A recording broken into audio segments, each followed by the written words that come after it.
The War of the Worlds by H.G. Wells.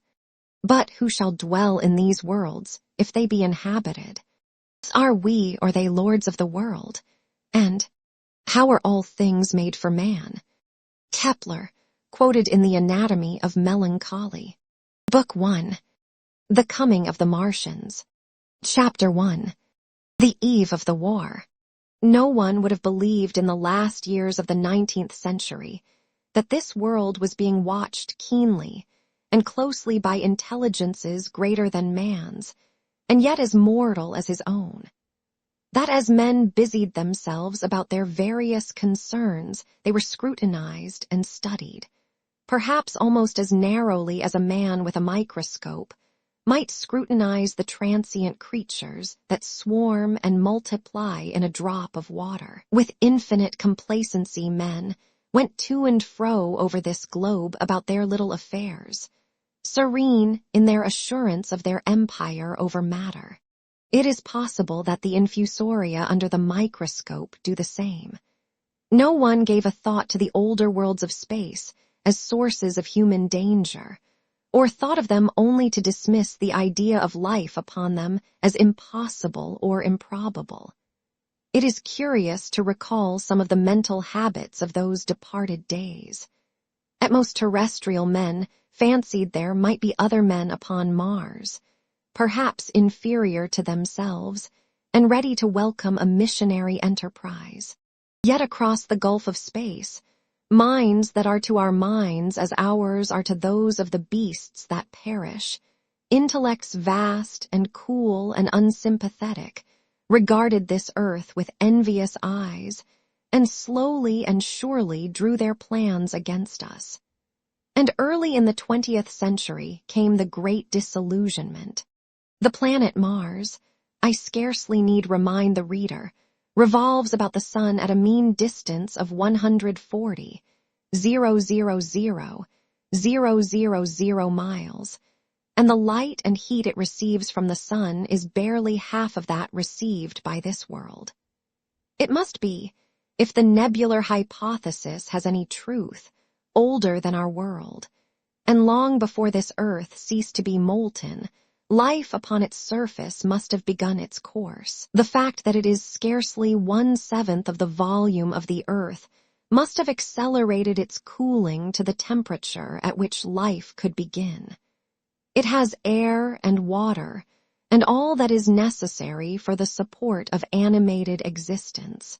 Yet so vain is man, and so blinded by his vanity, that no writer, up to the very end of the 19th century, expressed any idea that intelligent life might have developed there far, or indeed at all, beyond its earthly level. Nor was it generally understood that since Mars is older than our Earth, with scarcely a quarter of the superficial area and remoter from the sun, it necessarily follows that it is not only more distant from time's beginning, but nearer its end. The secular cooling that must someday overtake our planet has already gone far indeed with our neighbor.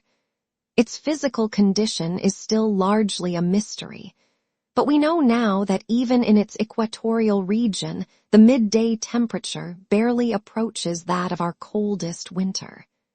Its air is much more attenuated than ours.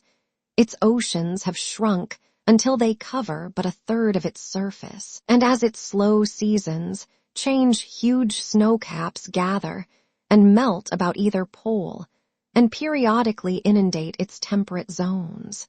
That last stage of exhaustion, which to us is still incredibly remote, has become a present-day problem for the inhabitants of Mars. The immediate pressure of necessity has brightened their intellects, enlarged their powers, and hardened their hearts.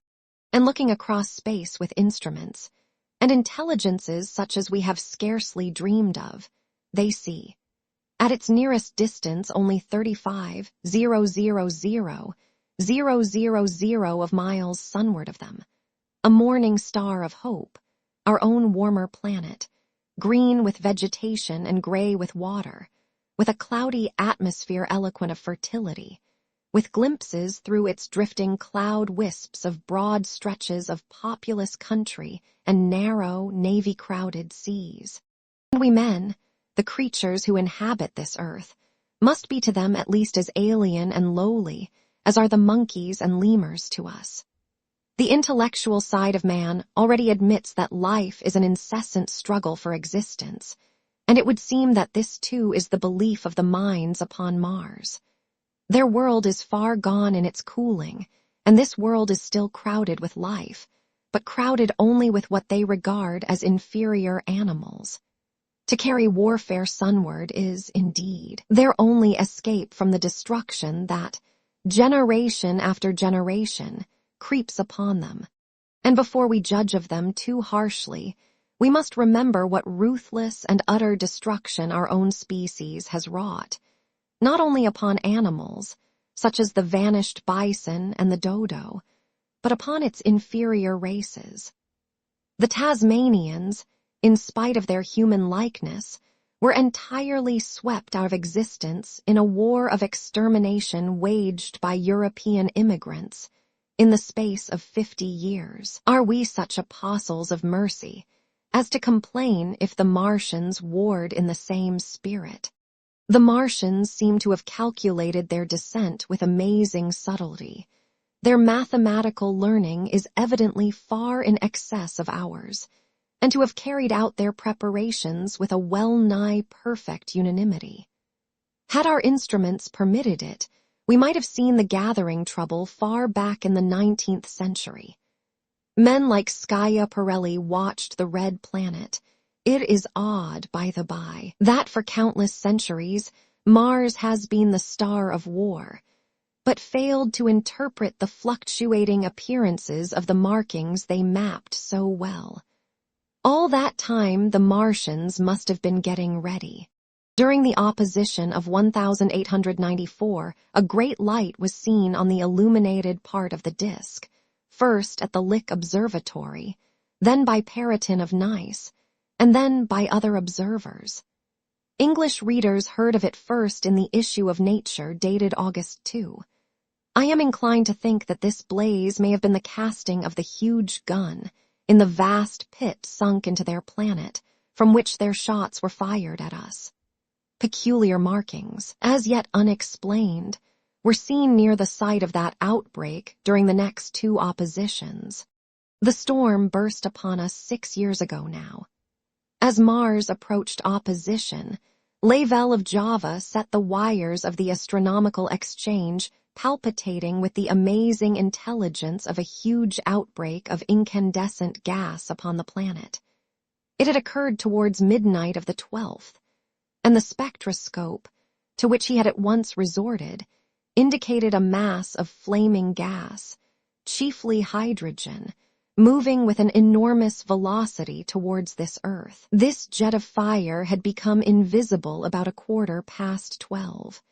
He compared it to a colossal puff of flame suddenly and violently squirted out of the planet, as flaming gases rushed out of a gun.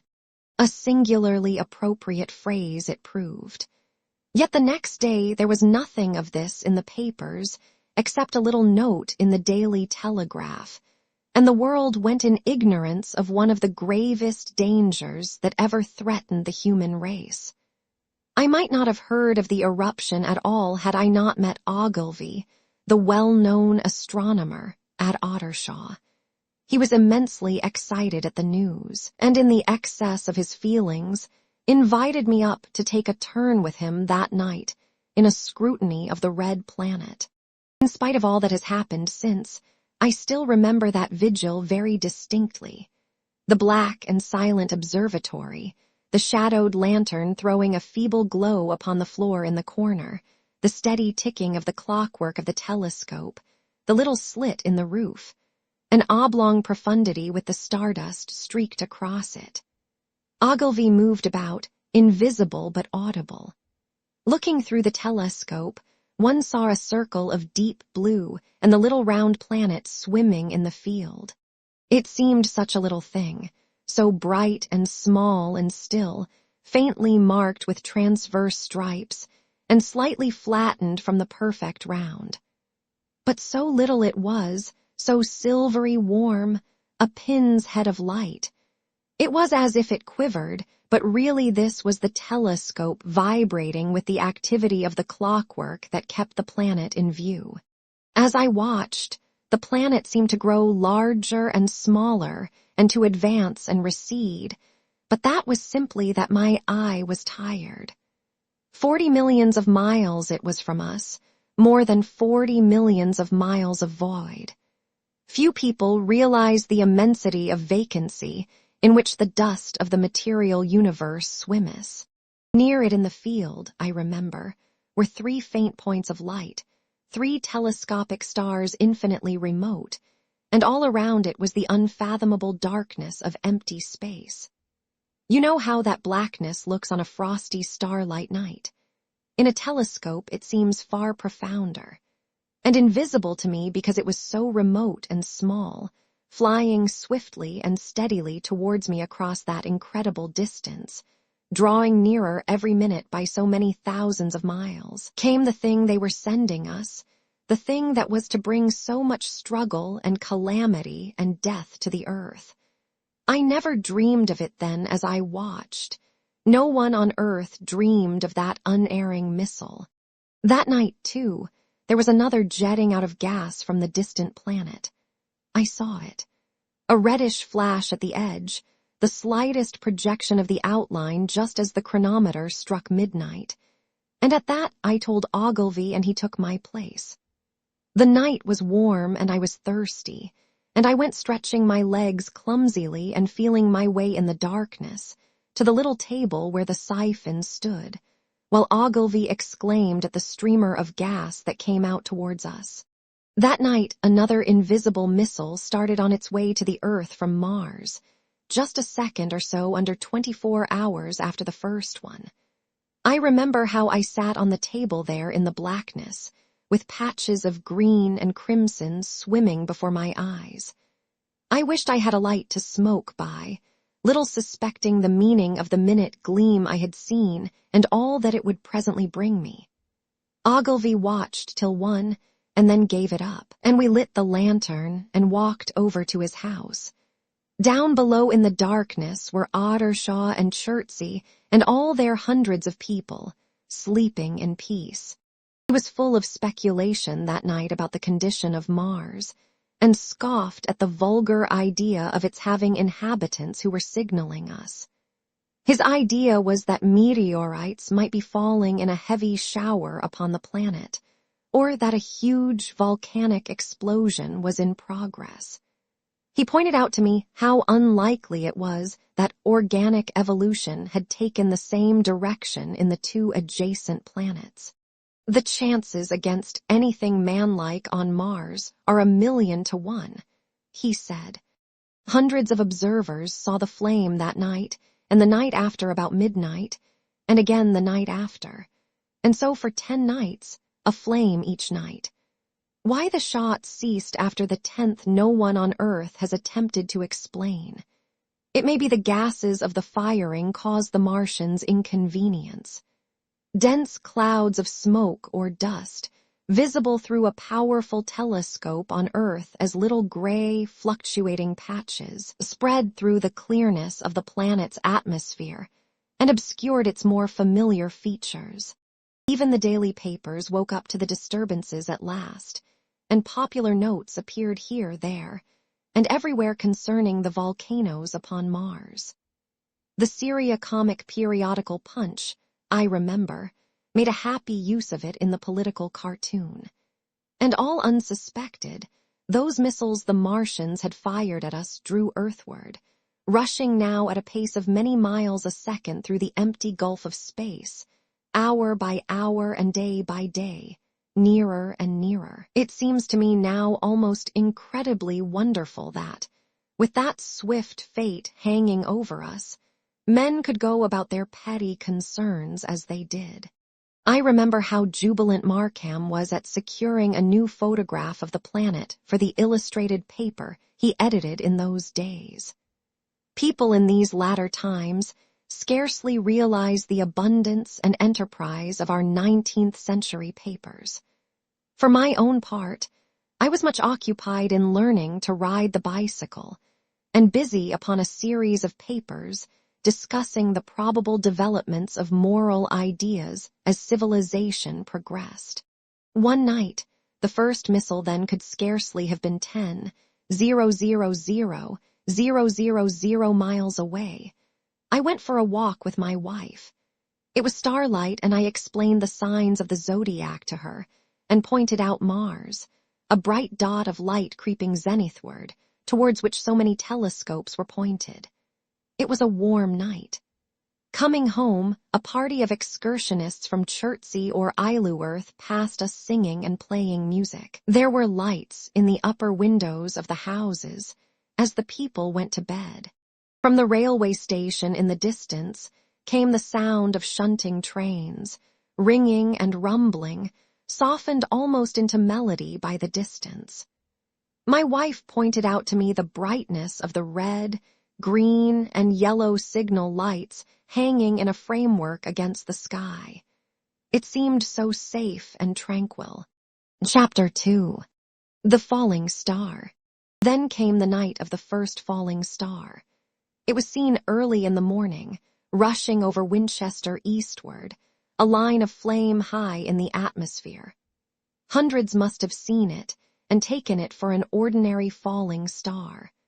Albin described it as leaving a greenish streak behind it that glowed for some seconds. Denning, our greatest authority on meteorites, stated that the height of its first appearance was about 90 or 100 miles. It seemed to him that it fell to Earth about 100 miles east of him. I was at home at that hour and writing in my study, and although my French windows faced towards Ottershaw and the blind was up, for I loved in those days to look up at the night sky, I saw nothing of it. Yet this strangest of all things that ever came to earth from outer space must have fallen while I was sitting there, visible to me had I only looked up as it passed. Some of those who saw its flight say it traveled with a hissing sound. I myself heard nothing of that. Many people in Berkshire, Surrey, and Middlesex must have seen the fall of it, and at most have thought that another meteorite had descended. No one seems to have troubled to look for the fallen mass that night. Very early in the morning poor Ogilvy, who had seen the shooting star, and who was persuaded that a meteorite lay somewhere on the common between Horsell, Ottershaw, and Woking, rose early with the idea of finding it. Find it he did, soon after dawn, and not far from the sand pits. An enormous hole had been made by the impact of the projectile, and the sand and gravel had been flung violently in every direction over the heath, forming heaps visible 1.5 miles away. The heather was on fire eastward, and a thin blue smoke rose against the dawn. The thing itself lay almost entirely buried in sand. Amidst the scattered splinters of a fir tree it had shivered to fragments in its descent. The uncovered part had the appearance of a huge cylinder, caked over and its outline softened by a thick, scaly, dung-colored incrustation. It had a diameter of about 30 yards. He approached the mass, surprised at the size and more so at the shape, since most meteorites are rounded more or less completely. It was, however, still so hot from its flight through the air as to forbid his near approach. A stirring noise within its cylinder he ascribed to the unequal cooling of its surface, for at that time it had not occurred to him that it might be hollow. He remained standing at the edge of the pit that the thing had made for itself, staring at its strange appearance, astonished chiefly at its unusual shape and color, and dimly perceiving even then some evidence of design in its arrival. The early morning was wonderfully still, and the sun, just clearing the pine trees towards Weybridge, was already warm. He did not remember hearing any birds that morning. There was certainly no breeze stirring, and the only sounds were the faint movements from within the cindery cylinder. He was all alone on the common. Then suddenly he noticed with a start that some of the gray clinker, the ashy incrustation that covered the meteorite, was falling off the circular edge of the end. It was dropping off in flakes and raining down upon the sand. A large piece suddenly came off and fell with a sharp noise that brought his heart into his mouth. For a minute he scarcely realized what this meant, and although the heat was excessive, he clambered down into the pit close to the bulk to see the thing more clearly. He fancied even then that the cooling of the body might account for this, but what disturbed that idea was the fact that the ash was falling only from the end of the cylinder. And then he perceived that, very slowly, the circular top of the cylinder was rotating on its body. It was such a gradual movement that he discovered it only through noticing that a black mark that had been near him 5 minutes ago was now at the other side of the circumference. Even then he scarcely understood what this indicated, until he heard a muffled grating sound and saw the black mark jerk forward an inch or so. Then the thing came upon him in a flash. The cylinder was artificial, hollow, with an end that screwed out. Something within the cylinder was unscrewing the top. "Good heavens," said Ogilvy. "There's a man in it, men in it, half roasted to death, trying to escape." At once, with a quick mental leap, he linked the thing with the flash upon Mars. The thought of the confined creature was so dreadful to him that he forgot the heat and went forward to the cylinder to help turn. But luckily, the dull radiation arrested him before he could burn his hands on the still glowing metal. At that, he stood irresolute for a moment, then turned, scrambled out of the pit, and set off running wildly into Woking. The time then must have been somewhere about 6 o'clock. He met a wagoner and tried to make him understand, but the tale he told and his appearance were so wild. His hat had fallen off in the pit, that the man simply drove on. He was equally unsuccessful with the potman, who was just unlocking the doors of the public house by Horsell Bridge. The fellow thought he was a lunatic at large, and made an unsuccessful attempt to shut him into the taproom. That sobered him a little, and when he saw Henderson, the London journalist, in his garden, he called over the palings and made himself understood. "Henderson," he called, "you saw that shooting star last night." "Well," said Henderson, "it's out on Horsell Common now." "Good Lord," said Henderson, "fallen meteorite, that's good. But it's something more than a meteorite. It's a cylinder, an artificial cylinder, man, and there's something inside." Henderson stood up with his spade in his hand. "What's that?" he said. He was deaf in one ear. Ogilvy told him all that he had seen. Henderson was a minute or so taking it in. Then he dropped his spade, snatched up his jacket, and came out into the road. The two men hurried back at once to the common and found the cylinder still lying in the same position. But now the sounds inside had ceased, and a thin circle of bright metal showed between the top and the body of the cylinder. Air was either entering or escaping at the rim with a thin, sizzling sound. They listened, rapped on the scaly burnt metal with a stick, and meeting with no response, they both concluded the man or men inside must be insensible or dead. Of course, the two were quite unable to do anything. They shouted consolation and promises, and went off back to the town again to get help. One can imagine them, covered with sand, excited and disordered, running up the little street in the bright sunlight just as the shop folks were taking down their shutters, and people were opening their bedroom windows. Henderson went into the railway station at once, in order to telegraph the news to London. The newspaper articles had prepared men's minds for the reception of the idea. By 8 o'clock, a number of boys and unemployed men had already started for the common to see the dead men from Mars. That was the form the story took.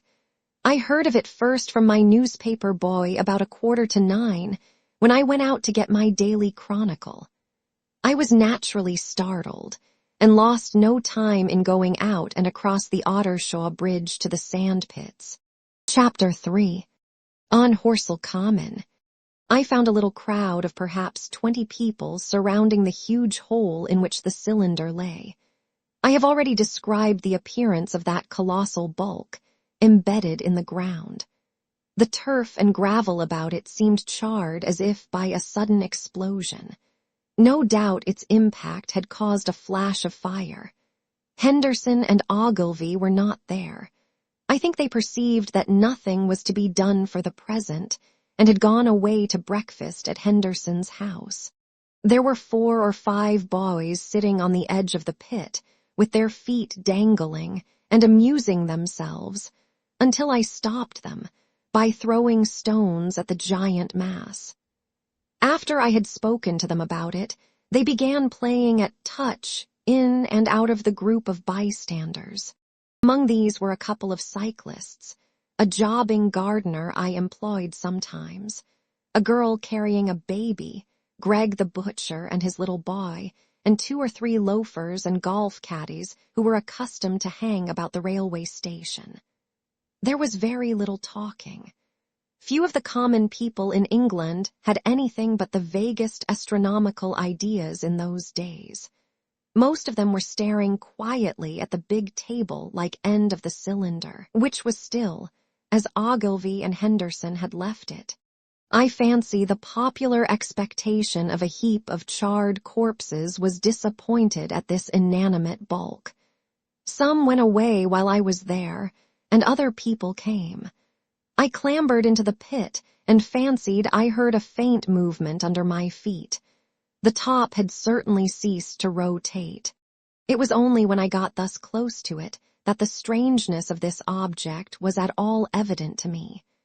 At the first glance, it was really no more exciting than an overturned carriage or a tree blown across the road. Not so much so, indeed. It looked like a rusty gas float.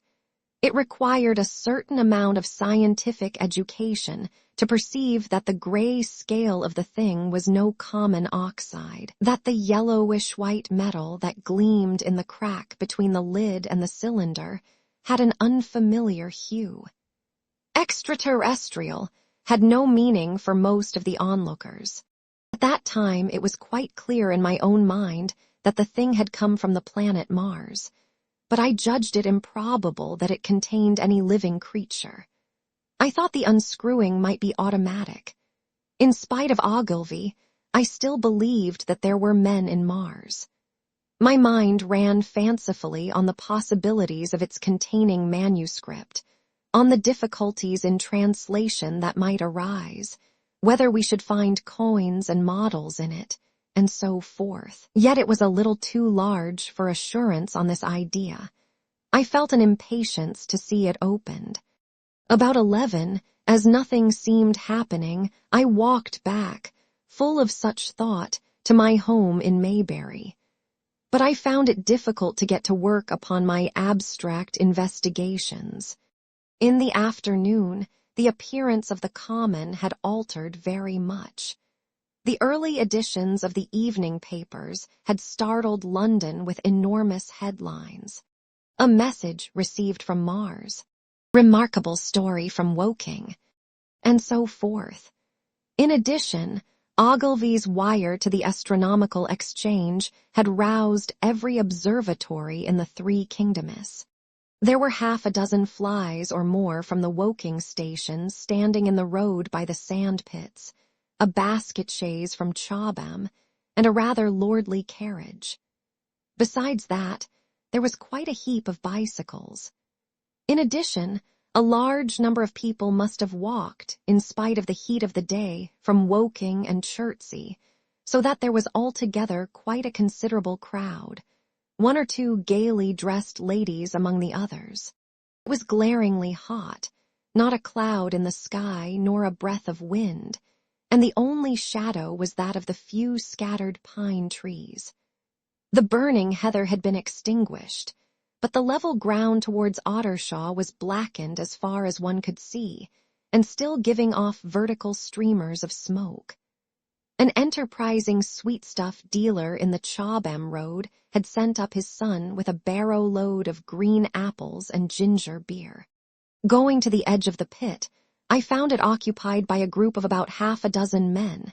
Henderson, Ogilvy, and a tall, fair-haired man that I afterwards learned was Stent, the astronomer royal, with several workmen wielding spades and pickaxes.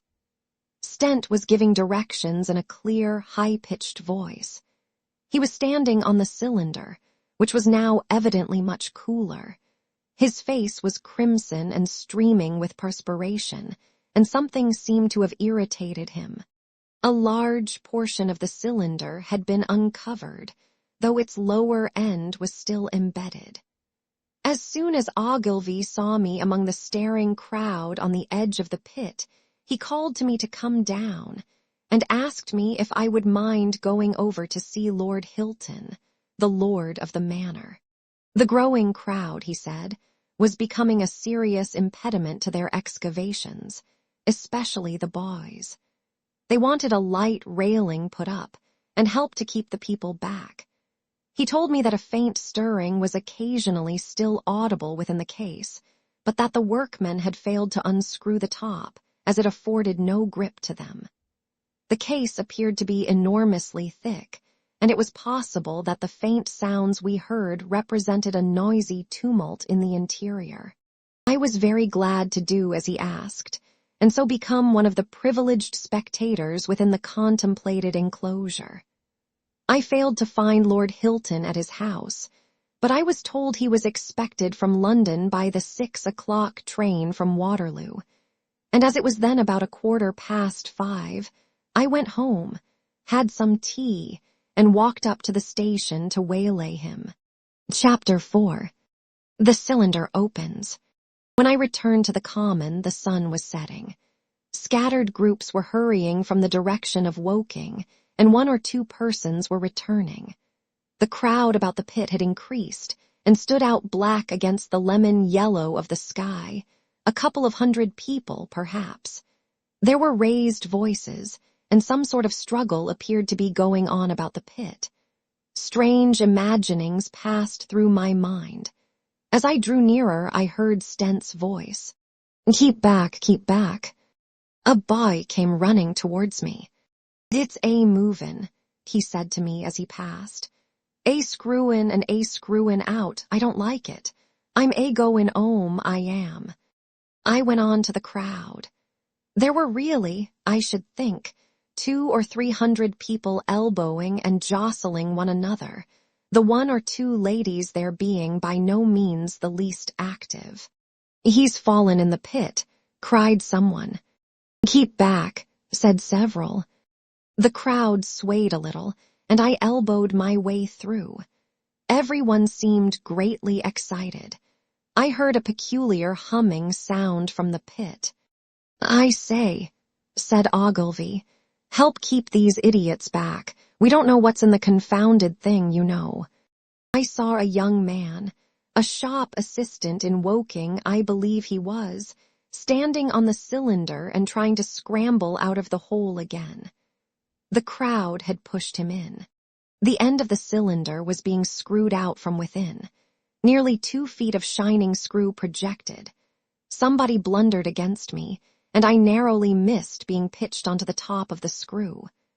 I turned, and as I did so the screw must have come out, for the lid of the cylinder fell upon the gravel with a ringing concussion.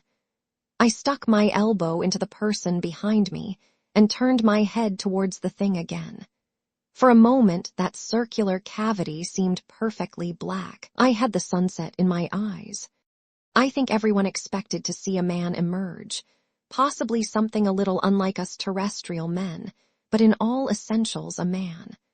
I know I did. But looking, I presently saw something stirring within the shadow, grayish, billowy movements, one above another, and then 2 luminous discs, like eyes. Then something resembling a little gray snake, about the thickness of a walking stick, coiled up out of the writhing middle, and wriggled in the air towards me, and then another. A sudden chill came over me. There was a loud shriek from a woman behind.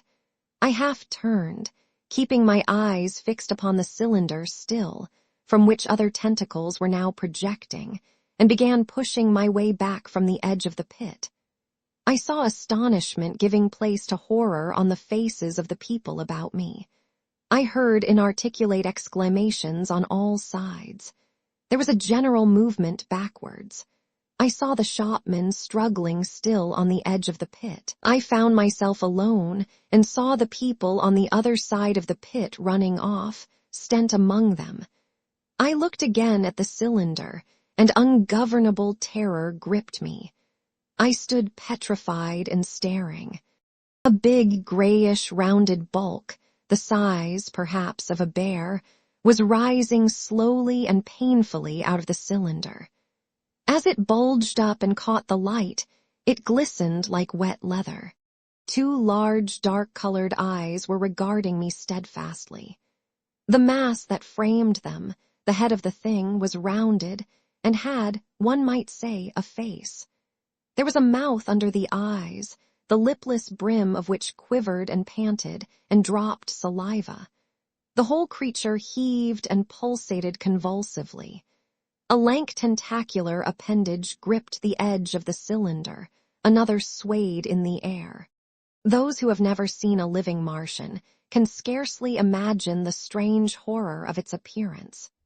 The peculiar V-shaped mouth with its pointed upper lip, the absence of brow ridges, the absence of a chin beneath the wedge-like lower lip, the incessant quivering of this mouth, the Gorgon groups of tentacles, the tumultuous breathing of the lungs in a strange atmosphere, the evident heaviness and painfulness of movement due to the greater gravitational energy of the earth.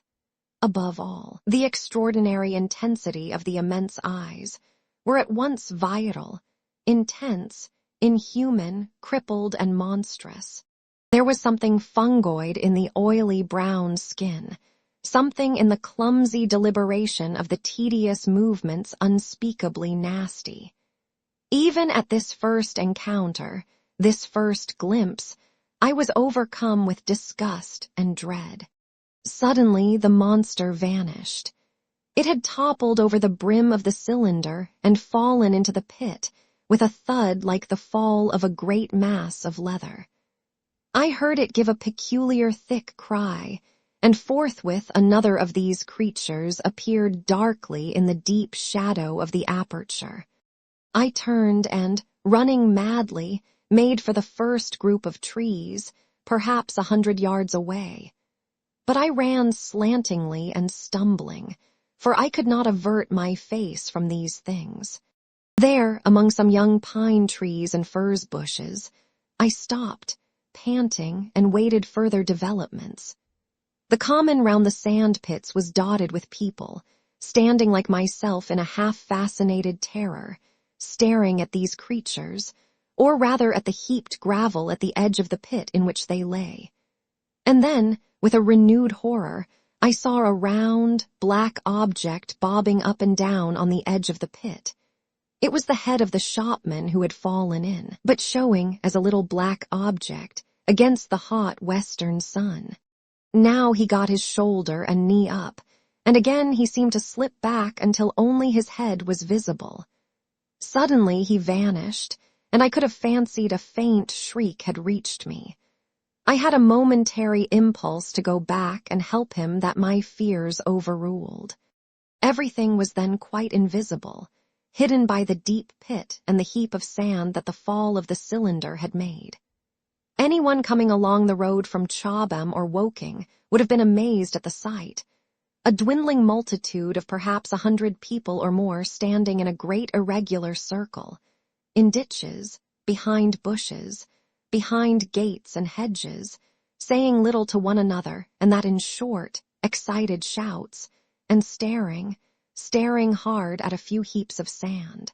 The barrow of ginger beer stood, a queer derelict, black against the burning sky, and in the sand pits was a row of deserted vehicles with their horses feeding out of nosebags or pawing the ground. Chapter 5. The Heat Ray. After the glimpse I had had of the Martians emerging from the cylinder in which they had come to the Earth from their planet, a kind of fascination paralyzed my actions. I remained standing knee-deep in the heather, staring at the mound that hid them. I was a battleground of fear and curiosity. I did not dare to go back towards the pit, but I felt a passionate longing to peer into it.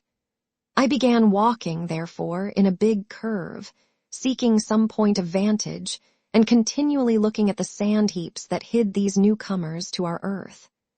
Once a leash of thin black whips, like the arms of an octopus, flashed across the sunset and was immediately withdrawn, and afterwards a thin rod rose up, joint by joint, bearing at its apex a circular disc that spun with a wobbling motion. What could be going on there? Most of the spectators had gathered in one or two groups, one a little crowd towards Woking, the other a knot of people in the direction of Chobham. Evidently they shared my mental conflict. There were few near me. One man I approached. He was, I perceived, a neighbor of mine, though I did not know his name, and accosted. But it was scarcely a time for articulate conversation. "What ugly brutes," he said. "Good God, what ugly brutes." He repeated this over and over again. "Did you see a man in the pit?" I said, but he made no answer to that.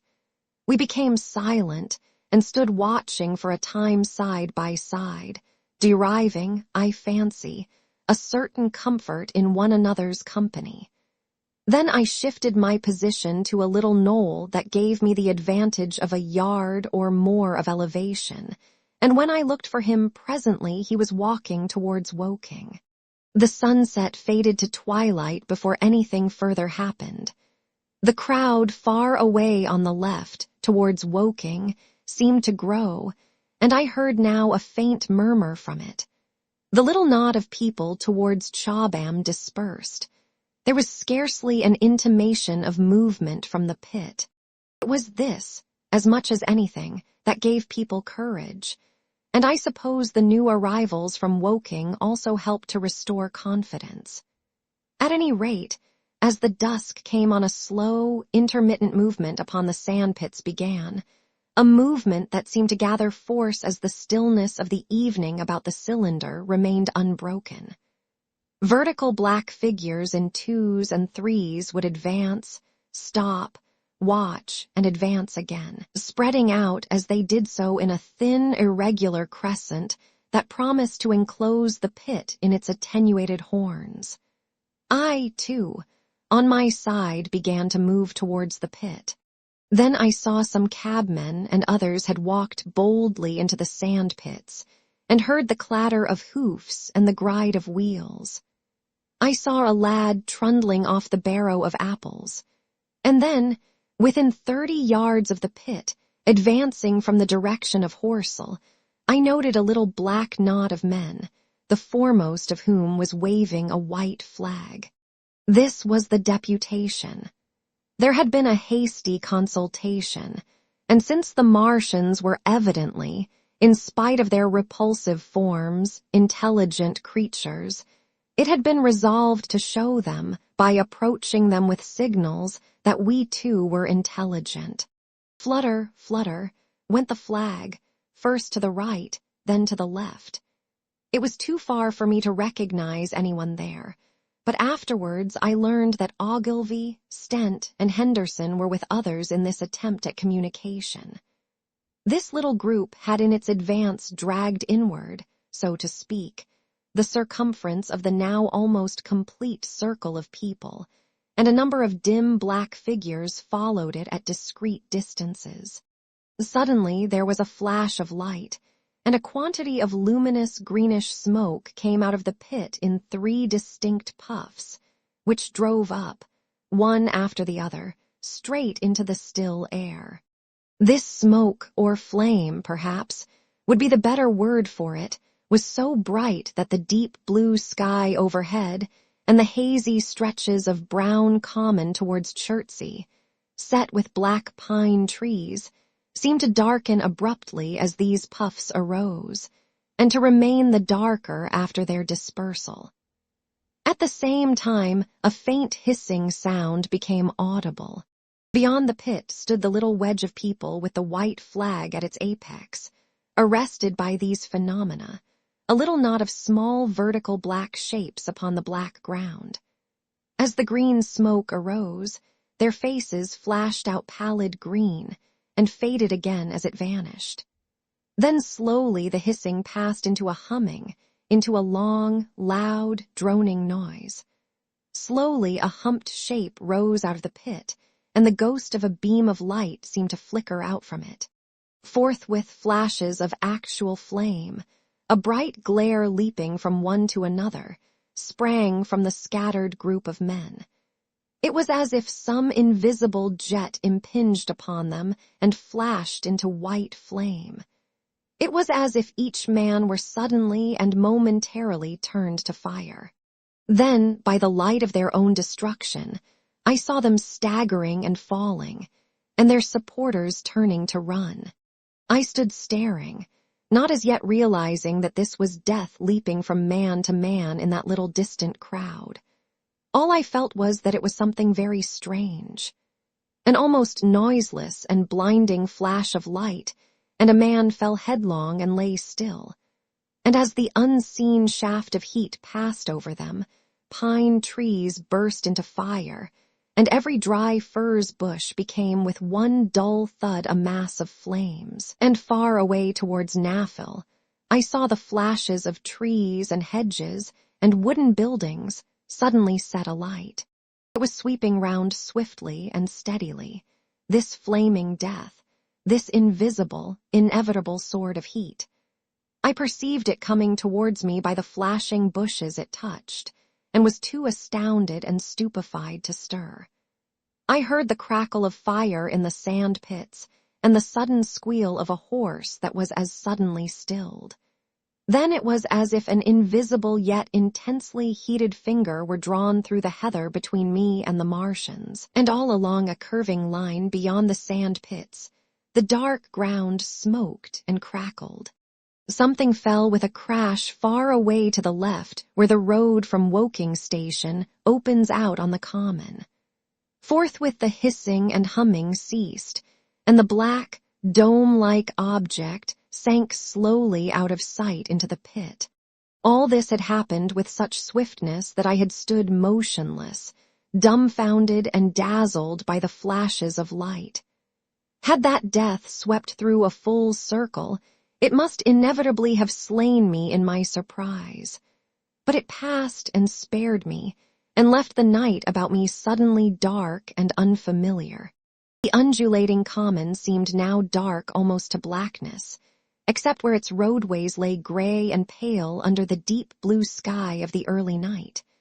It was dark, and suddenly void of men. Overhead the stars were mustering, and in the west the sky was still a pale, bright, almost greenish blue.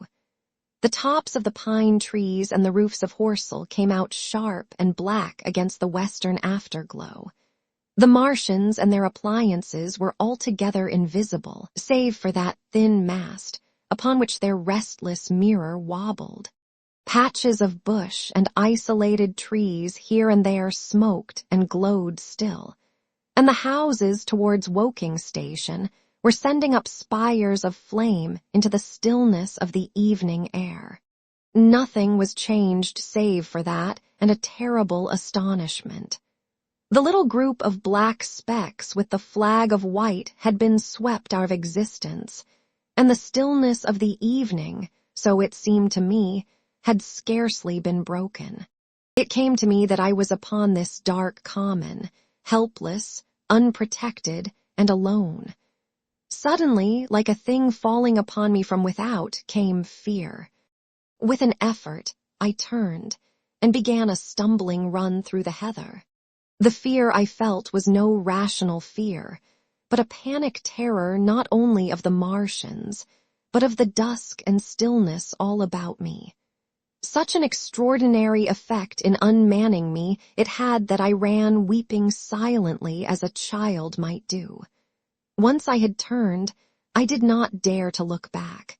I remember I felt an extraordinary persuasion that I was being played with, that presently, when I was upon the very verge of safety, this mysterious death, as swift as the passage of light, would leap after me from the pit about the cylinder and strike me down. Chapter 6. The heat ray in the Chobham Road. It is still a matter of wonder how the Martians are able to slay men so swiftly and so silently. Many think that in some way they are able to generate an intense heat in a chamber of practically absolute non-conductivity. This intense heat they project in a parallel beam against any object they choose, by means of a polished parabolic mirror of unknown composition, much as the parabolic mirror of a lighthouse projects a beam of light. But no one has absolutely proved these details. However it is done, it is certain that a beam of heat is the essence of the matter. Heat and invisible instead of visible light. Whatever is combustible flashes into flame at its touch. Lead runs like water. It softens iron, cracks and melts glass, and when it falls upon water, incontinently that explodes into steam. That night nearly 40 people lay under the starlight about the pit, charred and distorted beyond recognition, and all night long the common from Horsell to Maybury was deserted and brightly ablaze. The news of the massacre probably reached Chobham, Woking, and Ottershaw about the same time. In Woking the shops had closed when the tragedy happened, and a number of people, shop people and so forth, attracted by the stories they had heard, were walking over the Horsell Bridge and along the road between the hedges that runs out at last upon the common. You may imagine the young people brushed up after the labors of the day, and making this novelty, as they would make any novelty, the excuse for walking together and enjoying a trivial flirtation. You may figure to yourself the hum of voices along the road in the gloaming. As yet, of course, few people in Woking even knew that the cylinder had opened, though poor Henderson had sent a messenger on a bicycle to the post office with a special wire to an evening paper. As these folks came out by twos and threes upon the open, they found little knots of people talking excitedly and peering at the spinning mirror over the sand pits. And the newcomers were, no doubt, soon infected by the excitement of the occasion. By 8:30, when the deputation was destroyed, there may have been a crowd of 300 people or more at this place, besides those who had left the road to approach the Martians nearer. There were 3 policemen, too, one of whom was mounted, doing their best, under instructions from Stent, to keep the people back and deter them from approaching the cylinder. There was some booing from those more thoughtless and excitable souls, to whom a crowd is always an occasion for noise and horseplay. Stent and Ogilvy, anticipating some possibilities of a collision, had telegraphed from Horsell to the barracks as soon as the Martians emerged, for the help of a company of soldiers to protect these strange creatures from violence. After that, they returned to lead that ill-fated advance. The description of their death, as it was seen by the crowd, tallies very closely with my own impressions. The 3 puffs of green smoke, the deep humming note, and the flashes of flame. That crowd of people had a far narrower escape than mine. Only the fact that a hummock of heathery sand intercepted the lower part of the heat ray saved them. Had the elevation of the parabolic mirror been a few yards higher, none could have lived to tell the tale. They saw the flashes and the men falling, and an invisible hand, as it were, lit the bushes as it hurried towards them through the twilight. Then, with a whistling note that rose above the droning of the pit, the beams swung close over their heads, lighting the tops of the beech trees that line the road, and splitting the bricks, smashing the windows, firing the window frames, and bringing down in crumbling ruin a portion of the gable of the house nearest the corner. In the sudden thud, hiss, and glare of the igniting trees, the panic-stricken crowd seems to have swayed hesitatingly for some moments. Sparks and burning twigs began to fall into the road, and single leaves like puffs of flame. Hats and dresses caught fire. Then came a crying from the common. There were shrieks and shouts, and suddenly a mounted policeman came galloping through the confusion with his hands clasped over his head, screaming, "They're coming!" A woman shrieked, and incontinently everyone was turning and pushing at those behind, in order to clear their way to Woking again. They must have bolted as blindly as a flock of sheep. Where the road grows narrow and black between the high banks the crowd jammed, and a desperate struggle occurred. All that crowd did not escape. 3 persons at least, 2 women and a little boy, were crushed and trampled there, and left to die amid the terror and the darkness. Chapter 7. How I reached home. For my own part, I remember nothing of my flight except the stress of blundering against trees and stumbling through the heather. All about me gathered the invisible terrors of the Martians. That pitiless sort of heat seemed whirling to and fro, flourishing overhead before it descended, and smote me out of life. I came into the road between the crossroads and Horsell, and ran along this to the crossroads. At last I could go no further. I was exhausted with the violence of my emotion and of my flight, and I staggered and fell by the wayside. That was near the bridge that crosses the canal by the gasworks. I fell and lay still. I must have remained there some time. I sat up, strangely perplexed. For a moment, perhaps, I could not clearly understand how I came there. My terror had fallen from me like a garment. My hat had gone, and my collar had burst away from its fastener. A few minutes before, there had only been 3 real things before me: the immensity of the night and space and nature, my own feebleness and anguish, and the near approach of death.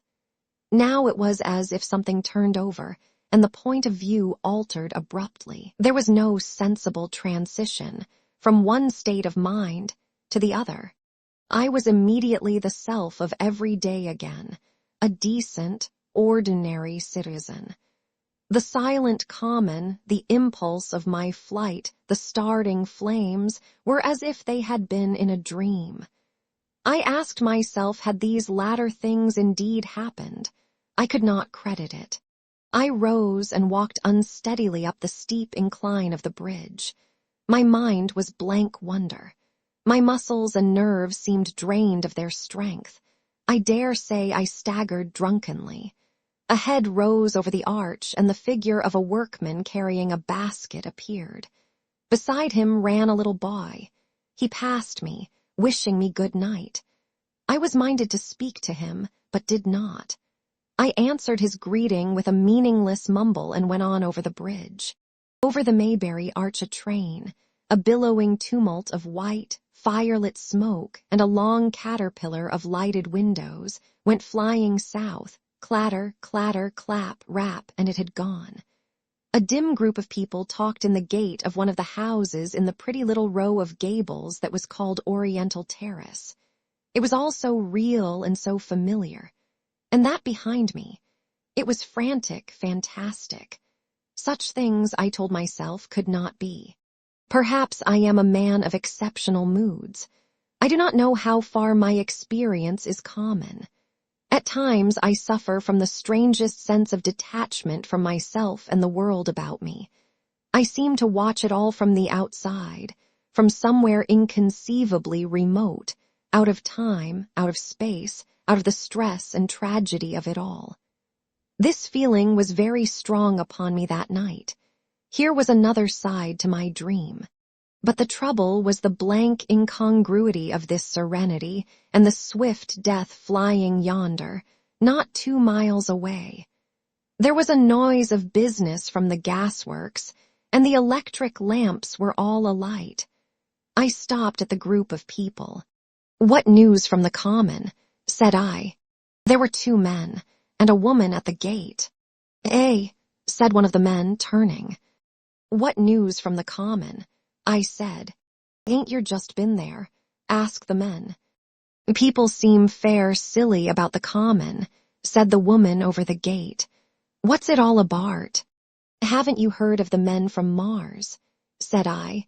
"The creatures from Mars." "Quite enough," said the woman over the gate. "Thanks," and all 3 of them laughed.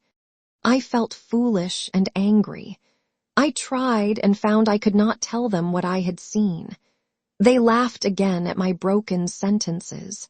"You'll hear more yet," I said, and went on to my home. I startled my wife at the doorway, so haggard was I. I went into the dining room, sat down, drank some wine, and so soon as I could collect myself sufficiently, I told her the things I had seen.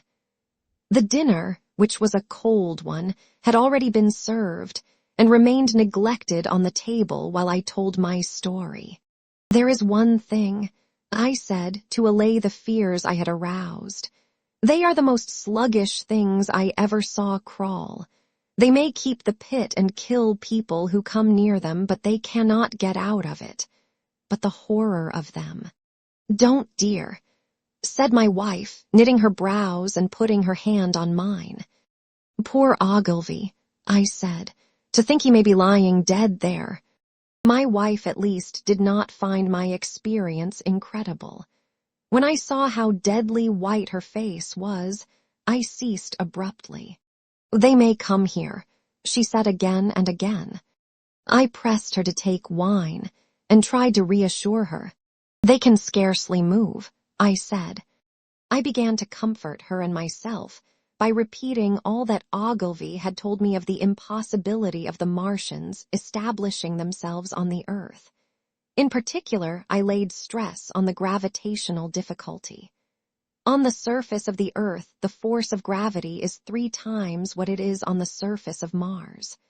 A Martian, therefore, would weigh 3 times more than on Mars, albeit his muscular strength would be the same. His own body would be a cope of lead to him, therefore. That, indeed, was the general opinion.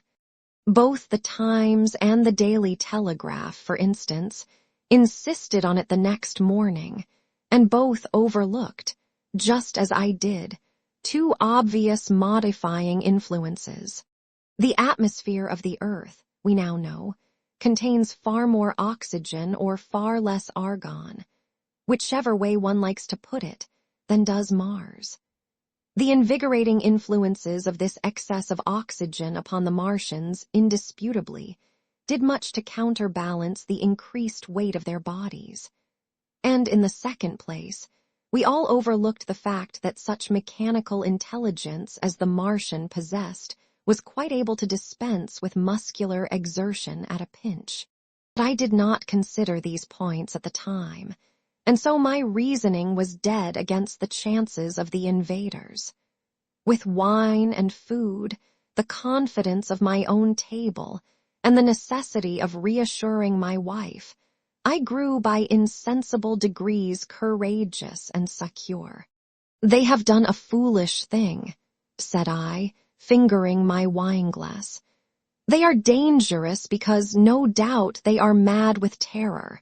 Perhaps they expected to find no living things, certainly no intelligent living things." "A shell in the pit," said I, "if the worst comes to the worst, will kill them all." The intense excitement of the events had no doubt left my perceptive powers in a state of erethism. I remember that dinner table with extraordinary vividness even now. My dear wife's sweet, anxious face peering at me from under the pink lamp shade, the white cloth with its silver and glass table furniture. For in those days even philosophical writers had many little luxuries. The crimson-purple wine in my glass, are photographically distinct.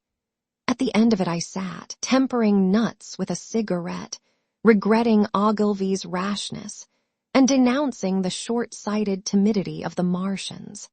So some respectable dodo in the Mauritius might have lorded it in his nest, and discussed the arrival of that shipful of pitiless sailors in want of animal food.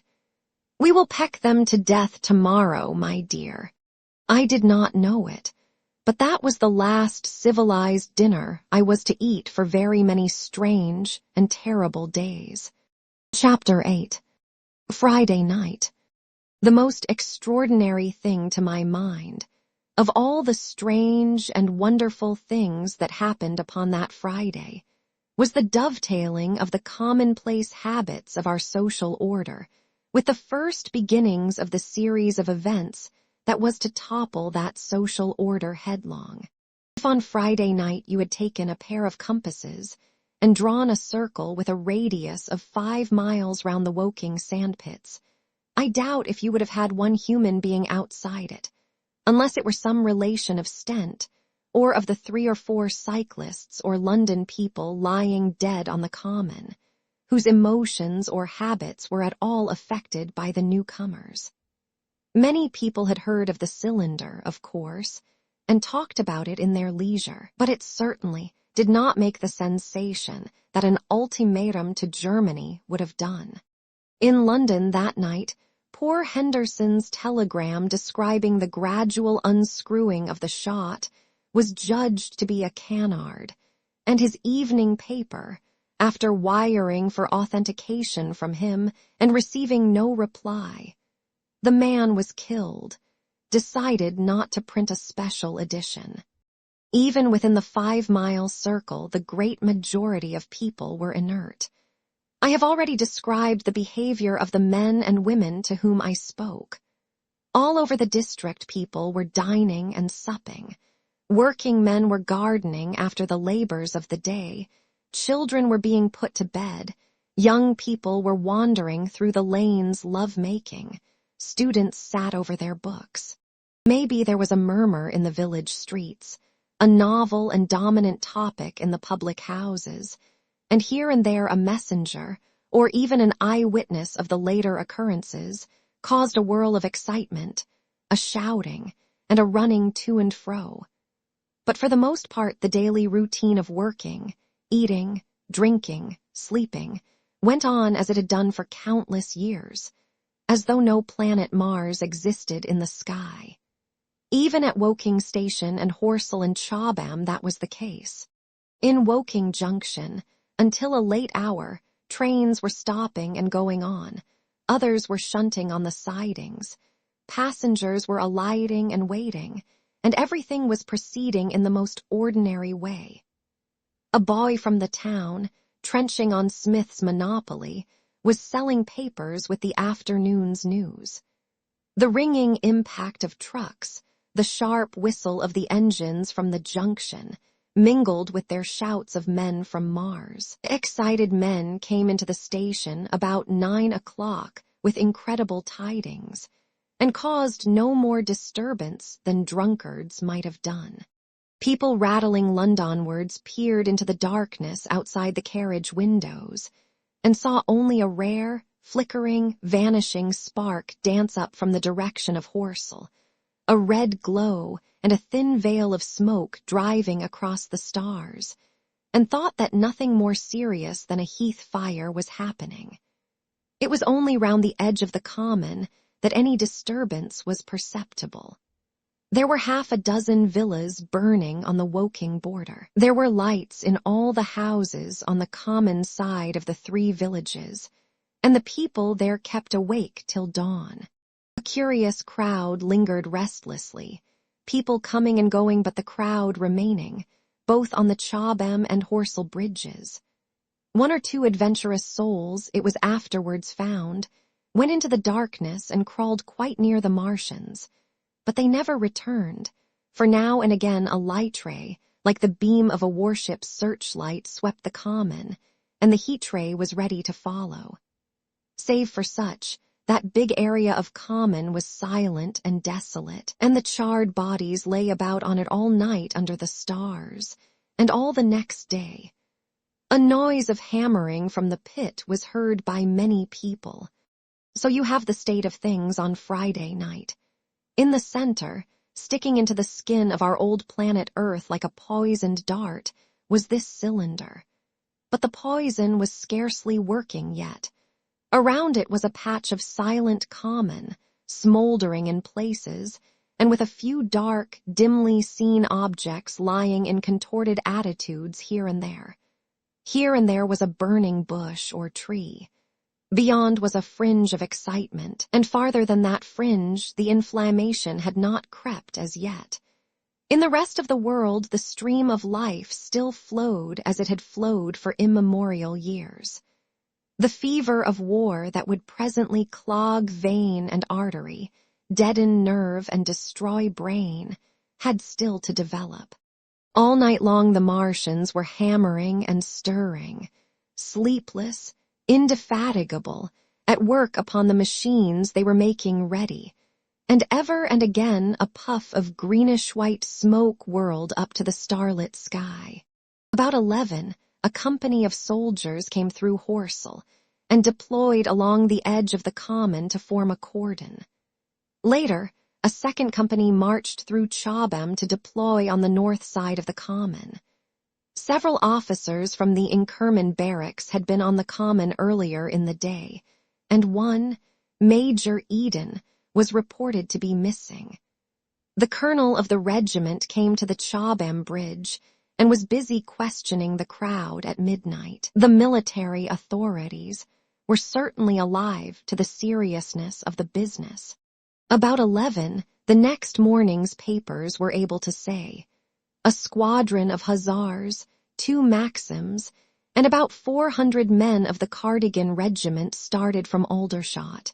A few seconds after midnight, the crowd in the Chertsey Road, Woking, saw a star fall from heaven into the pine woods to the northwest. It had a greenish color and caused a silent brightness like summer lightning. This was the second cylinder. Chapter 9. The fighting begins. Saturday lives in my memory as a day of suspense. It was a day of lassitude too, hot and close, with, I am told, a rapidly fluctuating barometer. I had slept but little, though my wife had succeeded in sleeping, and I rose early. I went into my garden before breakfast and stood listening, but towards the common there was nothing stirring but a lark. The milkman came as usual. I heard the rattle of his chariot, and I went round to the side gate to ask the latest news. He told me that during the night the Martians had been surrounded by troops, and that guns were expected. Then, a familiar, reassuring note, I heard a train running towards Woking. They aren't to be killed, said the milkman, if that can possibly be avoided. I saw my neighbor gardening, chatted with him for a time, and then strolled in to breakfast. It was a most unexceptional morning. My neighbor was of opinion that the troops would be able to capture or to destroy the Martians during the day. It's a pity they make themselves so unapproachable, he said. It would be curious to know how they live on another planet. We might learn a thing or two. He came up to the fence and extended a handful of strawberries, for his gardening was as generous as it was enthusiastic. At the same time, he told me of the burning of the pine woods about the Byfleet golf links. They say, said he, that there's another of those blessed things fallen there, number 2, but one's enough, surely. This lot'll cost the insurance people a pretty penny before everything's settled. He laughed with an air of the greatest good humor as he said this. The woods, he said, were still burning, and pointed out a haze of smoke to me. They will be hot underfoot for days, on account of the thick soil of pine needles and turf, he said, and then grew serious over poor Ogilvy. After breakfast, instead of working, I decided to walk down towards the common. Under the railway bridge I found a group of soldiers. Sappers, I think, men in small round caps, dirty red jackets unbuttoned, and showing their blue shirts, dark trousers, and boots coming to the calf. They told me no one was allowed over the canal, and looking along the road towards the bridge, I saw one of the cardigan men standing sentinel there.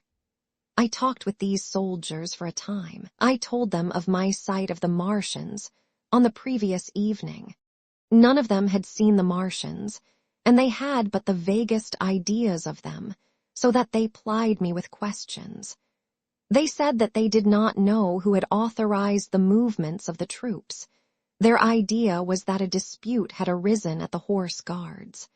The ordinary sapper is a great deal better educated than the common soldier, and they discussed the peculiar conditions of the possible fight with some acuteness. I described the heat ray to them, and they began to argue among themselves. "Crawl up under cover and rush 'em, say I," said one. "Get ought," said another. "What's cover against this air eat? Sticks to cook yar. What we got to do is to go as near as the ground'll let us, and then drive a trench." "Blow your trenches. You always want trenches. You ought to ha' been born a rabbit, Snippy." "Ain't they got any necks, then?" said a third, abruptly, a little contemplative, dark man smoking a pipe. I repeated my description. "Octopuses," said he. "That's what I calls 'em. Talk about fishers of men, fighters of fish it is this time." "It ain't no murder-killing beasts like that," said the first speaker. "Why not shell the darned things straight off and finish 'em?" said the little dark man. "You carn't tell what they might do." "Where's your shells?" said the first speaker. "There ain't no time. Do it in a rush, that's my tip, and do it at once." So they discussed it. After a while I left them, and went on to the railway station to get as many morning papers as I could. But I will not weary the reader with a description of that long morning and of the longer afternoon. I did not succeed in getting a glimpse of the common, for even Horsell and Chobham church towers were in the hands of the military authorities. The soldiers I addressed didn't know anything. The officers were mysterious as well as busy. I found people in the town quite secure again in the presence of the military, and I heard for the first time from Marshall, the tobacconist, that his son was among the dead on the common. The soldiers had made the people on the outskirts of Horsell lock up and leave their houses. I got back to lunch about 2, very tired for, as I have said, the day was extremely hot and dull, and in order to refresh myself I took a cold bath in the afternoon. About 4:30 I went up to the railway station to get an evening paper, for the morning papers had contained only a very inaccurate description of the killing of Stent, Henderson, Ogilvy, and the others. But there was little I didn't know. The Martians did not show an inch of themselves. They seemed busy in their pit, and there was a sound of hammering and an almost continuous streamer of smoke. Apparently they were busy getting ready for a struggle. "Fresh attempts have been made to signal, but without success," was the stereotyped formula of the papers. A sapper told me it was done by a man in a ditch with a flag on a long pole. The Martians took as much notice of such advances as we should of the lowing of a cow. I must confess the sight of all this armament, all this preparation, greatly excited me. My imagination became belligerent and defeated the invaders in a dozen striking ways. Something of my schoolboy dreams of battle and heroism came back. It hardly seemed a fair fight to me at that time. They seemed very helpless in that pit of theirs. About 3 o'clock, there began the thud of a gun at measured intervals from Chertsey or Addlestone. I learned that the smoldering pine wood into which the second cylinder had fallen was being shelled, in the hope of destroying that object before it opened. It was only about 5, however, that a field gun reached Chobham for use against the first body of Martians. About 6 in the evening, as I sat at tea with my wife in the summer house, talking vigorously about the battle that was lowering upon us, I heard a muffled detonation from the common, and immediately after a gust of firing. Close on the heels of that came a violent rattling crash, quite close to us, that shook the ground, and starting out upon the lawn, I saw the tops of the trees about the Oriental College burst into smoky red flame, and the tower of the little church beside it slide down into ruin. The pinnacle of the mosque had vanished, and the roof line of the college itself looked as if a 100-ton gun had been at work upon it. One of our chimneys cracked as if a shot had hit it, flew, and a piece of it came clattering down the tiles and made a heap of broken red fragments upon the flower bed by my study window. I and my wife stood amazed. Then I realized that the crest of Mayberry Hill must be within range of the Martians' heat ray now that the college was cleared out of the way. At that I gripped my wife's arm and without ceremony ran her out into the road. Then I fetched out the servant, telling her I would go upstairs myself for the box she was clamoring for. "We can't possibly stay here," I said, and as I spoke the firing reopened for a moment upon the common. "But where are we to go?" said my wife in terror. I thought perplexed.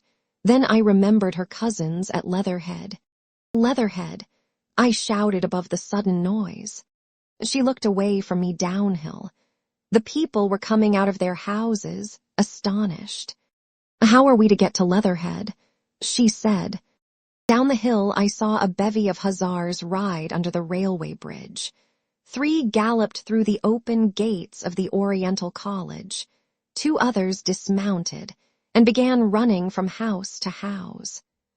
The sun, shining through the smoke that drove up from the tops of the trees, seemed blood red, and threw an unfamiliar lurid light upon everything. "Stop here," said I. "You are safe here," and I started off at once for the Spotted Dog, for I knew the landlord had a horse and dog cart. I ran, for I perceived that in a moment everyone upon this side of the hill would be moving. I found him in his bar, quite unaware of what was going on behind his house. A man stood with his back to me, talking to him. "I must have £1," said the landlord, "and I've no one to drive it." "I'll give you 2, said I over the stranger's shoulder. "What for?" "And I'll bring it back by midnight," I said. "Lord," said the landlord, "what's the hurry? I'm selling my bit of a pig. £2 and you bring it back. What's going on now?" I explained hastily that I had to leave my home, and so secured the dog cart. At the time it did not seem to me nearly so urgent that the landlord should leave his. I took care to have the cart there and then, drove it off down the road, and leaving it in charge of my wife and servant, rushed into my house and packed a few valuables, such plate as we had, and so forth. The beech trees below the house were burning while I did this, and the palings up the road glowed red. While I was occupied in this way, one of the dismounted hussars came running up. He was going from house to house, warning people to leave. He was going on as I came out of my front door, lugging my treasures, done up in a tablecloth. I shouted after him, "What news?" He turned, stared, bawled something about crawling out in a thing like a dish cover, and ran on to the gate of the house at the crest. A sudden whirl of black smoke driving across the road hid him for a moment. I ran to my neighbor's door and rapped to satisfy myself of what I already knew, that his wife had gone to London with him and had locked up their house. I went in again, according to my promise, to get my servant's box, lugged it out, clapped it beside her on the tail of the dog cart, and then caught the reins and jumped up into the driver's seat beside my wife. In another moment, we were clear of the smoke and noise, and spanking down the opposite slope of Mayberry Hill towards Old Woking. In front was a quiet, sunny landscape, a wheat field ahead on either side of the road, and the Mayberry Inn with its swinging sign. I saw the doctor's cart ahead of me. At the bottom of the hill, I turned my head to look at the hillside I was leaving. Thick streamers of black smoke shot with threads of red fire were driving up into the still air and throwing dark shadows upon the green treetops eastward. The smoke already extended far away to the east and west, to the Byfleet pine woods eastward, and to Woking on the west. The road was dotted with people running towards us, and very faint now, but very distinct through the hot, quiet air. One heard the whir of a machine gun that was presently stilled, and an intermittent cracking of rifles. Apparently the Martians were setting fire to everything within range of their heat ray. I am not an expert driver, and I had immediately to turn my attention to the horse. When I looked back again, the second hill had hidden the black smoke. I slashed the horse with the whip and gave him a loose rein until Woking and Send lay between us and that quivering tumult. I overtook and passed the doctor between Woking and Send. Chapter 10. In the Storm. Leatherhead is about 12 miles from Mayberry Hill. The scent of hay was in the air through the lush meadows beyond Purford, and the hedges on either side were sweet and gay with multitudes of dog roses. The heavy firing that had broken out while we were driving down Mayberry Hill ceased as abruptly as it began, leaving the evening very peaceful and still. We got to Leatherhead without misadventure about 9 o'clock, and the horse had an hour's rest while I took supper with my cousins and commended my wife to their care. My wife was curiously silent throughout the drive and seemed oppressed with forebodings of evil. I talked to her reassuringly, pointing out that the Martians were tied to the pit by sheer heaviness, and at the utmost could but crawl a little out of it, but she answered only in monosyllables. Had it not been for my promise to the innkeeper, she would, I think, have urged me to stay in Leatherhead that night. Would that I had. Her face, I remember, was very white as we parted. For my own part, I had been feverishly excited all day. Something very like the war fever that occasionally runs through a civilized community had got into my blood, and in my heart I was not so very sorry that I had to return to Mayberry that night. I was even afraid that that last fusillade I had heard might mean the extermination of our invaders from Mars. I can best express my state of mind by saying that I wanted to be in at the death. It was nearly 11 when I started to return. The night was unexpectedly dark. To me, walking out of the lighted passage of my cousin's house, it seemed indeed black, and it was as hot and close as the day. Overhead the clouds were driving fast, albeit not a breath stirred the shrubs about us. My cousin's man lit both lamps. Happily, I knew the road intimately. My wife stood in the light of the doorway and watched me until I jumped up into the dog cart. Then abruptly she turned and went in, leaving my cousins side by side wishing me good hap. I was a little depressed at first with the contagion of my wife's fears, but very soon my thoughts reverted to the Martians. At that time I was absolutely in the dark as to the course of the evening's fighting. I did not know even the circumstances that had precipitated the conflict. As I came through Ockham, for that was the way I returned, and not through Send and Old Woking, I saw along the western horizon a blood-red glow, which as I drew nearer, crept slowly up the sky. The driving clouds of the gathering thunderstorm mingled there with masses of black and red smoke. Ripley Street was deserted, and except for a lighted window or so the village showed not a sign of life.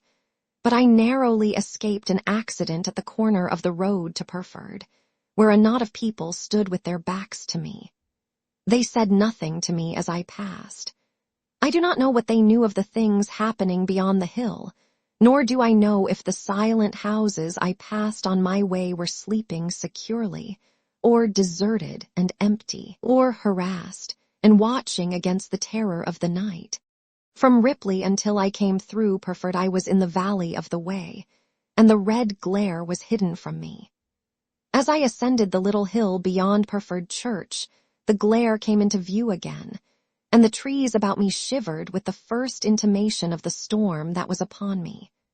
Then I heard midnight pealing out from Purford Church behind me, and then came the silhouette of Maybury Hill, with its treetops and roofs black and sharp against the red. Even as I beheld this, a lurid green glare lit the road about me and showed the distant woods towards Addlestone. I felt a tug at the reins. I saw that the driving clouds had been pierced, as it were, by a thread of green fire, suddenly lighting their confusion and falling into the field to my left. It was the third falling star, close on its apparition, and blindingly violet by contrast, danced out the first lightning of the gathering storm, and the thunder burst like a rocket overhead. The horse took the bit between his teeth and bolted. A moderate incline runs towards the foot of Maybury Hill, and down this we clattered. Once the lightning had begun, it went on in as rapid a succession of flashes as I have ever seen. The thunderclaps, treading one on the heels of another, and with a strange crackling accompaniment, sounded more like the working of a gigantic electric machine than the usual detonating reverberations. The flickering light was blinding and confusing, and a thin hail smote gustily at my face as I drove down the slope. At first I regarded little but the road before me, and then abruptly my attention was arrested by something that was moving rapidly down the opposite slope of Maybury Hill. At first I took it for the wet roof of a house, but one flash following another showed it to be in swift rolling movement. It was an elusive vision, a moment of bewildering darkness, and then, in a flash like daylight, the red masses of the orphanage near the crest of the hill, the green tops of the pine trees, and this problematical object came out clear and sharp and bright. And this thing I saw, how can I describe it? A monstrous tripod, higher than many houses, striding over the young pine trees and smashing them aside in its career. A walking engine of glittering metal, striding now across the heather, articulate ropes of steel dangling from it, and the clattering tumult of its passage mingling with the riot of the thunder. A flash, and it came out vividly, heeling over one way with 2 feet in the air, to vanish and reappear almost instantly as it seemed, with the next flash, 100 yards nearer. Can you imagine a milking stool tilted and bowled violently along the ground? That was the impression those instant flashes gave.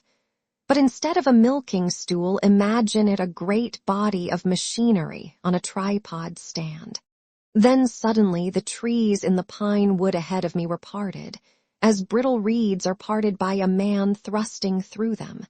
They were snapped off and driven headlong, and a second huge tripod appeared, rushing, as it seemed, headlong towards me. And I was galloping hard to meet it. At the sight of the second monster, my nerve went altogether. Not stopping to look again, I wrenched the horse's head hard round to the right, and in another moment the dog-cart had heeled over upon the horse. The shafts smashed noisily, and I was flung sideways and fell heavily into a shallow pool of water. I crawled out almost immediately and crouched, my feet still in the water, under a clump of firs. The horse lay motionless. His neck was broken, poor brute. And by the lightning flashes I saw the black bulk of the overturned dog-cart and the silhouette of the wheel still spinning slowly. In another moment the colossal mechanism went striding by me and passed uphill towards Purford. Seen nearer, the thing was incredibly strange, for it was no mere insensate machine driving on its way. Machine it was, with a ringing metallic pace, and long, flexible, glittering tentacles, one of which gripped a young pine tree, swinging and rattling about its strange body. It picked its road as it went striding along, and the brazen hood that surmounted it moved to and fro with the inevitable suggestion of a head looking about. Behind the main body was a huge mass of white metal like a gigantic fisherman's basket, and puffs of green smoke squirted out from the joints of the limbs as the monster swept by me. And in an instant it was gone. So much I saw then, all vaguely for the flickering of the lightning, in blinding highlights and dense black shadows. As it passed, it set up an exultant, deafening howl that drowned the thunder. Aloo, aloo. And in another minute it was with its companion, half a mile away, stooping over something in the field. I have no doubt this thing in the field was the third of the 10 cylinders they had fired at us from Mars. For some minutes I lay there in the rain and darkness watching, by the intermittent light, these monstrous beings of metal moving about in the distance over the hedge tops. A thin hail was now beginning, and as it came and went their figures grew misty and then flashed into clearness again. Now and then came a gap in the lightning, and the night swallowed them up. I was soaked with hail above and puddle water below. It was some time before my blank astonishment would let me struggle up the bank to a drier position, or think at all of my imminent peril. Not far from me was a little one-roomed squatter's hut of wood, surrounded by a patch of potato garden. I struggled to my feet at last, and crouching and making use of every chance of cover, I made a run for this. I hammered at the door, but I could not make the people hear, if there were any people inside. And after a time I desisted, and availing myself of a ditch for the greater part of the way, succeeded in crawling, unobserved by these monstrous machines, into the pine woods towards Mayberry. Under cover of this I pushed on, wet and shivering now, towards my own house. I walked among the trees trying to find the footpath. It was very dark indeed in the wood, for the lightning was now becoming infrequent, and the hail, which was pouring down in a torrent, fell in columns through the gaps in the heavy foliage. If I had fully realized the meaning of all the things I had seen, I should have immediately worked my way round through Byfleet to Street Cobham, and so gone back to rejoin my wife at Leatherhead. But that night, the strangeness of things about me, and my physical wretchedness, prevented me, for I was bruised, weary, wet to the skin, deafened and blinded by the storm. I had a vague idea of going on to my own house, and that was as much motive as I had. I staggered through the trees, fell into a ditch and bruised my knees against a plank, and finally splashed out into the lane that ran down from the College Armis. I say splashed, for the storm water was sweeping the sand down the hill in a muddy torrent. There in the darkness, a man blundered into me and sent me reeling back.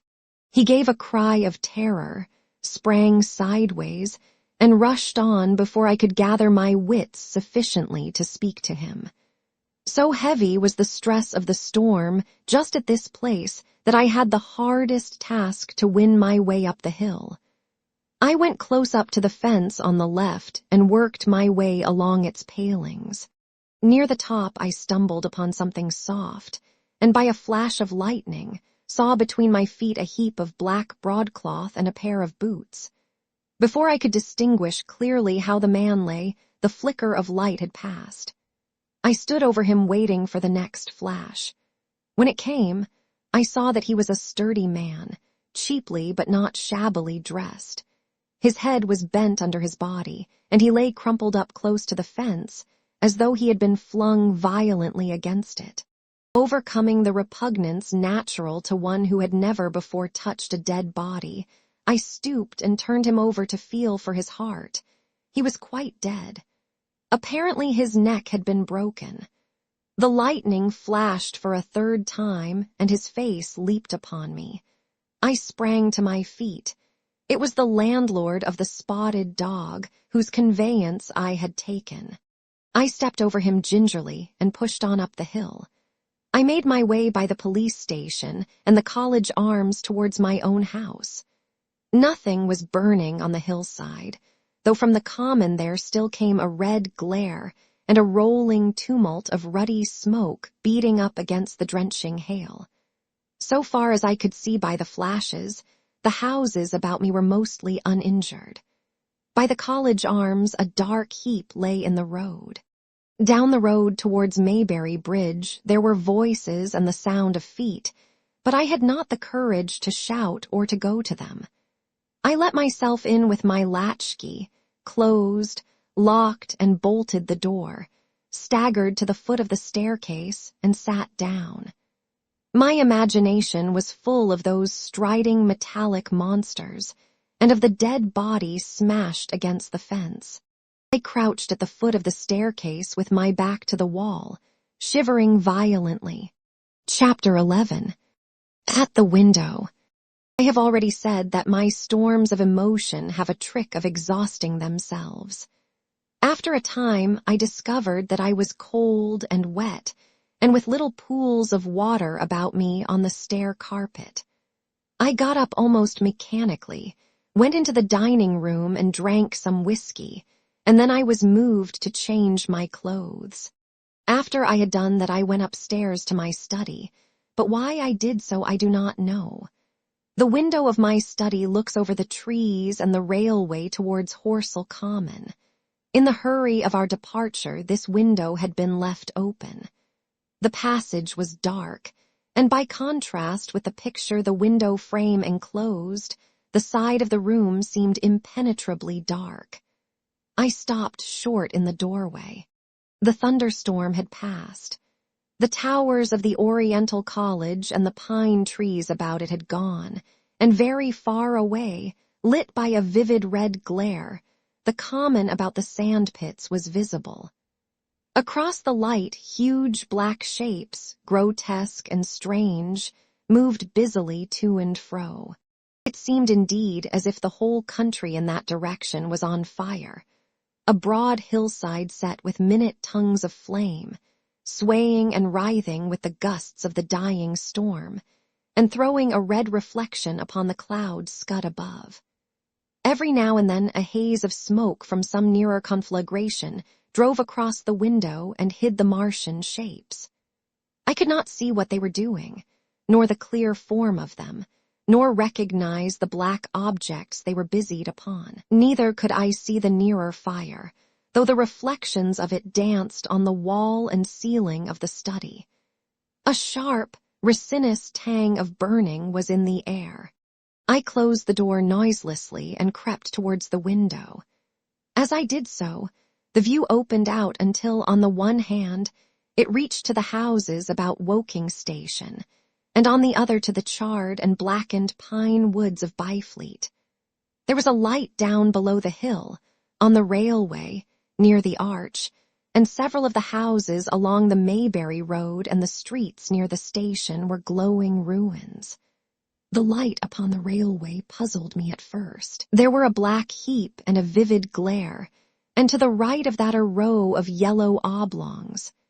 Then I perceived this was a wrecked train, the forepart smashed and on fire, the hinder carriages still upon the rails.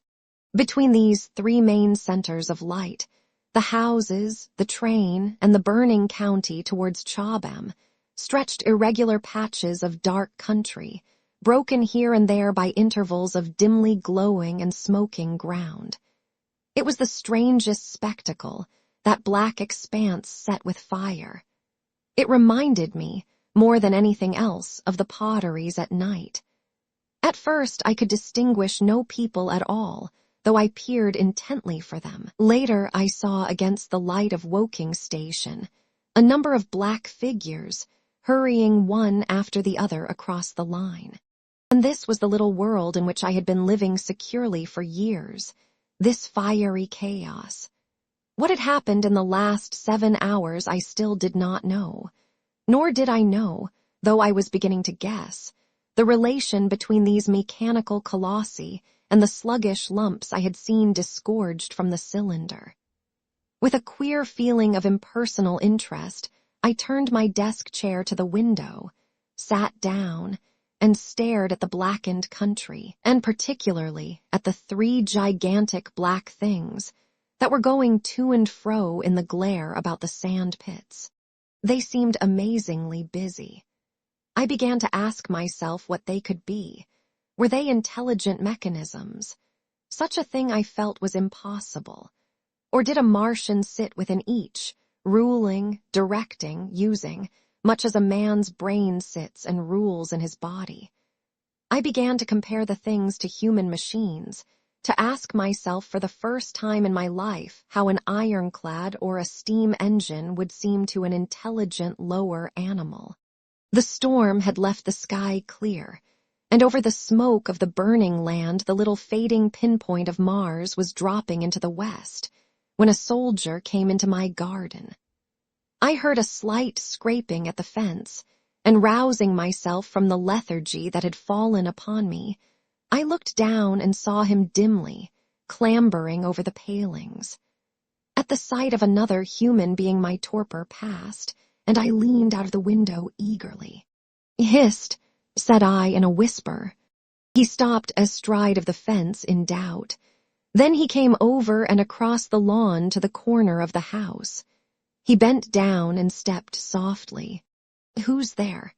he said, also whispering, standing under the window and peering up. "Where are you going?" I asked. "God knows." "Are you trying to hide?" "That's it." "Come into the house," I said. I went down, unfastened the door, and let him in and locked the door again. I could not see his face. He was hatless, and his coat was unbuttoned. "My God," he said as I drew him in. "What has happened?" I asked. "What hasn't?" In the obscurity I could see he made a gesture of despair. "They wiped us out, simply wiped us out," he repeated again and again. He followed me, almost mechanically, into the dining room. "Take some whiskey," I said, pouring out a stiff dose.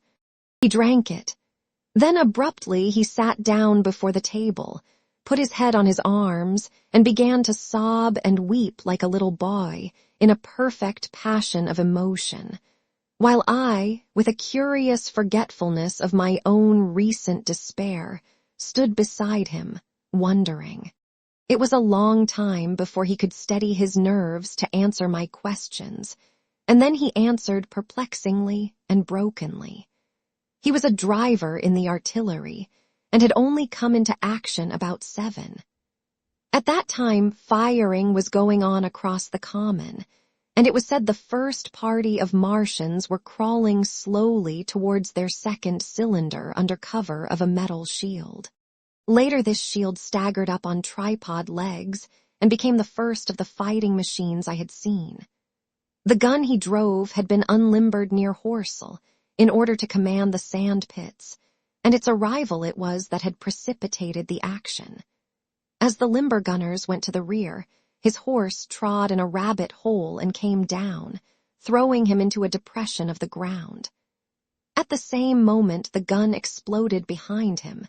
The ammunition blew up. There was fire all about him, and he found himself lying under a heap of charred dead men and dead horses. "I lay still," he said, "scared out of my wits with the forequarter of a horse atop of me. We'd been wiped out. And the smell, good God, like burnt meat. I was hurt across the back by the fall of the horse, and there I had to lie until I felt better. Just like parade it had been a minute before, then stumble, bang, swish. Wiped out," he said. He had hid under the dead horse for a long time, peeping out furtively across the common. The cardigan men had tried a rush, in skirmishing order, at the pit, simply to be swept out of existence. Then the monster had risen to its feet and had begun to walk leisurely to and fro across the common among the few fugitives, with its head-like hood turning about exactly like the head of a cowled human being. A kind of arm carried a complicated metallic case, about which green flashes scintillated, and out of the funnel of this there smoked the heat tray. In a few minutes there was, so far as the soldier could see, not a living thing left upon the common, and every bush and tree upon it that was not already a blackened skeleton was burning. The hussars had been on the road beyond the curvature of the ground, and he saw nothing of them. He heard the Maxims rattle for a time, and then become still. The giant saved Woking station and its cluster of houses until the last.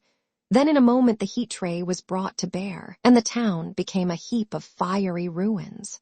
Then the thing shut off the heat tray, and turning its back upon the artillerymen, began to waddle away towards the smoldering pine woods that sheltered the second cylinder. As it did so, a second glittering titan built itself up out of the pit. The second monster followed the first, and at that the artilleryman began to crawl very cautiously across the hot heather ash towards Horsell. He managed to get alive into the ditch by the side of the road, and so escaped to Woking. There his story became ejaculatory. The place was impassable. It seems there were a few people alive there, frantic for the most part, and many burned and scalded. He was turned aside by the fire, and hid among some almost scorching heaps of broken wall, as one of the Martian giants returned. He saw this one pursue a man, catch him up in one of its steely tentacles, and knock his head against the trunk of a pine tree. At last, after nightfall, the artilleryman made a rush for it and got over the railway embankment. Since then he had been skulking along towards Maybury, in the hope of getting out of danger Londonward. People were hiding in trenches and cellars, and many of the survivors had made off towards Woking village and Send. He had been consumed with thirst until he found one of the water mains near the railway arch smashed, and the water bubbling out like a spring upon the road. That was the story I got from him, bit by bit. He grew calmer telling me and trying to make me see the things he had seen. He had eaten no food since midday. He told me early in his narrative, and I found some mutton and bread in the pantry and brought it into the room. We lit no lamp for fear of attracting the Martians, and ever and again our hands would touch upon bread or meat. As he talked, things about us came darkly out of the darkness, and the trampled bushes and broken rose trees outside the window grew distinct. It would seem that a number of men or animals had rushed across the lawn. I began to see his face, blackened and haggard, as no doubt mine was also. When we had finished eating, we went softly upstairs to my study, and I looked again out of the open window. In one night the valley had become a valley of ashes. The fires had dwindled now. Where flames had been there were now streamers of smoke, but the countless ruins of shattered and gutted houses and blasted and blackened trees that the night had hidden stood out now gaunt and terrible in the pitiless light of dawn. Yet here and there some object had had the luck to escape. A white railway signal here, the end of a greenhouse there, white and fresh amid the wreckage. Never before in the history of warfare had destruction been so indiscriminate and so universal. And shining with the growing light of the east, 3 of the metallic giants stood about the pit, their cowls rotating as though they were surveying the desolation they had made. It seemed to me that the pit had been enlarged, and ever and again puffs of vivid green vapor streamed up and out of it towards the brightening dawn, streamed up, whirled, broke, and vanished. Beyond were the pillars of fire about Chobham. They became pillars of bloodshot smoke at the first touch of day. Chapter 12. What I saw of the destruction of Weybridge and Shepperton. As the dawn grew brighter, we withdrew from the window from which we had watched the Martians, and went very quietly downstairs. The artilleryman agreed with me that the house was no place to stay in. He proposed, he said, to make his way Londonward, and thence rejoin his battery. No, 12 of the horse artillery. My plan was to return at once to Leatherhead, and so greatly had the strength of the Martians impressed me that I had determined to take my wife to Newhaven, and go with her out of the country forthwith, for I already perceived clearly that the country about London must inevitably be the scene of a disastrous struggle before such creatures as these could be destroyed. Between us and Leatherhead, however, lay the third cylinder with its guarding giants. Had I been alone, I think I should have taken my chance and struck across country. But the artilleryman dissuaded me. "It's no kindness to the right sort of wife," he said, "to make her a widow." And in the end I agreed to go with him, under cover of the woods, northward as far as Street Cobham before I parted with him. Thence I would make a big detour by Epsom to reach Leatherhead. I should have started at once, but my companion had been in active service, and he knew better than that. He made me ransack the house for a flask, which he filled with whiskey, and we lined every available pocket with packets of biscuits and slices of meat. Then we crept out of the house, and ran as quickly as we could down the ill-made road by which I had come overnight. The houses seemed deserted. In the road lay a group of 3 charred bodies close together, struck dead by the heat ray, and here and there were things that people had dropped: a clock, a slipper, a silver spoon, and the like poor valuables. At the corner turning up towards the post office, a little cart, filled with boxes and furniture, and horseless, heeled over on a broken wheel. A cash box had been hastily smashed open and thrown under the debris. Except the lodge at the orphanage, which was still on fire, none of the houses had suffered very greatly here. The heat ray had shaved the chimney tops and passed. Yet, save ourselves, there did not seem to be a living soul on Maybury Hill. The majority of the inhabitants had escaped, I suppose, by way of the old Woking road, the road I had taken when I drove to Leatherhead, or they had hidden. We went down the lane, by the body of the man in black, sodden now from the overnight hail, and broke into the woods at the foot of the hill. We pushed through these towards the railway without meeting a soul. The woods across the line were but the scarred and blackened ruins of woods. For the most part the trees had fallen, but a certain proportion still stood, dismal gray stems, with dark brown foliage instead of green. On our side the fire had done no more than scorch the nearer trees. It had failed to secure its footing. In one place the woodmen had been at work on Saturday.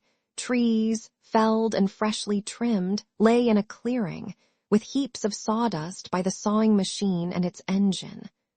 Hard by was a temporary hut, deserted. There was not a breath of wind this morning, and everything was strangely still.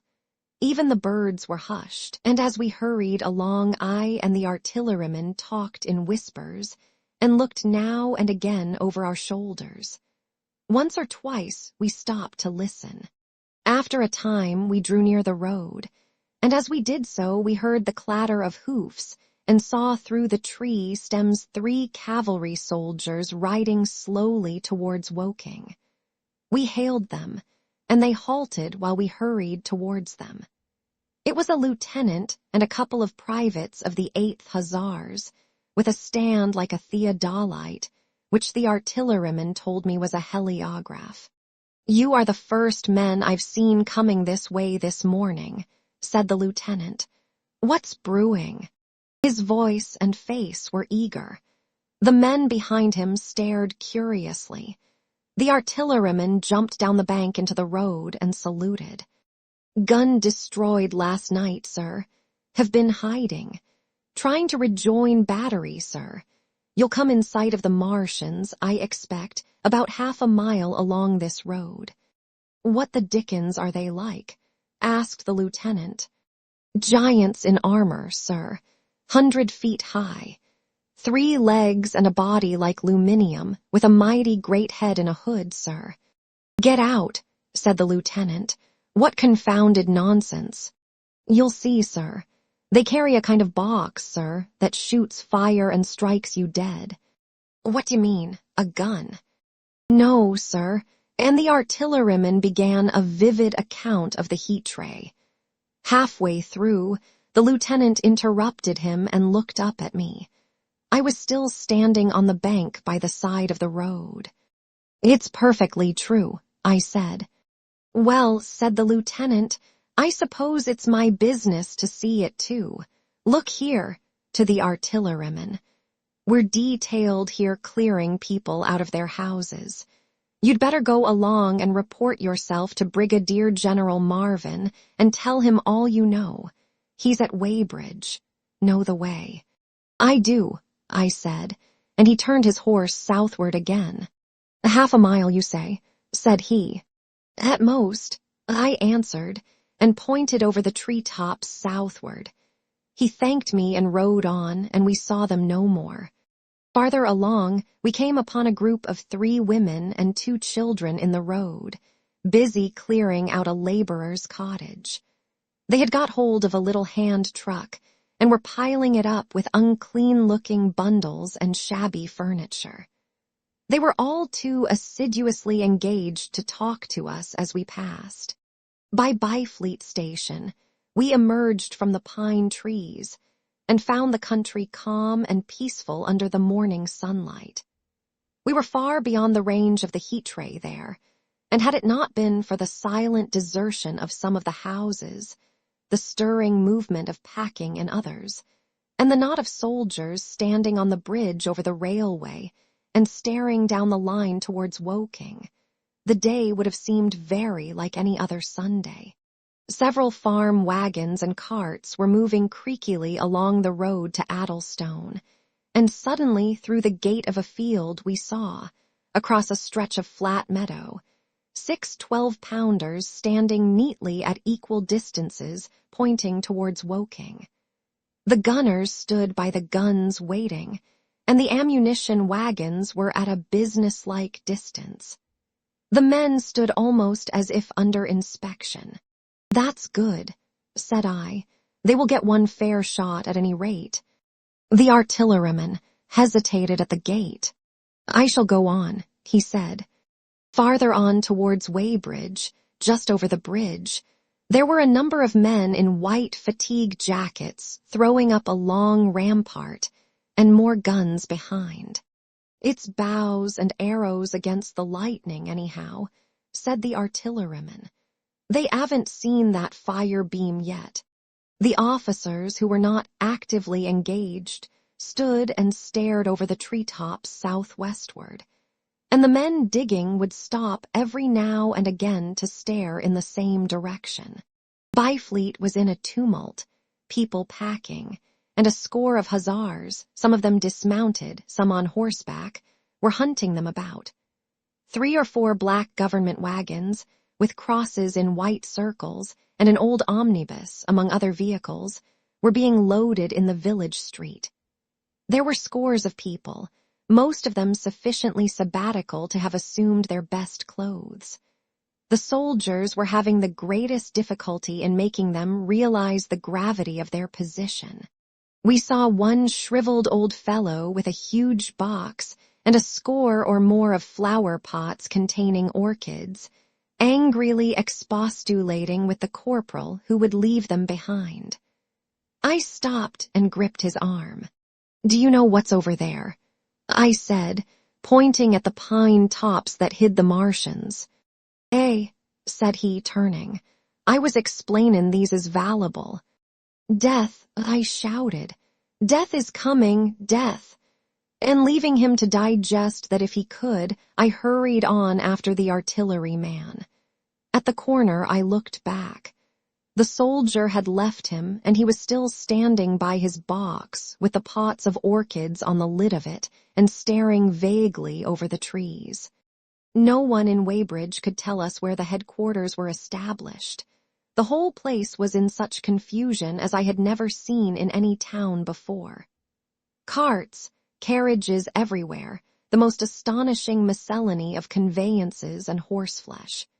The respectable inhabitants of the place, men in golf and boating costumes, wives prettily dressed, were packing, riverside loafers energetically helping, children excited, and for the most part, highly delighted at this astonishing variation of their Sunday experiences.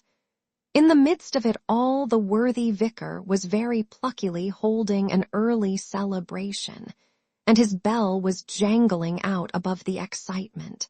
I and the artilleryman, seated on the step of the drinking fountain, made a very passable meal upon what we had brought with us. Patrols of soldiers, here no longer hussars, but grenadiers in white, were warning people to move now or to take refuge in their cellars as soon as the firing began. We saw as we crossed the railway bridge that a growing crowd of people had assembled in and about the railway station, and the swarming platform was piled with boxes and packages. The ordinary traffic had been stopped, I believe, in order to allow of the passage of troops and guns to Chertsey, and I have heard since that a savage struggle occurred for places in the special trains that were put on at a later hour. We remained at Weybridge until midday, and at that hour we found ourselves at the place near Shepperton Lock where the Wey and Thames join. Part of the time we spent helping 2 old women to pack a little cart. The Wey has a treble mouth, and at this point boats are to be hired, and there was a ferry across the river. On the Shepperton side was an inn with a lawn, and beyond that the tower of Shepperton Church. It has been replaced by a spire, rose above the trees. Here we found an excited and noisy crowd of fugitives. As yet the flight had not grown to a panic, but there were already far more people than all the boats going to and fro could enable to cross. People came panting along under heavy burdens. One husband and wife were even carrying a small outhouse door between them, with some of their household goods piled thereon. One man told us he meant to try to get away from Shepperton Station. There was a lot of shouting, and one man was even jesting. The idea people seemed to have here was that the Martians were simply formidable human beings, who might attack and sack the town, to be certainly destroyed in the end. Every now and then people would glance nervously across the way, at the meadows towards Chertsey, but everything over there was still. Across the Thames, except just where the boats landed, everything was quiet, in vivid contrast with the Surrey side.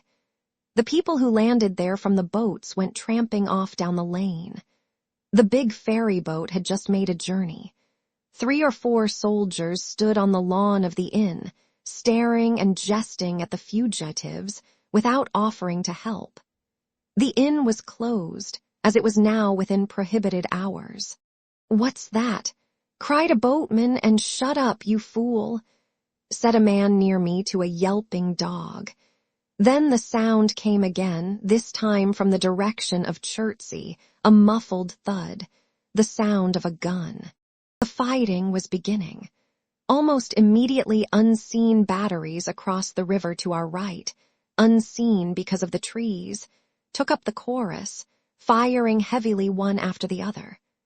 A woman screamed. Everyone stood arrested by the sudden stir of battle, near us and yet invisible to us. Nothing was to be seen save flat meadows, cows feeding unconcernedly for the most part, and silvery pollard willows motionless in the warm sunlight. "The soldiers'll stop 'em," said a woman beside me doubtfully. A haziness rose over the treetops. Then suddenly we saw a rush of smoke far away up the river, a puff of smoke that jerked up into the air and hung. And forthwith the ground heaved underfoot, and a heavy explosion shook the air, smashing 2 or 3 windows in the houses near, and leaving us astonished. "Here they are," shouted a man in a blue jersey. "Yonder, d'ye see them? Yonder." Quickly, one after the other, 1, 2, 3, 4 of the armored Martians appeared, far away over the little trees, across the flat meadows that stretched towards Chertsey, and striding hurriedly towards the river. Little cowled figures they seemed at first, going with a rolling motion and as fast as flying birds. Then, advancing obliquely towards us, came a 5th. Their armored bodies glittered in the sun as they swept swiftly forward upon the guns, growing rapidly larger as they drew nearer. One on the extreme left, the remotest that is, flourished a huge case high in the air, and the ghostly, terrible heat ray I had already seen on Friday night smote towards Chertsey and struck the town. At sight of these strange, swift, and terrible creatures, the crowd near the water's edge seemed to me to be for a moment horror-struck.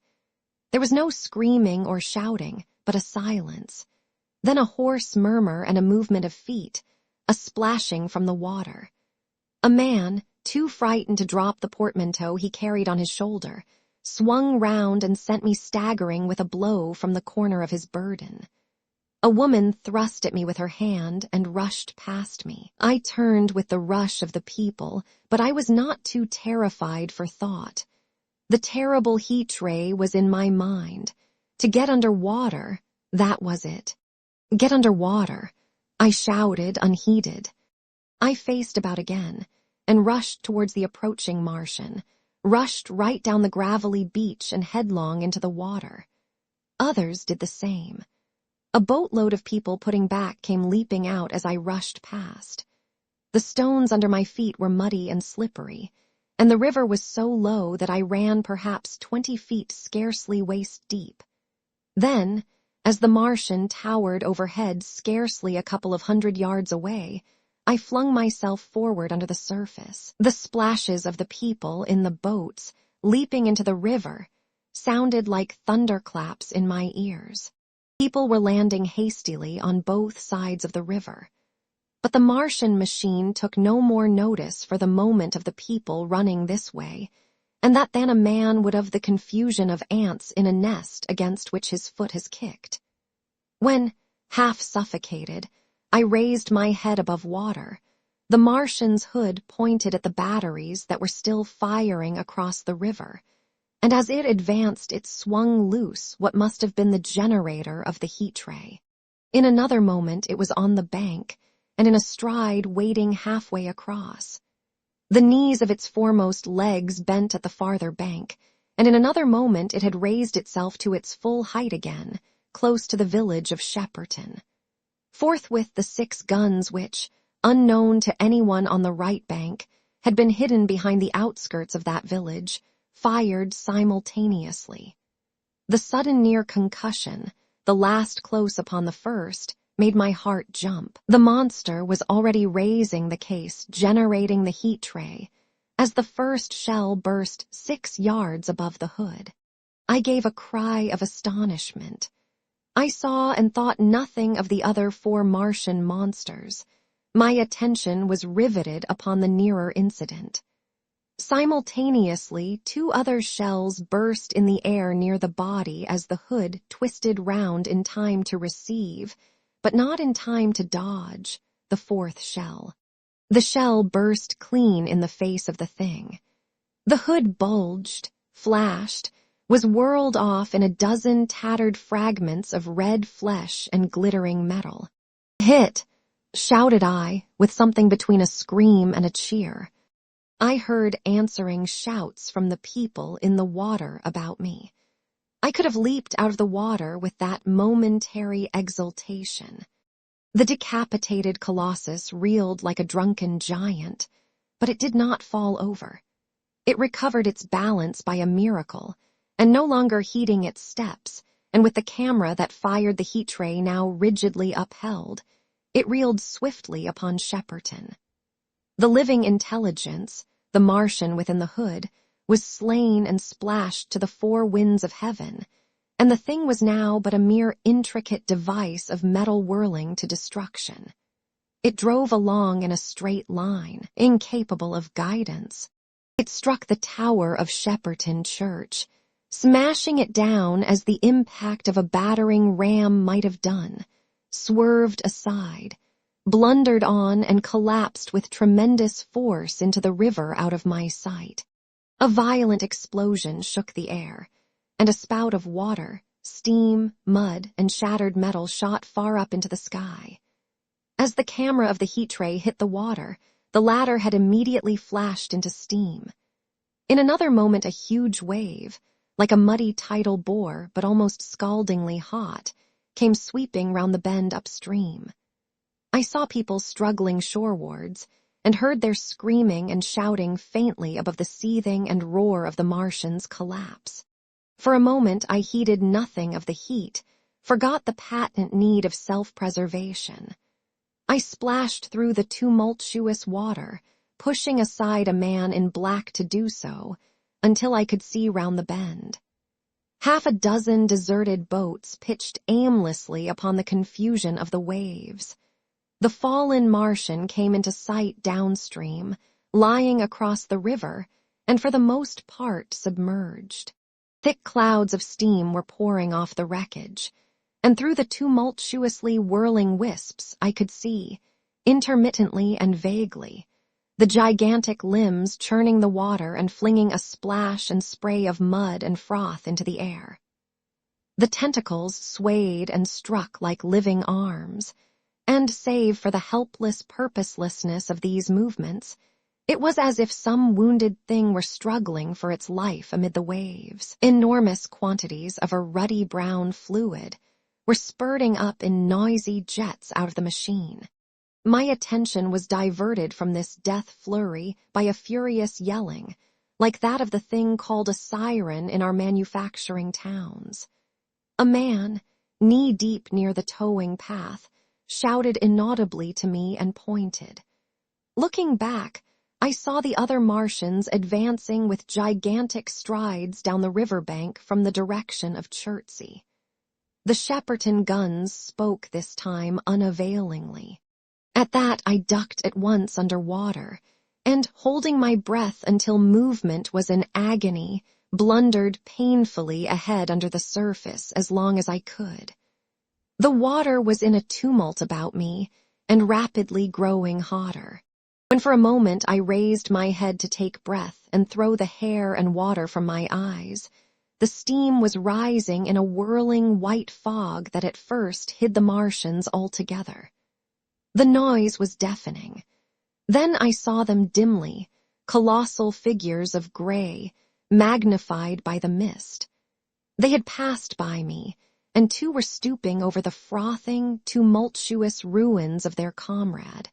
The third and fourth stood beside him in the water, one perhaps 200 yards from me, the other towards Laleham. The generators of the heat rays waved high, and the hissing beams smote down this way and that. The air was full of sound, a deafening and confusing conflict of noises. The clangorous din of the Martians, the crash of falling houses, the thud of trees, fences, sheds flashing into flame, and the crackling and roaring of fire.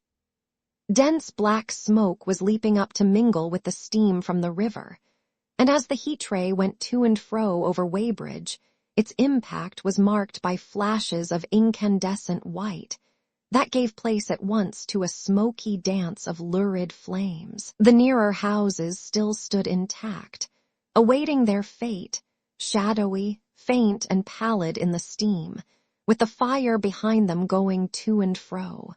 For a moment perhaps I stood there, breast high in the almost boiling water, dumbfounded at my position, hopeless of escape.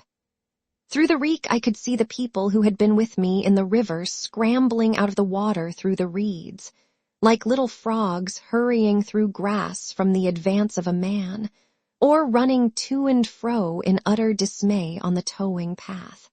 Then suddenly the white flashes of the heat ray came leaping towards me. The houses caved in as they dissolved at its touch, and darted out flames. The trees changed to fire with a roar. The ray flickered up and down the towing path, licking off the people who ran this way and that, and came down to the water's edge not 50 yards from where I stood. It swept across the river to Shepperton, and the water in its track rose in a boiling wheel crested with steam. I turned shoreward. In another moment the huge wave, well nigh at the boiling point, had rushed upon me. I screamed aloud and scalded, half-blinded, agonized. I staggered through the leaping, hissing water towards the shore. Had my foot stumbled, it would have been the end. I fell helplessly, in full sight of the Martians, upon the broad, bare, gravelly spit that runs down to mark the angle of the Wey and Thames. I expected nothing but death. I have a dim memory of the foot of a Martian coming down within a score of yards of my head, driving straight into the loose gravel, whirling it this way and that and lifting again. Of a long suspense, and then of the four carrying the debris of their comrade between them, now clear and then presently faint through a veil of smoke, receding interminably, as it seemed to me, across a vast space of river and meadow. And then, very slowly, I realized that by a miracle I had escaped. Chapter 13. How I Fell in with the Curate. After getting this sudden lesson in the power of terrestrial weapons, the Martians retreated to their original position upon Horsell Common, and in their haste, and encumbered with the debris of their smashed companion, they no doubt overlooked many such a stray and negligible victim as myself. Had they left their comrade and pushed on forthwith, there was nothing at that time between them and London but batteries of 12-pounder guns, and they would certainly have reached the capital in advance of the tidings of their approach. As sudden, dreadful, and destructive, their advent would have been as the earthquake that destroyed Lisbon a century ago. But they were in no hurry. Cylinder followed cylinder on its interplanetary flight. Every 24 hours brought them reinforcement. And meanwhile, the military and naval authorities, now fully alive to the tremendous power of their antagonists, worked with furious energy. Every minute a fresh gun came into position until, before twilight, every copse, every row of suburban villas on the hilly slopes about Kingston and Richmond, masked an expectant black muzzle. And through the charred and desolated area, perhaps 20 square miles altogether, that encircled the Martian encampment on Horsell Common, through charred and ruined villages among the green trees, through the blackened and smoking arcades that had been but a day ago pine spinneys, crawled the devoted scouts with the heliographs that were presently to warn the gunners of the Martian approach. But the Martians now understood our command of artillery and the danger of human proximity, and not a man ventured within a mile of either cylinder, save at the price of his life. It would seem that these giants spent the earlier part of the afternoon in going to and fro, transferring everything from the second and third cylinders, the second in Addlestone golf links and the third at Purford, to their original pit on Horsell Common. Over that, above the blackened heather and ruined buildings that stretched far and wide, stood one as sentinel, while the rest abandoned their vast fighting machines and descended into the pit. They were hard at work there far into the night, and the towering pillar of dense green smoke that rose therefrom could be seen from the hills about Marrow, and even, it is said, from Banstead and Epsom Downs. And while the Martians behind me were thus preparing for their next sally, and in front of me humanity gathered for the battle, I made my way with infinite pains and labor from the fire and smoke of burning Weybridge towards London. I saw an abandoned boat, very small and remote, drifting downstream, and throwing off the most of my sodden clothes, I went after it, gained it, and so escaped out of that destruction. There were no oars in the boat, but I contrived to paddle, as well as my parboiled hands would allow, down the river towards Halliford and Walton, going very tediously and continually looking behind me, as you may well understand. I followed the river because I considered that the water gave me my best chance of escape, should these giants return. The hot water from the Martians' overthrow drifted downstream with me, so that for the best part of a mile I could see little of either bank. Once, however, I made out a string of black figures hurrying across the meadows from the direction of Weybridge. Halliford, it seemed, was deserted, and several of the houses facing the river were on fire. It was strange to see the place quite tranquil, quite desolate under the hot blue sky, with the smoke and little threads of flame going straight up into the heat of the afternoon. Never before had I seen houses burning without the accompaniment of an obstructive crowd. A little farther on the dry reeds up the bank were smoking and glowing, and a line of fire inland was marching steadily across a late field of hay.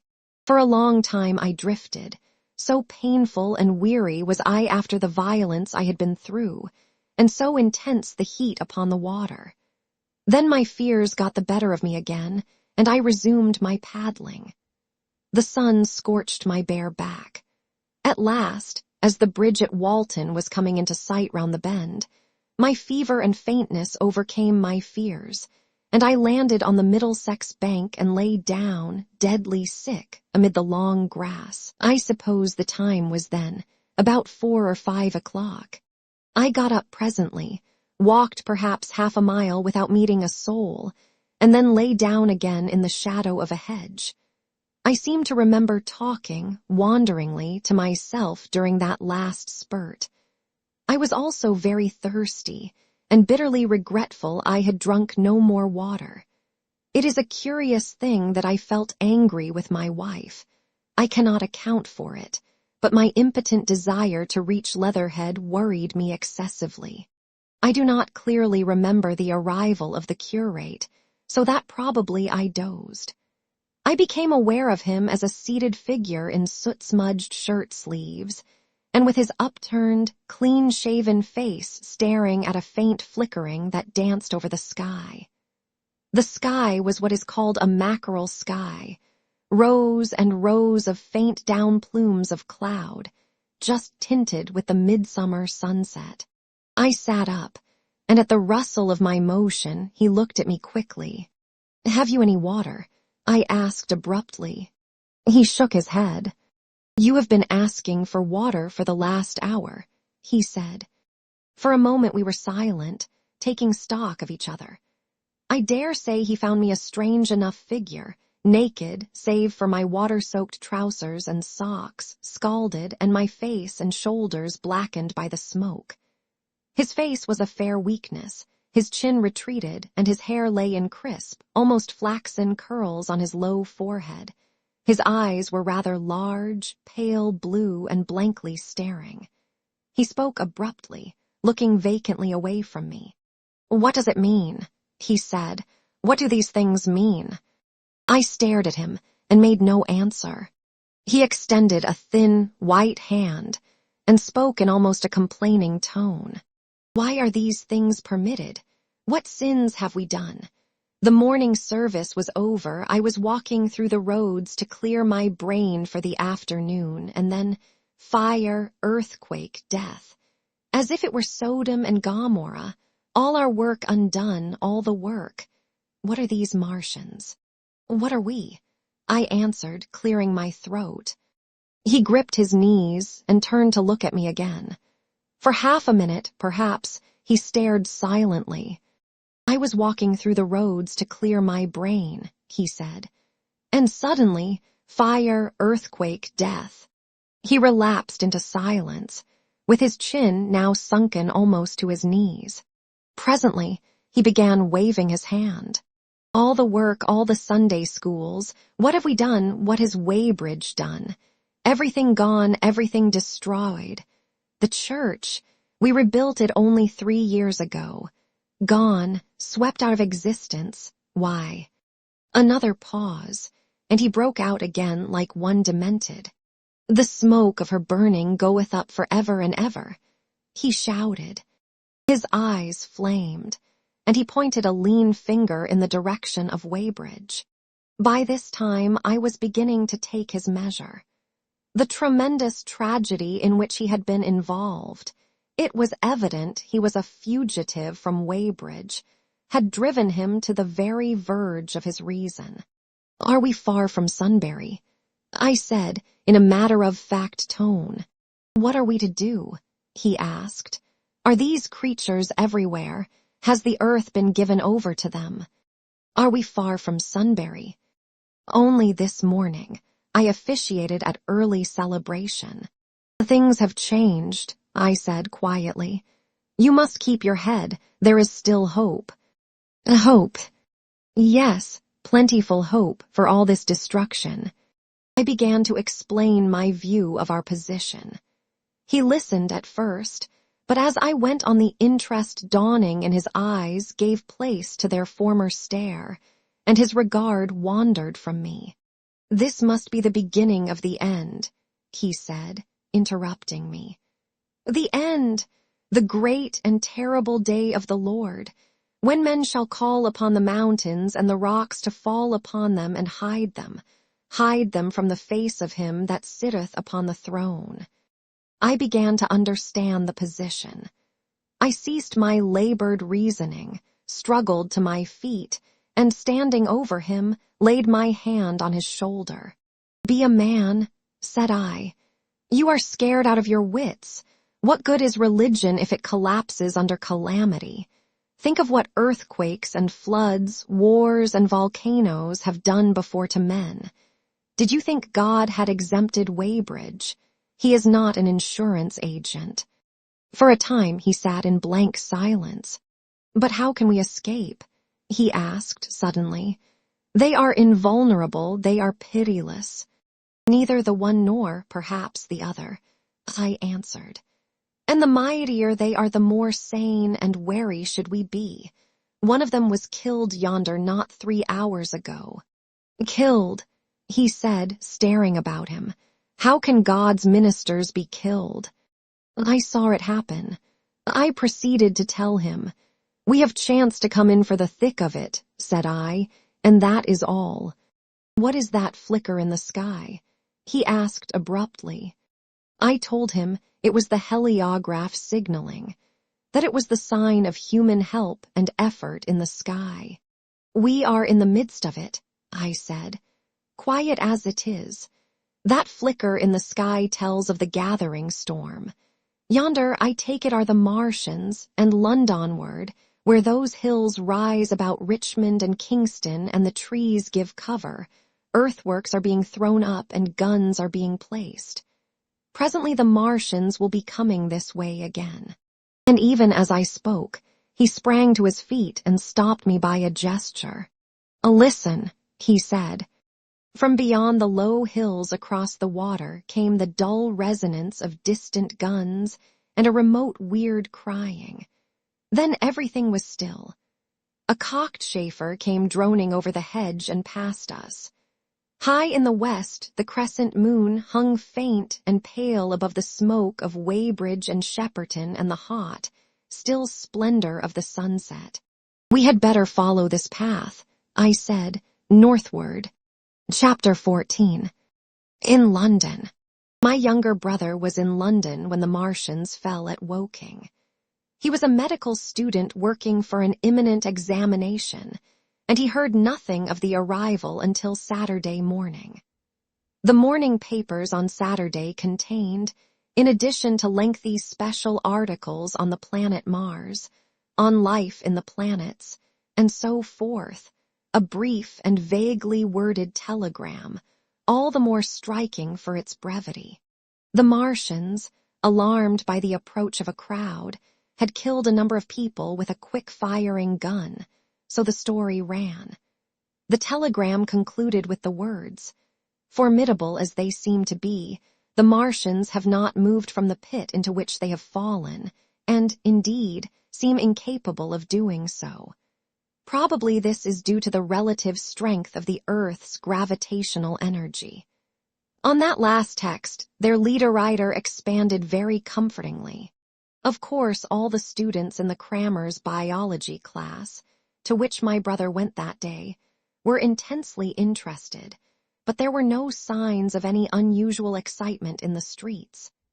The afternoon papers puffed scraps of news under big headlines. They had nothing to tell beyond the movements of troops about the common, and the burning of the pine woods between Woking and Weybridge until 8. Then the St. James's Gazette, in an extra special edition, announced the bare fact of the interruption of telegraphic communication. This was thought to be due to the falling of burning pine trees across the line. Nothing more of the fighting was known that night, the night of my drive to Leatherhead and back. My brother felt no anxiety about us, as he knew from the description in the papers that the cylinder was a good 2 miles from my house. He made up his mind to run down that night to me, in order, as he says, to see the things before they were killed. He dispatched a telegram, which never reached me, about 4 o'clock, and spent the evening at a music hall. In London, also, on Saturday night there was a thunderstorm, and my brother reached Waterloo in a cab. On the platform from which the midnight train usually starts he learned, after some waiting, that an accident prevented trains from reaching Woking that night. The nature of the accident he could not ascertain. Indeed, the railway authorities did not clearly know at that time. There was very little excitement in the station, as the officials, failing to realize that anything further than a breakdown between Byfleet and Woking Junction had occurred, were running the theatre trains, which usually passed through Woking round by Virginia Water or Guildford.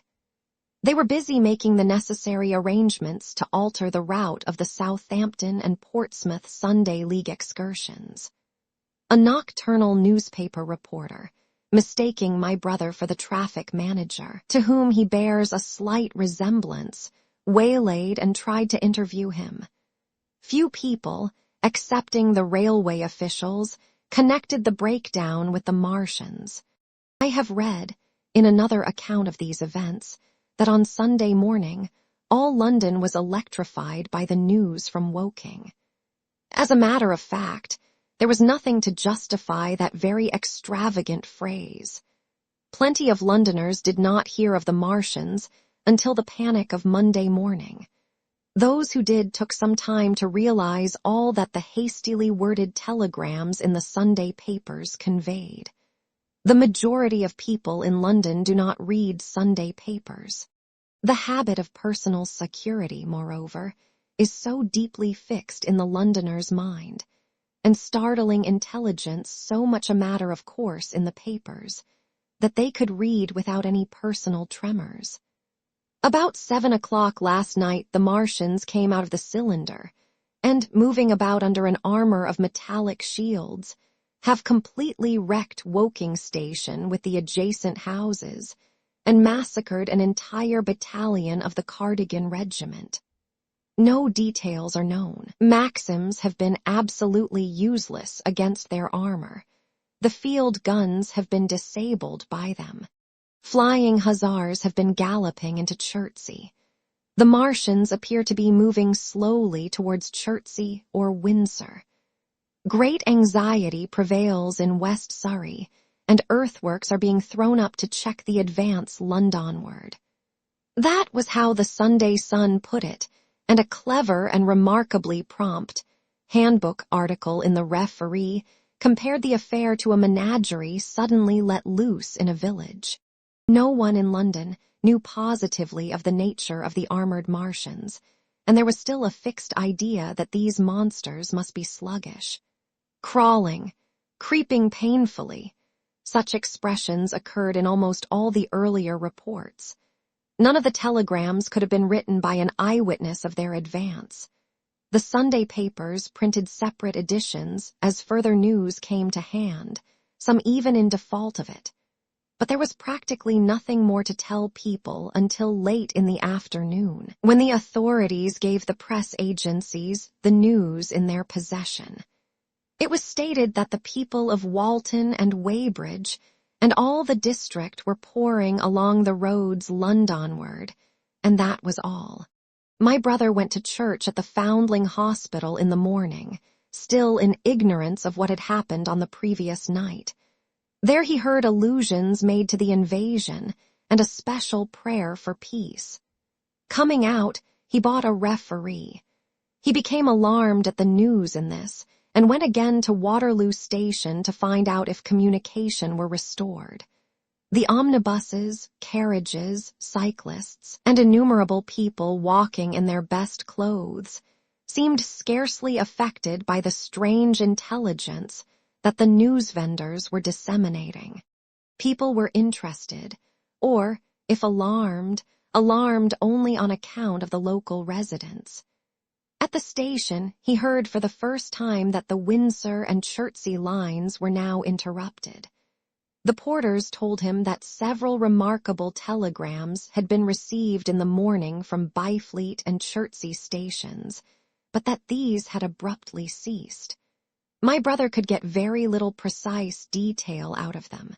"There's fighting going on about Weybridge," was the extent of their information. The train service was now very much disorganized. Quite a number of people who had been expecting friends from places on the southwestern network were standing about the station. One gray-headed old gentleman came and abused the Southwestern Company bitterly to my brother.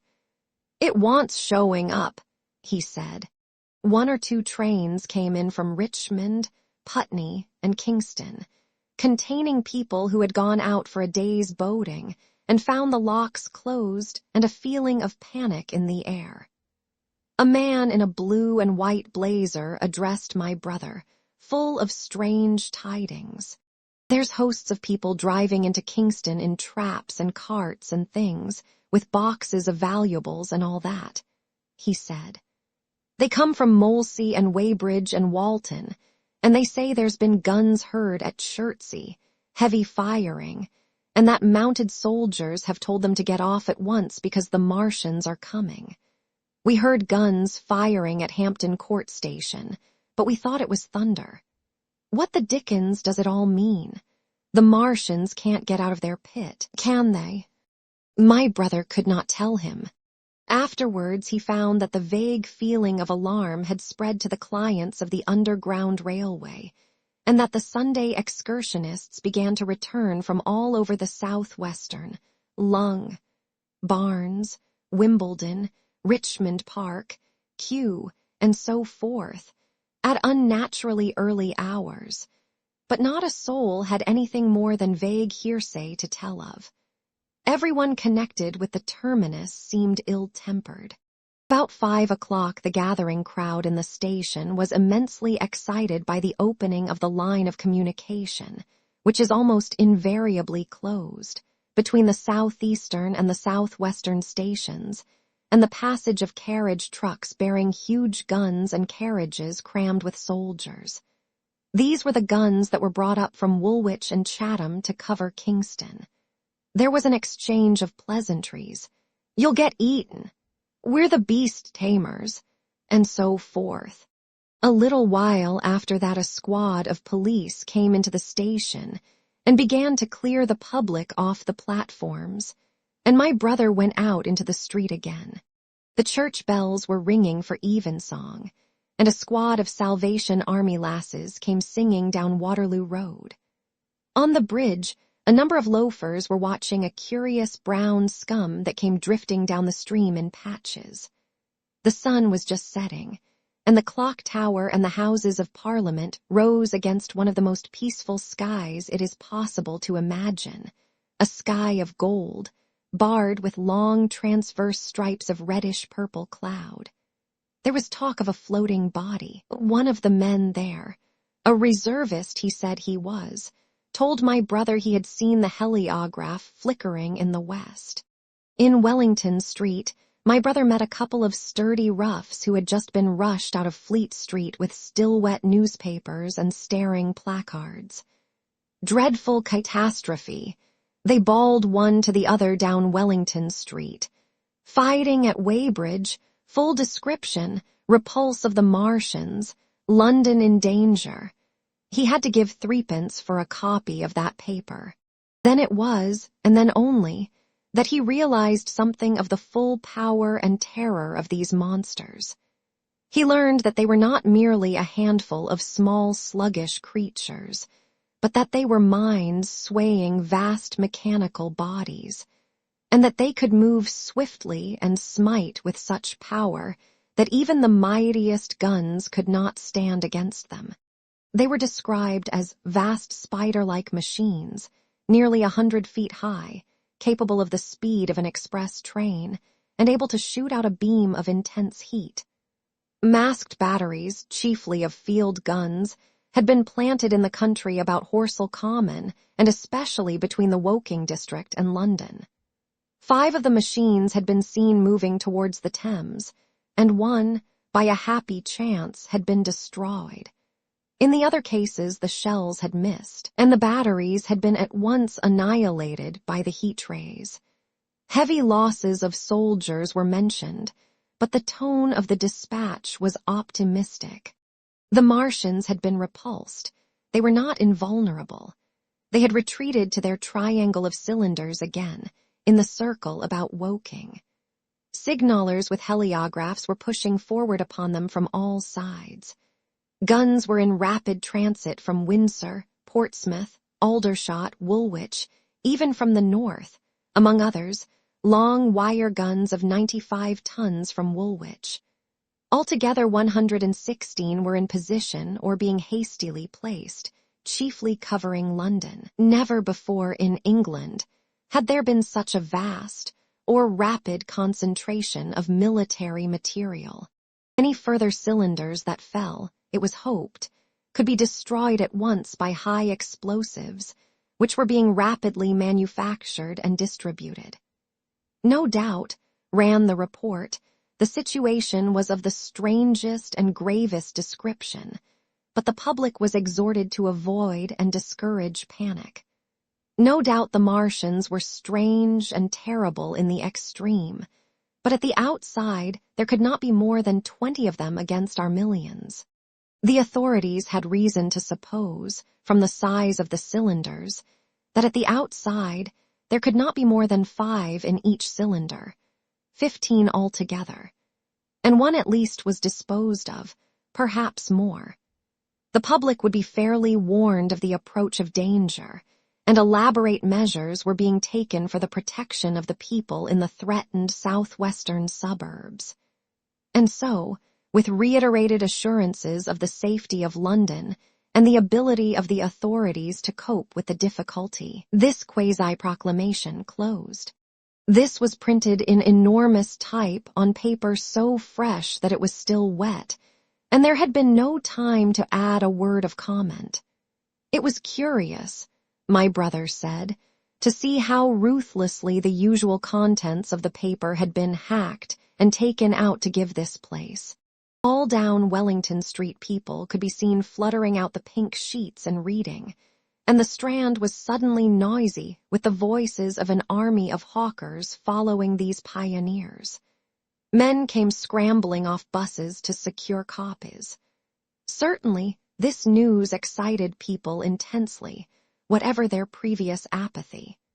The shutters of a map shop in the Strand were being taken down, my brother said, and a man in his Sunday raiment, lemon-yellow gloves even, was visible inside the window, hastily fastening maps of Surrey to the glass.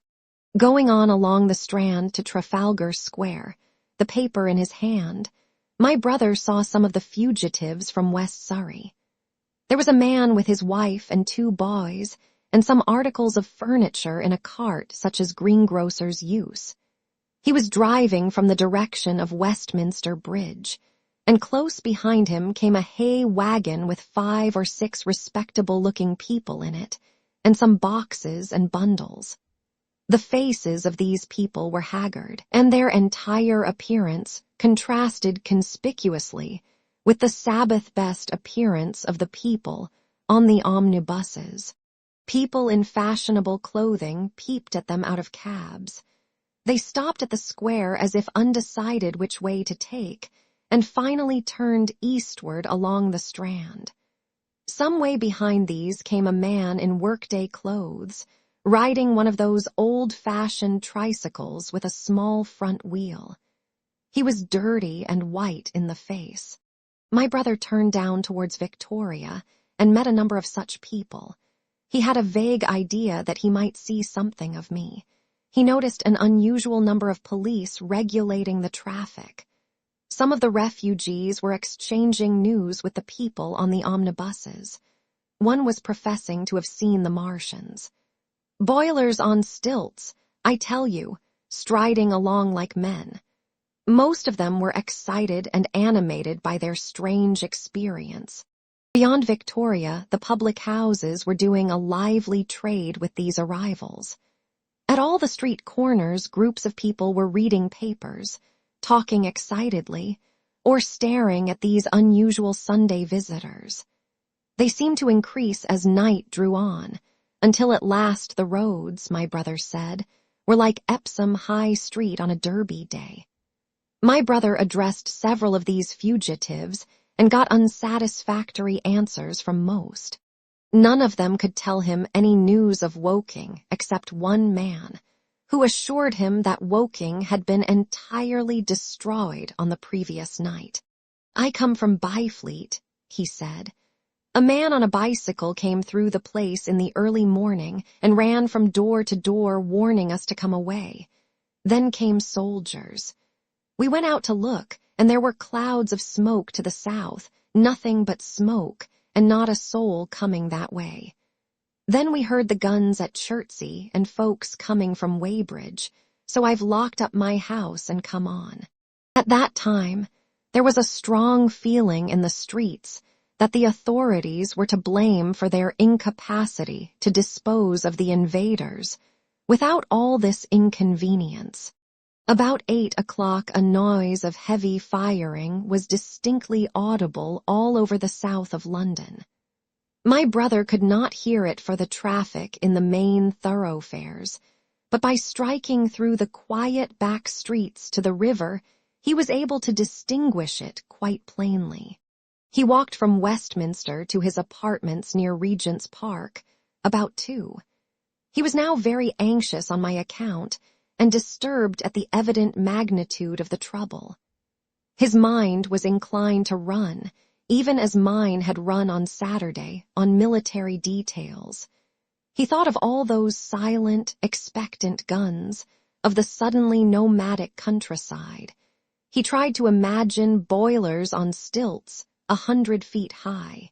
There were 1 or 2 cartloads of refugees passing along Oxford Street, and several in the Marylebone Road.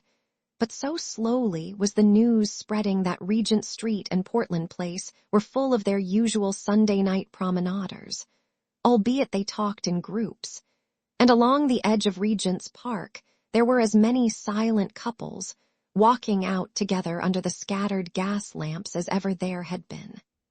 The night was warm and still, and a little oppressive. The sound of guns continued intermittently, and after midnight there seemed to be sheet lightning in the south. He read and reread the paper, fearing the worst had happened to me. He was restless, and after supper prowled out again aimlessly. He returned and tried in vain to divert his attention to his examination notes. He went to bed a little after midnight, and was awakened from lurid dreams in the small hours of Monday by the sound of door knockers, feet running in the street, distant drumming, and a clamor of bells. Red reflections danced on the ceiling. For a moment he lay astonished, wondering whether day had come or the world gone mad.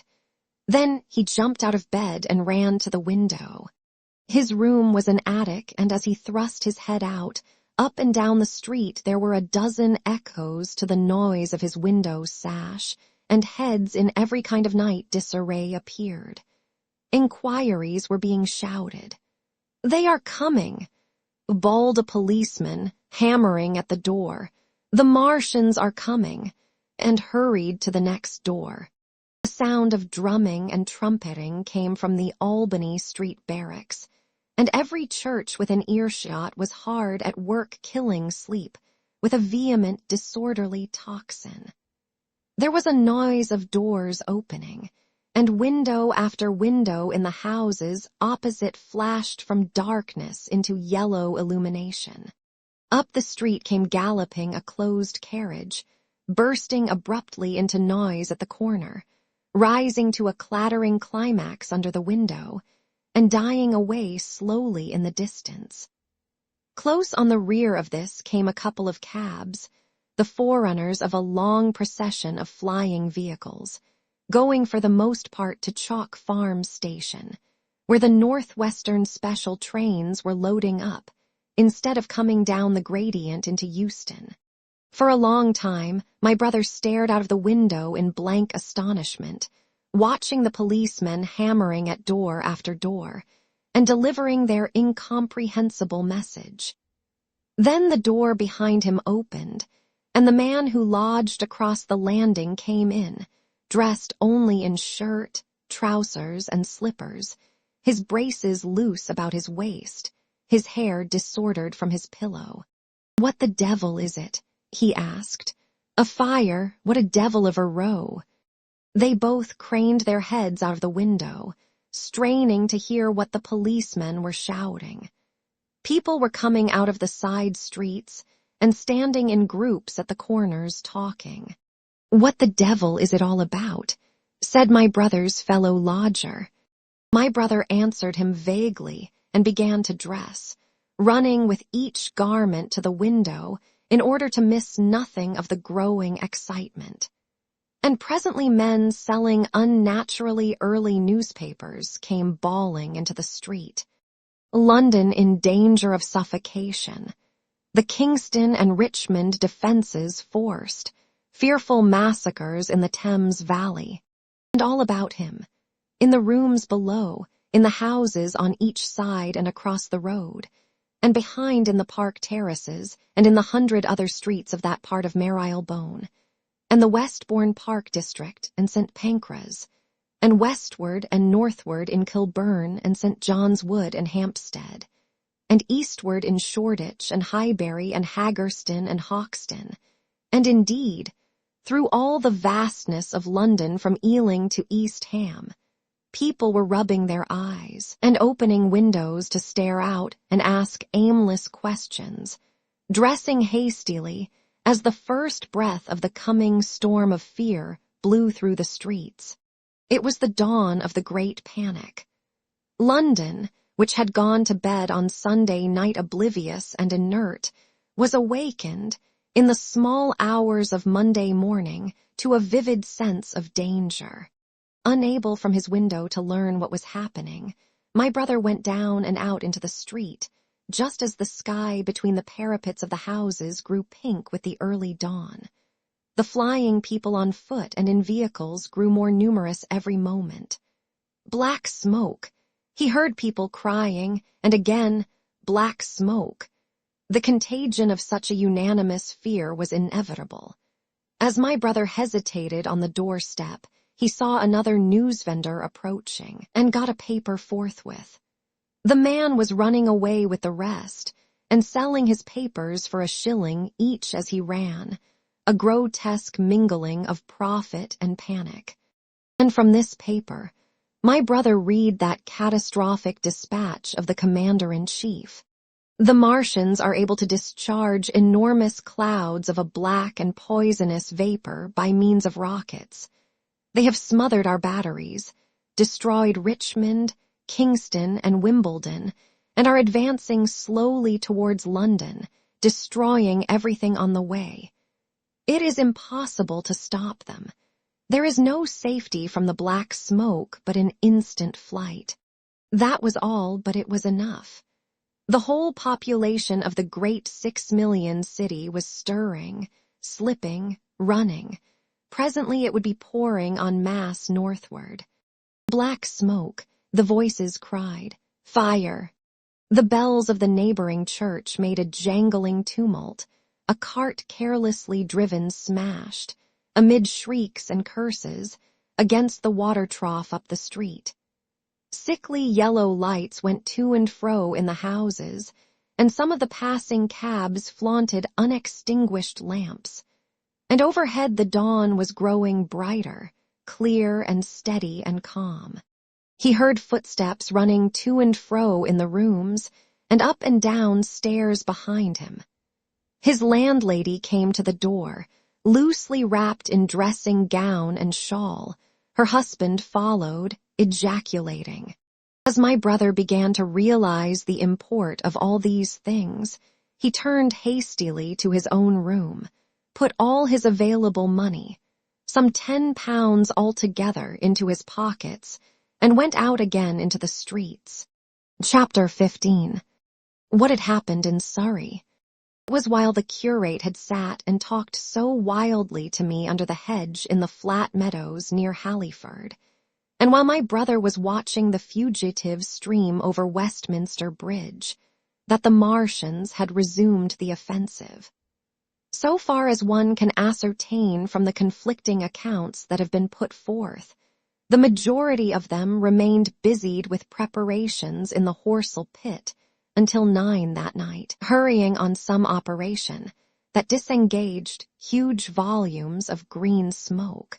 But 3 certainly came out about 8 o'clock, and advancing slowly and cautiously, made their way through Byfleet and Purford towards Ripley and Weybridge, and so came in sight of the expectant batteries against the setting sun. These Martians did not advance in a body, but in a line, each perhaps a mile and a half from his nearest fellow. They communicated with one another by means of siren-like howls, running up and down the scale from one note to another. It was this howling and firing of the guns at Ripley and St. George's Hill that we had heard at Upper Halliford. The Ripley gunners, unseasoned artillery volunteers who ought never to have been placed in such a position, fired one wild, premature, ineffectual volley, and bolted on horse and foot through the deserted village, while the Martian, without using his heat ray, walked serenely over their guns, stepped gingerly among them, passed in front of them, and so came unexpectedly upon the guns in Painshill Park, which he destroyed. The St. George's Hill men, however, were better led or of a better mettle. Hidden by a pine wood as they were, they seemed to have been quite unsuspected by the Martian nearest to them. They laid their guns as deliberately as if they had been on parade, and fired at about 1,000 yards range. The shells flashed all round him, and he was seen to advance a few paces, stagger, and go down. Everybody yelled together, and the guns were reloaded in frantic haste. The overthrown Martian set up a prolonged ululation, and immediately a second glittering giant, answering him, appeared over the trees to the south. It would seem that a leg of the tripod had been smashed by one of the shells. The whole of the second volley flew wide of the Martian on the ground, and simultaneously both his companions brought their heat rays to bear on the battery. The ammunition blew up, the pine trees all about the guns flashed into fire, and only 1 or 2 of the men who were already running over the crest of the hill escaped. After this, it would seem that the 3 took counsel together and halted, and the scouts who were watching them report that they remained absolutely stationary for the next half hour. The Martian who had been overthrown crawled tediously out of his hood, a small brown figure, oddly suggestive from that distance of a speck of blight, and apparently engaged in the repair of his support. About 9 he had finished, for his cowl was then seen above the trees again. It was a few minutes past 9 that night when these 3 sentinels were joined by 4 other Martians, each carrying a thick black tube. A similar tube was handed to each of the 3, and the 7 proceeded to distribute themselves at equal distances along a curved line between St. George's Hill, Weybridge, and the village of Send, southwest of Ripley. A dozen rockets sprang out of the hills before them so soon as they began to move, and warned the waiting batteries about Ditton and Esher. At the same time, 4 of their fighting machines, similarly armed with tubes, crossed the river, and 2 of them, black against the western sky, came into sight of myself and the curate as we hurried wearily and painfully along the road that runs northward out of Halliford. They moved, as it seemed to us, upon a cloud, for a milky mist covered the fields and rose to 1/3 of their height. At this sight the curate cried faintly in his throat and began running, but I knew it was no good running from a Martian, and I turned aside and crawled through dewy nettles and brambles into the broad ditch by the side of the road. He looked back, saw what I was doing, and turned to join me. The 2 halted, the nearer to us standing and facing Sunbury, the remoter being a gray indistinctness towards the evening star, away towards Staines. The occasional howling of the Martians had ceased. They took up their positions in the huge crescent about their cylinders in absolute silence. It was a crescent with 12 miles between its horns. Never since the devising of gunpowder was the beginning of a battle so still. To us and to an observer about Ripley, it would have had precisely the same effect. The Martians seemed in solitary possession of the darkling night, lit only as it was by the slender moon, the stars, the afterglow of the daylight, and the ruddy glare from St. George's Hill and the woods of Painshill, facing that crescent everywhere. At Staines, Hounslow, Ditton, Esher, Ockham, behind hills and woods south of the river, and across the flat grass meadows to the north of it, wherever a cluster of trees or village houses gave sufficient cover, the guns were waiting. The signal rockets burst and rained their sparks through the night and vanished, and the spirit of all those watching batteries rose to a tense expectation. The Martians had but to advance into the line of fire, and instantly those motionless black forms of men, those guns glittering so darkly in the early night, would explode into a thunderous fury of battle. No doubt the thought that was uppermost in 1,000 of those vigilant minds, even as it was uppermost in mine, was the riddle, how much they understood of us. Did they grasp that we in our millions were organized, disciplined, working together? Or did they interpret our spurts of fire, the sudden stinging of our shells, our steady investment of their encampment, as we should the furious unanimity of onslaught in a disturbed hive of bees? Did they dream they might exterminate us? At that time, no one knew what food they needed. 100 such questions struggled together in my mind as I watched that vast sentinel shape, and in the back of my mind was the sense of all the huge unknown and hidden forces Londonward. Had they prepared pitfalls? Were the powder mills at Hounslow ready as a snare? Would the Londoners have the heart and courage to make a greater Moscow of their mighty province of houses? Then, after an interminable time, as it seemed to us, crouching and peering through the hedge, came a sound like the distant concussion of a gun. Another nearer, and then another. And then the Martian beside us raised his tube on high and discharged it, gunwise, with a heavy report that made the ground heave. The one towards Staines answered him. There was no flash, no smoke, simply that loaded detonation. I was so excited by these heavy minute guns, following one another, that I so far forgot my personal safety and my scalded hands as to clamber up into the hedge and stare towards Sunbury. As I did so, a second report followed, and a big projectile hurtled overhead towards Hounslow.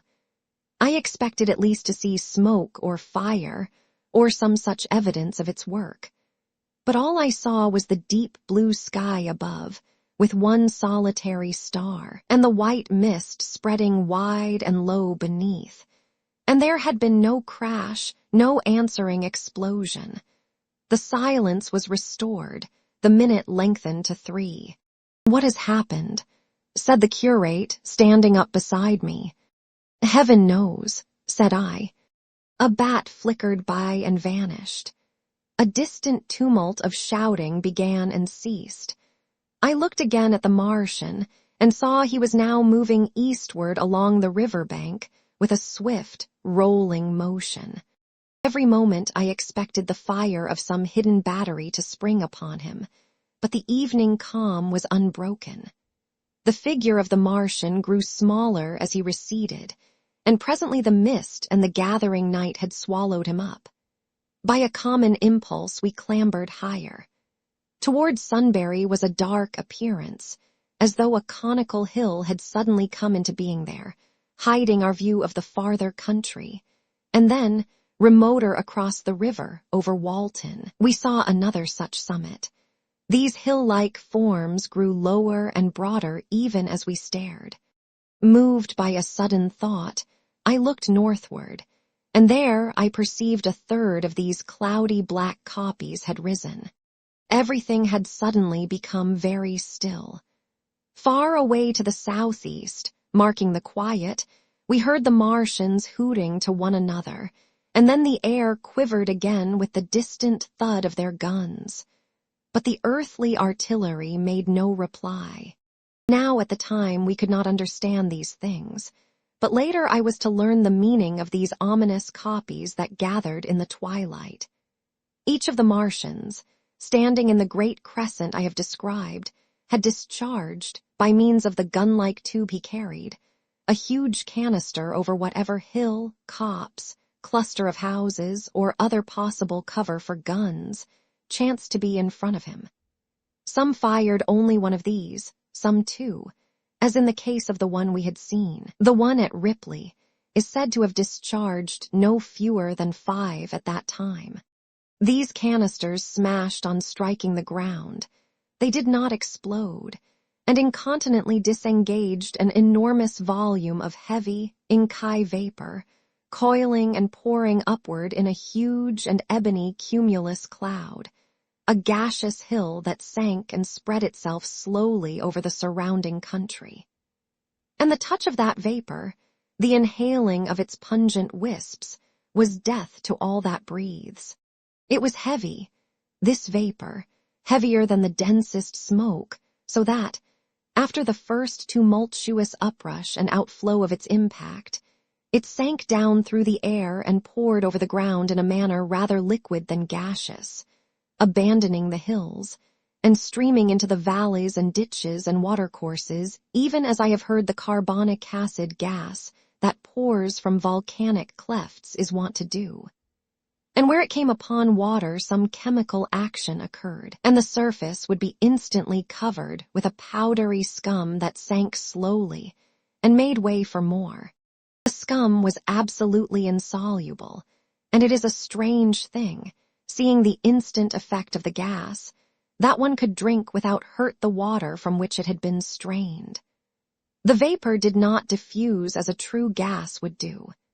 It hung together in banks, flowing sluggishly down the slope of the land and driving reluctantly before the wind, and very slowly it combined with the mist and moisture of the air, and sank to the earth in the form of dust. Save that an unknown element giving a group of 4 lines in the blue of the spectrum is concerned, we are still entirely ignorant of the nature of this substance. Once the tumultuous upheaval of its dispersion was over, the black smoke clung so closely to the ground, even before its precipitation, that 50 feet up in the air, on the roofs and upper stories of high houses and on great trees, there was a chance of escaping its poison altogether, as was proved even that night at Street Cobham and Ditton. The man who escaped at the former place tells a wonderful story of the strangeness of its coiling flow, and how he looked down from the church spire and saw the houses of the village rising like ghosts out of its inky nothingness. For a day and a half he remained there, weary, starving and sun-scorched, the earth under the blue sky, and against the prospect of the distant hills a velvet-black expanse, with red roofs, green trees, and later, black-veiled shrubs and gates, barns, outhouses, and walls, rising here and there into the sunlight. But that was at Street Cobham, where the black vapor was allowed to remain until it sank of its own accord into the ground. As a rule, the Martians, when it had served its purpose, cleared the air of it again by wading into it and directing a jet of steam upon it. This they did with the vapor banks near us, as we saw in the starlight from the window of a deserted house at Upper Halliford, whither we had returned. From there, we could see the searchlights on Richmond Hill and Kingston Hill going to and fro, and about 11 the windows rattled, and we heard the sound of the huge siege guns that had been put in position there. These continued intermittently for the space of a quarter of an hour, sending chance shots at the invisible Martians at Hampton and Ditton, and then the pale beams of the electric light vanished, and were replaced by a bright red glow. Then the fourth cylinder fell, a brilliant green meteor, as I learned afterwards, in Bushy Park. Before the guns on the Richmond and Kingston line of hills began, there was a fitful cannonade far away in the southwest, due, I believe, to guns being fired haphazard before the black vapor could overwhelm the gunners. So, setting about it as methodically as men might smoke out a wasp's nest, the Martians spread this strange stifling vapor over the Londonward country. The horns of the crescent slowly moved apart, until at last they formed a line from Hanwell to Coombe and Malden. All night through their destructive tubes advanced. Never once, after the Martian at St. George's Hill was brought down, did they give the artillery the ghost of a chance against them. Wherever there was a possibility of guns being laid for them unseen, a fresh canister of the black vapor was discharged, and where the guns were openly displayed, the heat ray was brought to bear.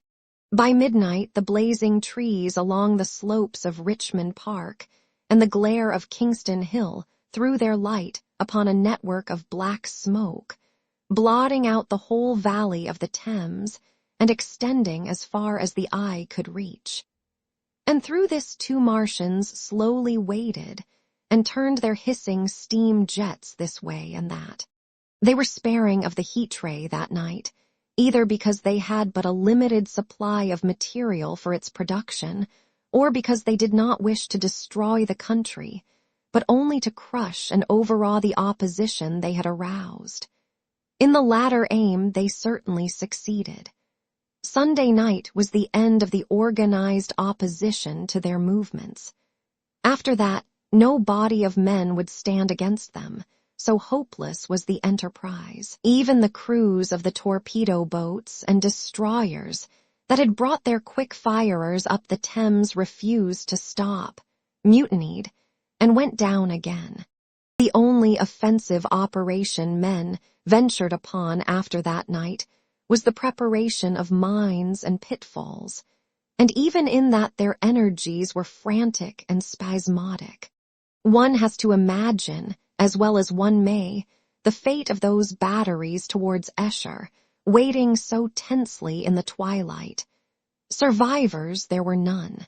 One may picture the orderly expectation, the officers alert and watchful, the gunners ready, the ammunition piled to hand, the limber gunners with their horses and wagons, the groups of civilian spectators standing as near as they were permitted, the evening stillness, the ambulances and hospital tents with the burned and wounded from Weybridge.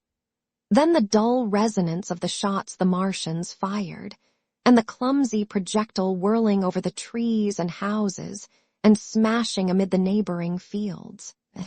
One may picture, too, the sudden shifting of the attention, the swiftly spreading coils and bellyings of that blackness advancing headlong, towering heavenward, turning the twilight to a palpable darkness.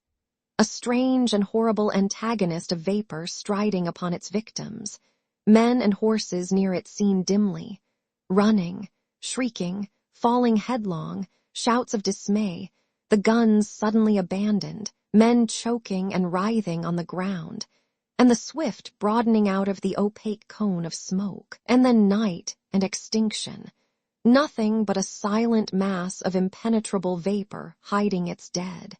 Before dawn, the black vapor was pouring through the streets of Richmond, and the disintegrating organism of government was, with a last expiring effort, rousing the population of London to the necessity of flight. Chapter 16. The Exodus from London. So you understand the roaring wave of fear that swept through the greatest city in the world, just as Monday was dawning. The stream of flight rising swiftly to a torrent, lashing in a foaming tumult round the railway stations, banked up into a horrible struggle about the shipping in the Thames, and hurrying by every available channel northward and eastward. By 10 o'clock the police organization, and by midday even the railway organizations, were losing coherency, losing shape and efficiency, guttering, softening, running at last in that swift liquefaction of the social body. All the railway lines north of the Thames and the southeastern people at Cannon Street had been warned by midnight on Sunday, and trains were being filled. People were fighting savagely for standing room in the carriages even at 2 o'clock. By 3, people were being trampled and crushed even in Bishopsgate Street, a couple of 100 yards or more from Liverpool Street Station. Revolvers were fired, people stabbed, and the policemen who had been sent to direct the traffic, exhausted and infuriated, were breaking the heads of the people they were called out to protect. And as the day advanced, and the engine drivers and stokers refused to return to London, the pressure of the flight drove the people in an ever-thickening multitude away from the stations and along the northward running roads. By midday, a Martian had been seen at Barnes, and a cloud of slowly sinking black vapor drove along the Thames and across the flats of Lambeth, cutting off all escape over the bridges in its sluggish advance. Another bank drove over Ealing and surrounded a little island of survivors on Castle Hill, alive, but unable to escape. After a fruitless struggle to get aboard a northwestern train at Chalk Farm, the engines of the trains that had loaded in the goods yard there plowed through shrieking people, and a dozen stalwart men fought to keep the crowd from crushing the driver against his furnace. My brother emerged upon the Chalk Farm road, dodged across through a hurrying swarm of vehicles, and had the luck to be foremost in the sack of a cycle shop. The front tire of the machine he got was punctured in dragging it through the window, but he got up and off, notwithstanding, with no further injury than a cut wrist. The steep foot of Haverstock Hill was impassable owing to several overturned horses, and my brother struck into Belsize Road. So he got out of the fury of the panic, and skirting the Edgware Road, reached Edgware about 7, fasting and wearied but well ahead of the crowd. Along the road people were standing in the roadway, curious, wondering. He was passed by a number of cyclists, some horsemen and 2 motor cars. A mile from Edgware the rim of the wheel broke, and the machine became unrideable. He left it by the roadside and trudged through the village. There were shops half opened in the main street of the place, and people crowded on the pavement and in the doorways and windows, staring astonished at this extraordinary procession of fugitives that was beginning. He succeeded in getting some food at an inn. For a time he remained in Edgware not knowing what next to do. The flying people increased in number. Many of them, like my brother, seemed inclined to loiter in the place. There was no fresh news of the invaders from Mars. At that time, the road was crowded, but as yet far from congested. Most of the fugitives at that hour were mounted on cycles, but there were soon motor cars, hansom cabs, and carriages hurrying along, and the dust hung in heavy clouds along the road to St. Albans. It was perhaps a vague idea of making his way to Chelmsford, where some friends of his lived, that at last induced my brother to strike into a quiet lane running eastward. Presently he came upon a stile, and crossing it, followed a footpath northeastward. He passed near several farmhouses and some little places whose names he did not learn. He saw a few fugitives until, in a grass lane towards High Barnet, he happened upon two ladies who became his fellow travelers. He came upon them just in time to save them. He heard their screams and, hurrying round the corner, saw a couple of men struggling to drag them out of the little pony chaise in which they had been driving, while a third with difficulty held the frightened pony's head. One of the ladies, a short woman dressed in white, was simply screaming. The other, a dark, slender figure, slashed at the man who gripped her arm with a whip she held in her disengaged hand. My brother immediately grasped the situation, shouted, and hurried towards the struggle. One of the men desisted and turned towards him, and my brother, realizing from his antagonist's face that a fight was unavoidable, and being an expert boxer, went into him forthwith and sent him down against the wheel of the chaise. It was no time for pugilistic chivalry, and my brother laid him quiet with a kick, and gripped the collar of the man who pulled at the slender lady's arm. He heard the clatter of hoofs, the whip stung across his face, a third antagonist struck him between the eyes, and the man he held wrenched himself free and made off down the lane in the direction from which he had come. Partly stunned, he found himself facing the man who had held the horse's head, and became aware of the chaise receding from him down the lane, swaying from side to side, and with the women in it looking back. The man before him, a burly rough, tried to close, and he stopped him with a blow in the face. Then, realizing that he was deserted, he dodged round and made off down the lane after the chaise, with the sturdy man close behind him, and the fugitive, who had turned now, following remotely. Suddenly he stumbled and fell. His immediate pursuer went headlong, and he rose to his feet to find himself with a couple of antagonists again. He would have had little chance against them had not the slender lady very pluckily pulled up and returned to his help. It seems she had had a revolver all this time, but it had been under the seat when she and her companion were attacked. She fired at 6 yards distance, narrowly missing my brother. The less courageous of the robbers made off, and his companion followed him, cursing his cowardice. They both stopped in sight down the lane, where the third man lay insensible. "Take this," said the slender lady, and she gave my brother her revolver. "Go back to the chaise," said my brother, wiping the blood from his split lip. She turned without a word. They were both panting, and they went back to where the lady in white struggled to hold back the frightened pony. The robbers had evidently had enough of it. When my brother looked again, they were retreating. "I'll sit here," said my brother, "if I may," and he got upon the empty front seat. The lady looked over her shoulder. "Give me the reins," she said, and laid the whip along the pony's side.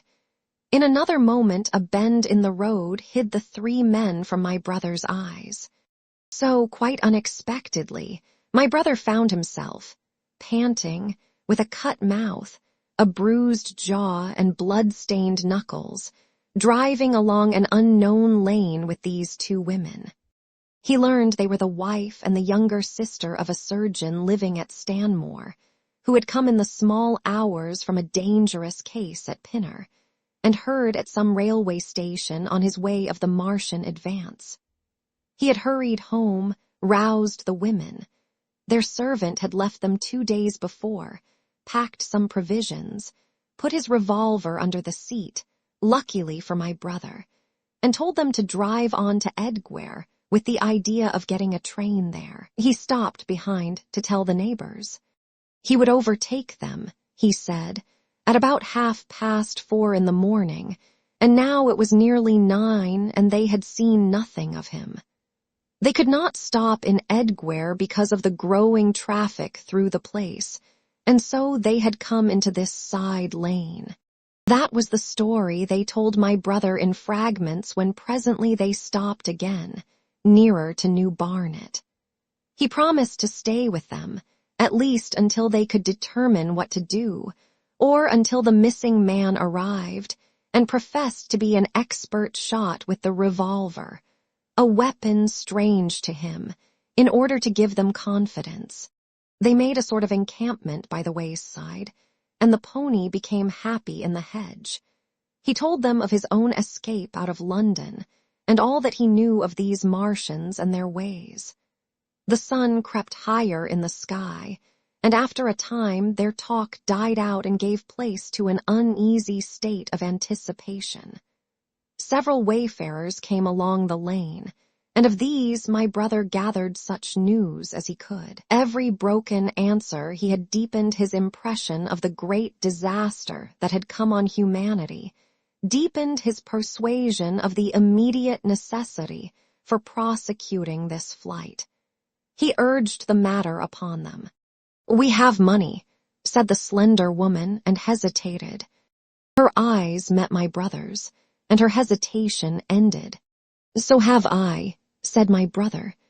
She explained that they had as much as £30 in gold, besides a £5 note, and suggested that with that they might get upon a train at St. Albans or New Barnet. My brother thought that was hopeless, seeing the fury of the Londoners to crowd upon the trains, and broached his own idea of striking across Essex towards Harwich, and thence escaping from the country altogether.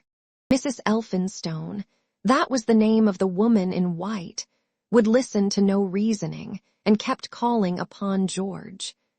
But her sister-in-law was astonishingly quiet and deliberate, and at last agreed to my brother's suggestion. So, designing to cross the Great North Road, they went on towards Barnet, my brother leading the pony to save it as much as possible. As the sun crept up the sky, the day became excessively hot, and underfoot a thick, whitish sand grew burning and blinding, so that they traveled only very slowly. The hedges were gray with dust, and as they advanced towards Barnet, a tumultuous murmuring grew stronger. They began to meet more people. For the most part these were staring before them, murmuring indistinct questions, jaded, haggard, unclean. One man in evening dress passed them on foot, his eyes on the ground. They heard his voice, and looking back at him, saw one hand clutched in his hair and the other beating invisible things. His paroxysm of rage over, he went on his way without once looking back. As my brother's party went on towards the crossroads to the south of Barnet, they saw a woman approaching the road across some fields on their left, carrying a child and with 2 other children, and then passed a man in dirty black, with a thick stick in one hand and a small portmanteau in the other. Then round the corner of the lane, from between the villas that guarded it at its confluence with the high road, came a little cart drawn by a sweating black pony and driven by a sallow youth in a bowler hat, gray with dust. There were 3 girls, East End factory girls, and a couple of little children crowded in the cart. "This'll take us rond Edgware?" asked the driver, wild-eyed, white-faced, and when my brother told him it would if he turned to the left, he whipped up at once without the formality of thanks. My brother noticed a pale gray smoke or haze rising among the houses in front of them, and veiling the white facade of a terrace beyond the road that appeared between the backs of the villas. Mrs. Elphinstone suddenly cried out a number of tongues of smoky red flame leaping up above the houses in front of them against the hot, blue sky. The tumultuous noise resolved itself now into the disorderly mingling of many voices, the gride of many wheels, the creaking of wagons, and the staccato of hoofs. The lane came round sharply not 50 yards from the crossroads. "Good heavens!" cried Mrs. Elphinstone. "What is this you are driving us into?" My brother stopped, for the main road was a boiling stream of people, a torrent of human beings rushing northward, one pressing on another. A great bank of dust, white and luminous in the blaze of the sun, made everything within 20 feet of the ground gray and indistinct, and was perpetually renewed by the hurrying feet of a dense crowd of horses and of men and women on foot, and by the wheels of vehicles of every description. "Way," my brother heard voices crying. "Make way." It was like riding into the smoke of a fire to approach the meeting point of the lane and road. The crowd roared like a fire, and the dust was hot and pungent. And indeed, a little way up the road a villa was burning, and sending rolling masses of black smoke across the road to add to the confusion. 2 men came past them, then a dirty woman carrying a heavy bundle and weeping. A lost retriever dog with hanging tongue circled dubiously round them, scared and wretched, and fled at my brother's threat. So much as they could see of the road Londonward between the houses to the right was a tumultuous stream of dirty, hurrying people, pent in between the villas on either side.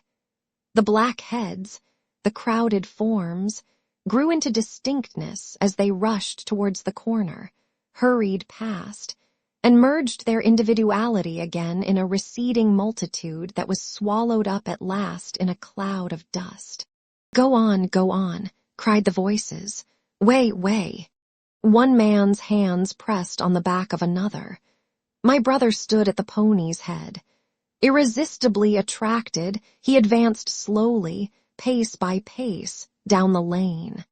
Edgware had been a scene of confusion, Chalk Farm a riotous tumult, but this was a whole population in movement. It is hard to imagine that host. It had no character of its own. The figures poured out past the corner and receded with their backs to the group in the lane. Along the margin came those who were on foot threatened by the wheels, stumbling in the ditches, blundering into one another. The carts and carriages crowded close upon one another, making little way for those swifter and more impatient vehicles that darted forward every now, and then, when an opportunity showed itself of doing so, sending the people scattering against the fences and gates of the villas. "Push on," was the cry. "Push on, they are coming." In one cart stood a blind man in the uniform of the Salvation Army, gesticulating with his crooked fingers and bawling, "Eternity! Eternity!" His voice was hoarse and very loud so that my brother could hear him long after he was lost to sight in the dust. Some of the people who crowded in the carts whipped stupidly at their horses and quarreled with other drivers. Some sat motionless, staring at nothing with miserable eyes. Some gnawed their hands with thirst, or lay prostrate in the bottoms of their conveyances. The horses' bits were covered with foam, their eyes bloodshot.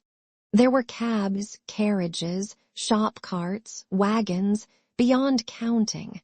A mail cart, a road cleaner's cart marked Vestry of St. Pancras, a huge timber wagon crowded with roughs. A brewer's dray rumbled by with its too near wheels splashed with fresh blood. "Clear the way," cried the voices. "Clear the way." "Eternity, eternity," came echoing down the road. There were sad, haggard women tramping by, well-dressed, with children that cried and stumbled, their dainty clothes smothered in dust. their weary faces smeared with tears. With many of these came men, sometimes helpful, sometimes lowering and savage.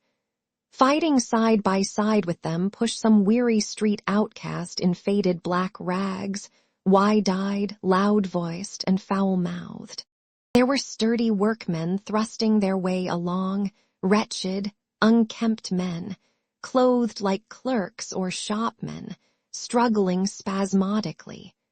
A wounded soldier my brother noticed, men dressed in the clothes of railway porters, one wretched creature in a nightshirt with a coat thrown over it. But varied as its composition was, certain things all that host had in common. There were fear and pain on their faces, and fear behind them. A tumult up the road, a quarrel for a place in a wagon, sent the whole host of them quickening their pace. Even a man so scared and broken that his knees bent under him was galvanized for a moment into renewed activity. The heat and dust had already been at work upon this multitude. Their skins were dry, their lips black and cracked. They were all thirsty, weary and footsore. And amid the various cries one heard disputes, reproaches, groans of weariness and fatigue. The voices of most of them were hoarse and weak. Through it all ran a refrain. "Way, way, the Martians are coming." Few stopped and came aside from that flood. The lane opened slantingly into the main road with a narrow opening, and had a delusive appearance of coming from the direction of London. Yet a kind of eddy of people drove into its mouth, weaklings elbowed out of the stream, who for the most part rested but a moment before plunging into it again. A little way down the lane, with two friends bending over him, lay a man with a bare leg, wrapped about with bloody rags. He was a lucky man to have friends. A little old man, with a gray military mustache and a filthy black frock coat, limped out and sat down beside the trap, removed his boot. His sock was blood-stained, shook out a pebble, and hobbled on again. And then a little girl of 8 or 9, all alone, threw herself under the hedge close by my brother, weeping. "I can't go on. I can't go on." My brother woke from his torpor of astonishment and lifted her up, speaking gently to her, and carried her to Miss Elphinstone. So soon as my brother touched her, she became quite still, as if frightened. "Ellen!" shrieked a woman in the crowd with tears in her voice. "Ellen!" And the child suddenly darted away from my brother, crying, "Mother!" "They are coming," said a man on horseback, riding past along the lane. "Out of the way there," bawled a coachman, towering high, and my brother saw a closed carriage turning into the lane. The people crushed back on one another to avoid the horse. My brother pushed the pony and chaise back into the hedge, and the man drove by and stopped at the turn of the way. It was a carriage, with a pole for a pair of horses, but only one was in the traces. My brother saw dimly through the dust that 2 men lifted out something on a white stretcher and put it gently on the grass beneath the privet hedge. One of the men came running to my brother. "Where is there any water?" he said. "He is dying fast and very thirsty. It is Lord Garrick." "Lord Garrick," said my brother, "the Chief Justice." "The water," he said. "There may be a tap," said my brother, "in some of the houses. We have no water. I dare not leave my people." The man pushed against the crowd, towards the gate of the corner house. "Go on," said the people, thrusting at him. "They are coming, go on." Then my brother's attention was distracted by a bearded, eagle-faced man lugging a small handbag, which split even as my brother's eyes rested on it, and disgorged a mass of sovereigns that seemed to break up into separate coins as it struck the ground. They rolled hither and thither among the struggling feet of men and horses. The man stopped and looked stupidly at the heap, and the shaft of a cab struck his shoulder and sent him reeling. He gave a shriek and dodged back, and a cartwheel shaved him narrowly. "Way, cried the men all about him. "Make way." So soon as the cab had passed, he flung himself with both hands open upon the heap of coins and began thrusting handfuls in his pocket. A horse rose close upon him, and in another moment, half rising, he had been borne down under the horse's hoofs. "Stop!" screamed my brother, and pushing a woman out of his way, tried to clutch the bit of the horse. Before he could get to it, he heard a scream under the wheels and saw through the dust the rim passing over the poor wretch's back. The driver of the cart slashed his whip at my brother, who ran round behind the cart. The multitudinous shouting confused his ears. The man was writhing in the dust among his scattered money, unable to rise, for the wheel had broken his back, and his lower limbs lay limp and dead. My brother stood up and yelled at the next driver, and a man on a black horse came to his assistance. "Get him out of the road," said he, and clutching the man's collar with his free hand, my brother lugged him sideways. But he still clutched after his money and regarded my brother fiercely, hammering at his arm with a handful of gold. Go on," shouted angry voices behind. Way. There was a smash as the pole of a carriage crashed into the cart that the man on horseback stopped. My brother looked up, and the man with the gold twisted his head round and bit the wrist that held his collar. There was a concussion, and the black horse came staggering sideways, and the cart horse pushed beside it. A hoof missed my brother's foot by a hair's breadth. He released his grip on the fallen man and jumped back. He saw anger change to terror on the face of the poor wretch on the ground, and in a moment he was hidden and my brother was borne backward and carried past the entrance of the lane, and had to fight hard in the torrent to recover it. He saw Miss Elphinstone covering her eyes, and a little child, with all a child's want of sympathetic imagination, staring with dilated eyes at a dusty something that lay black and still, ground and crushed under the rolling wheels. "Let us go back," he shouted and began turning the pony round.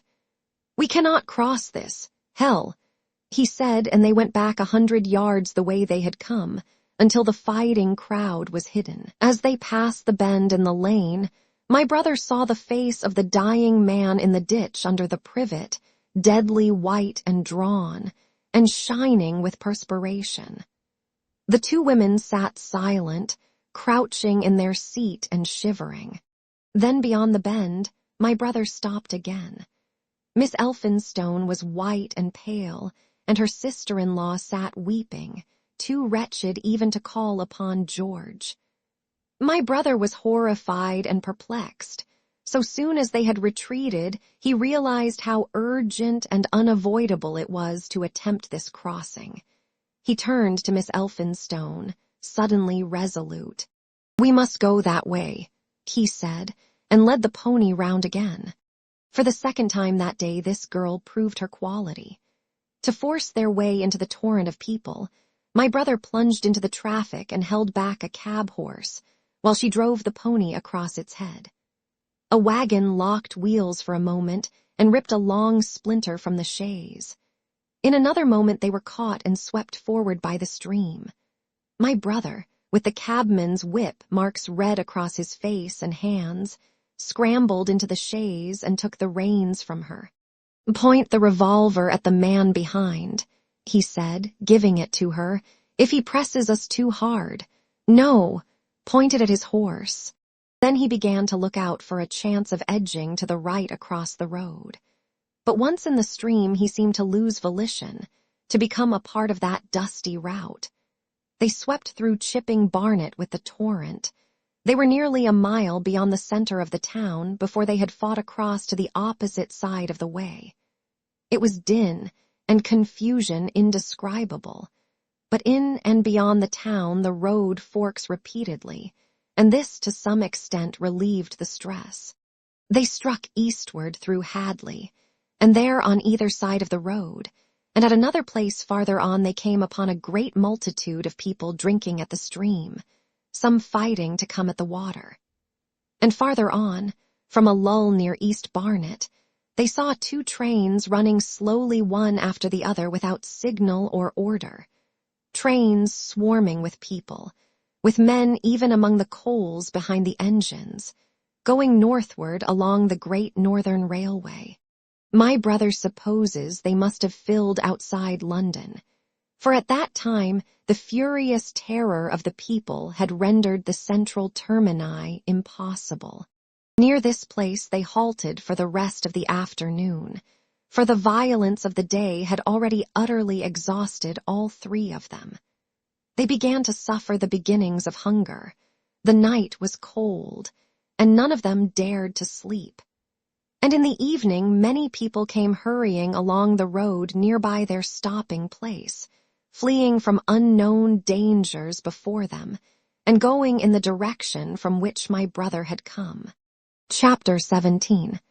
The Thunder Child.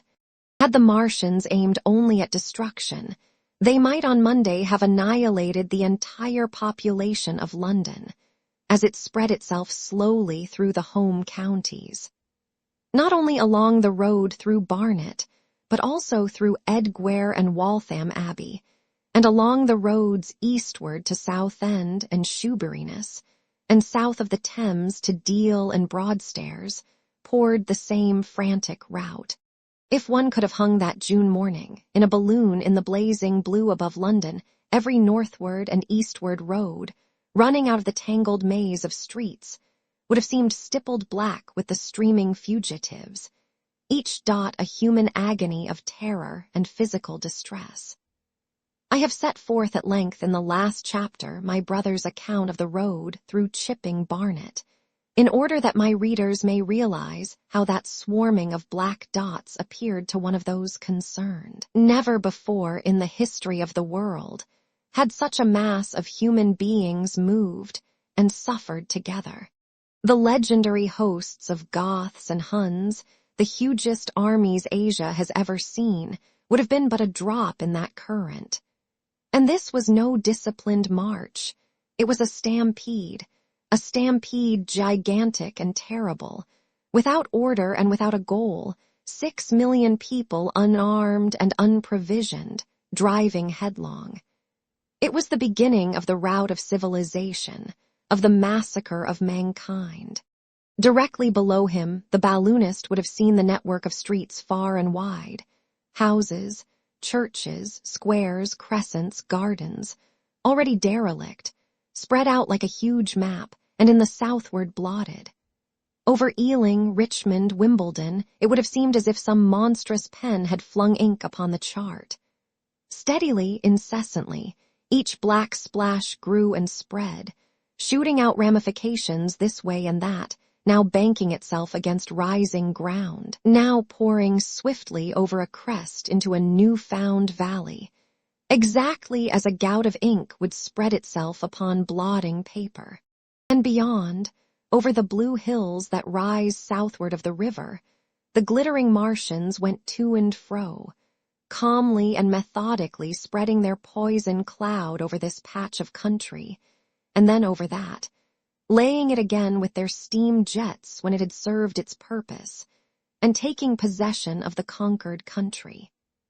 They do not seem to have aimed at extermination so much as at complete demoralization and the destruction of any opposition. They exploded any stores of powder they came upon, cut every telegraph, and wrecked the railways here and there.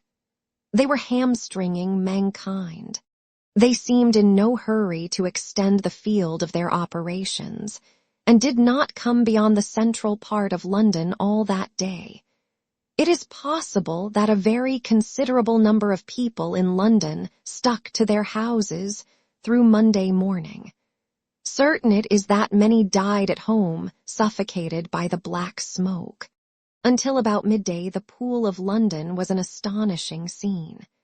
Steamboats and shipping of all sorts lay there, tempted by the enormous sums of money offered by fugitives, and it is said that many who swam out to these vessels were thrust off with boat hooks and drowned. About 1 o'clock in the afternoon, the thinning remnant of a cloud of the black vapor appeared between the arches of Blackfriars Bridge. At that the pool became a scene of mad confusion, fighting, and collision, and for some time a multitude of boats and barges jammed in the northern arch of the Tower Bridge, and the sailors and lightermen had to fight savagely against the people who swarmed upon them from the riverfront. People were actually clambering down the piers of the bridge from above. When, an hour later, a Martian appeared beyond the clock tower and waded down the river, nothing but wreckage floated above Limehouse. Of the falling of the fifth cylinder I have presently to tell.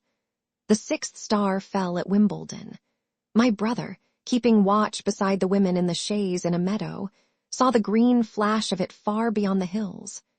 On Tuesday the little party, still set upon getting across the sea, made its way through the swarming country towards Colchester. The news that the Martians were now in possession of the whole of London was confirmed.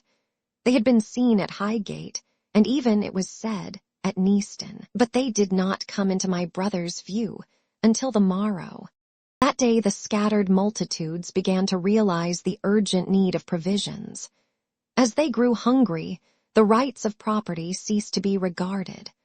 Farmers were out to defend their cattle sheds, granaries, and ripening root crops with arms in their hands.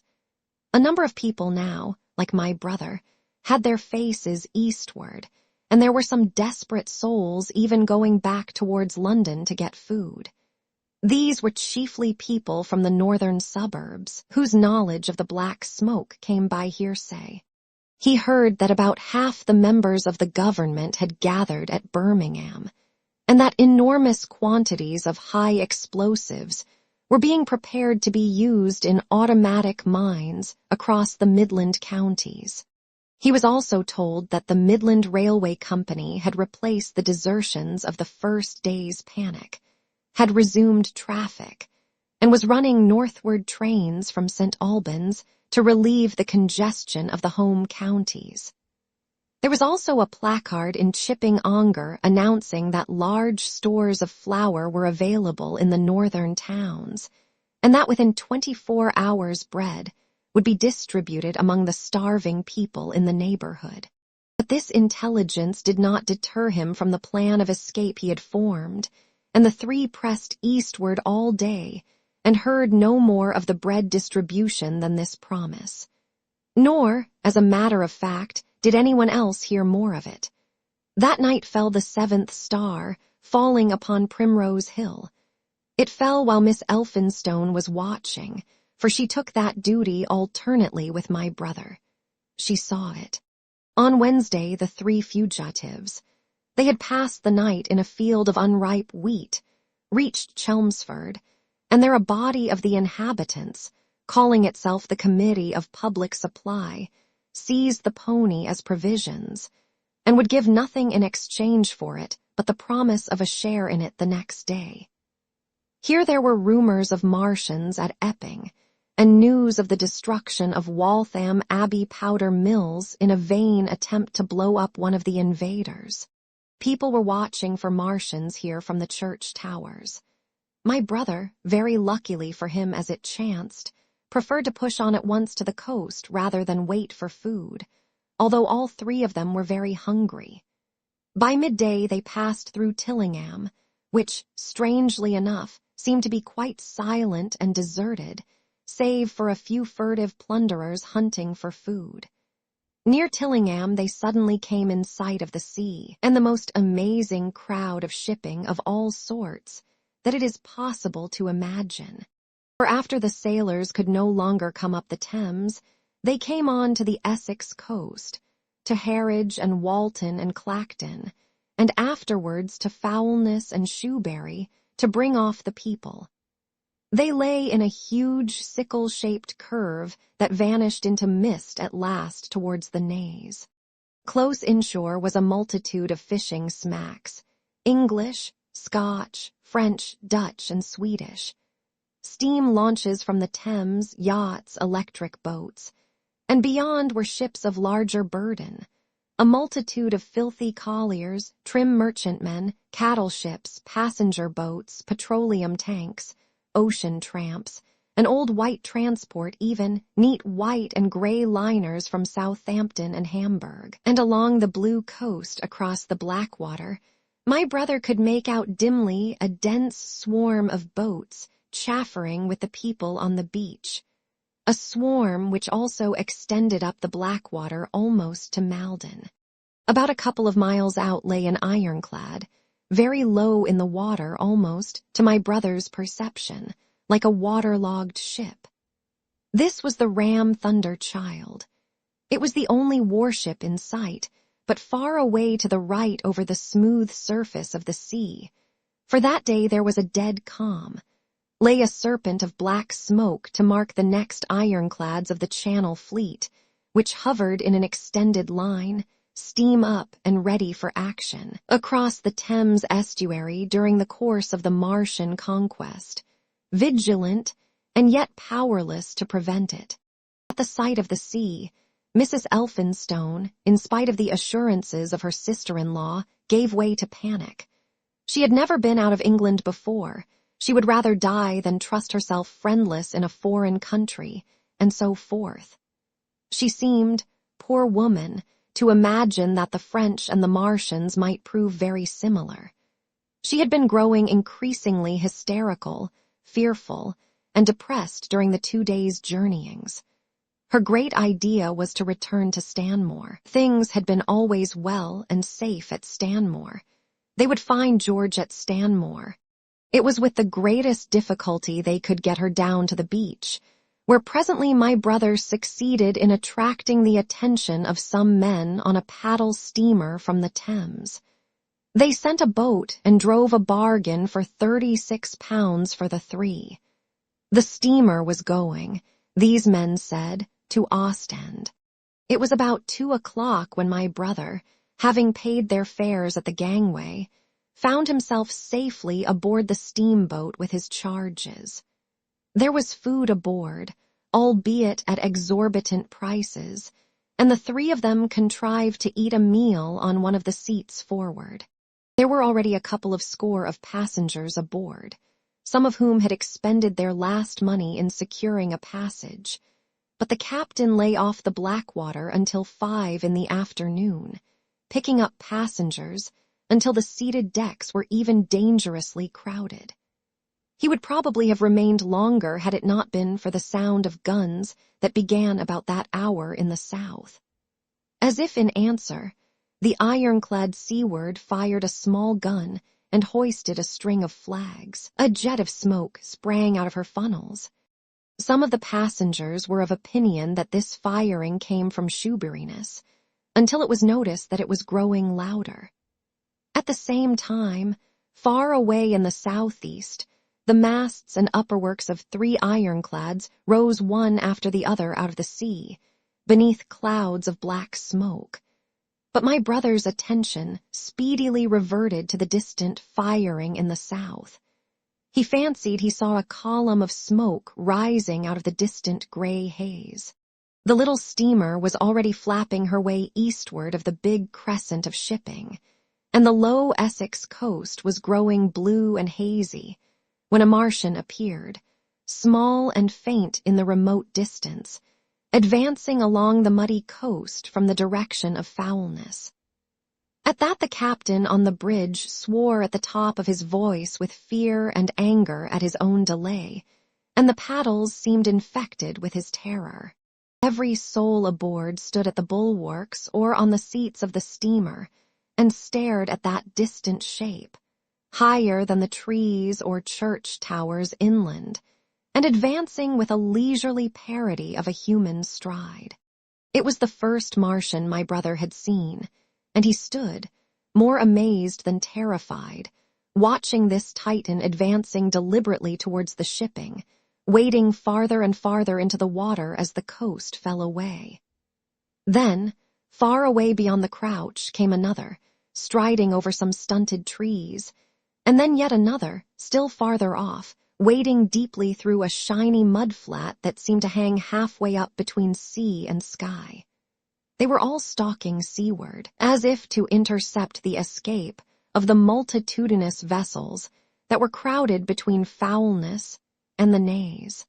In spite of the throbbing exertions of the engines of the little paddle boat, and the pouring foam that her wheels flung behind her, she receded with terrifying slowness from this ominous advance. Glancing northwestward, my brother saw the large crescent of shipping already writhing with the approaching terror.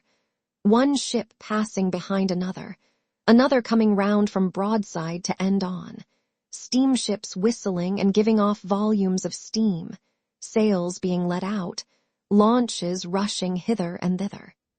He was so fascinated by this, and by the creeping danger away to the left, that he had no eyes for anything seaward. And then a swift movement of the steamboat. She had suddenly come round to avoid being run down, flung him headlong from the seat upon which he was standing. There was a shouting all about him, a trampling of feet, and a cheer that seemed to be answered faintly. The steamboat lurched and rolled him over upon his hands. He sprang to his feet and saw to starboard, and not 100 yards from their heeling, pitching boat, a vast iron bulk like the blade of a plow tearing through the water, tossing it on either side in huge waves of foam that leaped towards the steamer, flinging her paddles helplessly in the air, and then sucking her deck down almost to the waterline. A douche of spray blinded my brother for a moment. When his eyes were clear again, he saw the monster had passed and was rushing landward. Big iron upperworks rose out of this headlong structure, and from that twin funnels projected and spat a smoking blast shot with fire. It was the torpedo ram, Thunder Child, steaming headlong, coming to the rescue of the threatened shipping. Keeping his footing on the heaving deck by clutching the bulwarks, my brother looked past this charging Leviathan at the Martians again, and he saw the three of them now close together, and standing so far out to see that their tripod supports were almost entirely submerged. Thus sunken, and seen in remote perspective, they appeared far less formidable than the huge iron bulk in whose wake the steamer was pitching so helplessly. It would seem they were regarding this new antagonist with astonishment. To their intelligence, it may be, the giant was even such another as themselves. The Thunder Child fired no gun, but simply drove full speed towards them. It was probably her not firing that enabled her to get so near the enemy as she did. They did not know what to make of her. One shell, and they would have sent her to the bottom forthwith with the heat ray. She was steaming at such a pace that in a minute she seemed halfway between the steamboat and the Martians, a diminishing black bulk against the receding horizontal expanse of the Essex coast. Suddenly the foremost Martian lowered his tube and discharged a canister of the black gas at the ironclad. It hit her larboard side and glanced off in an ink-eye jet that rolled away to seaward, an unfolding torrent of black smoke from which the ironclad drove clear. To the watchers from the steamer, low in the water and with the sun in their eyes, it seemed as though she were already among the Martians. They saw the gaunt figures separating and rising out of the water as they retreated shoreward, and one of them raised the camera-like generator of the heat ray. He held it pointing obliquely downward, and a bank of steam sprang from the water at its touch. It must have driven through the iron of the ship's side like a white-hot iron rod through paper. A flicker of flame went up through the rising steam, and then the Martian reeled and staggered. In another moment he was cut down, and a great body of water and steam shot high in the air. The guns of the Thunder Child sounded through the reek, going off one after the other, and one shot splashed the water high close by the steamer, ricocheted towards the other flying ships to the north, and smashed a smack to matchwood. But no one heeded that very much. At the sight of the Martians collapse, the captain on the bridge yelled inarticulately, and all the crowding passengers on the steamer's stern shouted together. And then they yelled again. For, surging out beyond the white tumult, drove something long and black, the flames streaming from its middle parts, its ventilators and funnels spouting fire. She was alive still. The steering gear, it seems, was intact and her engines working. She headed straight for a second Martian, and was within 100 yards of him when the heat ray came to bear. Then, with a violent thud, a blinding flash, her decks, her funnels, leaped upward. The Martian staggered with the violence of her explosion, and in another moment the flaming wreckage, still driving forward with the impetus of its pace, had struck him and crumpled him up like a thing of cardboard. My brother shouted involuntarily. A boiling tumult of steam hid everything again. "Two," yelled the captain. Everyone was shouting. The whole steamer from end to end rang with frantic cheering that was taken up first by one, and then by all in the crowding multitude of ships and boats that was driving out to sea. The steam hung upon the water for many minutes, hiding the third Martian and the coast altogether. And all this time the boat was paddling steadily out to sea and away from the fight, and when at last the confusion cleared, the drifting bank of black vapor intervened, and nothing of the Thunder Child could be made out, nor could the third Martian be seen. But the ironclads to seaward were now quite close, and standing in towards shore past the steamboat. The little vessel continued to beat its way seaward, and the ironclads receded slowly towards the coast, which was hidden still by a marbled bank of vapor, part steam, part black gas, eddying and combining in the strangest way. The fleet of refugees was scattering to the northeast. Several smacks were sailing between the ironclads and the steamboat. After a time, and before they reached the sinking cloud bank, the warships turned northward, and then abruptly went about and passed into the thickening haze of evening southward. The coast grew faint, and at last indistinguishable amid the low banks of clouds that were gathering about the sinking sun. Then suddenly out of the golden haze of the sunset came the vibration of guns, and a form of black shadows moving. Everyone struggled to the rail of the steamer and peered into the blinding furnace of the west, but nothing was to be distinguished clearly. A mass of smoke rose slanting and barred the face of the sun. The steamboat throbbed on its way through an interminable suspense. The sun sank into gray clouds, the sky flushed and darkened, the evening star trembled into sight. It was deep twilight when the captain cried out and pointed. My brother strained his eyes. Something rushed up into the sky out of the grayness, rushed slantingly upward and very swiftly into the luminous clearness above the clouds in the western sky.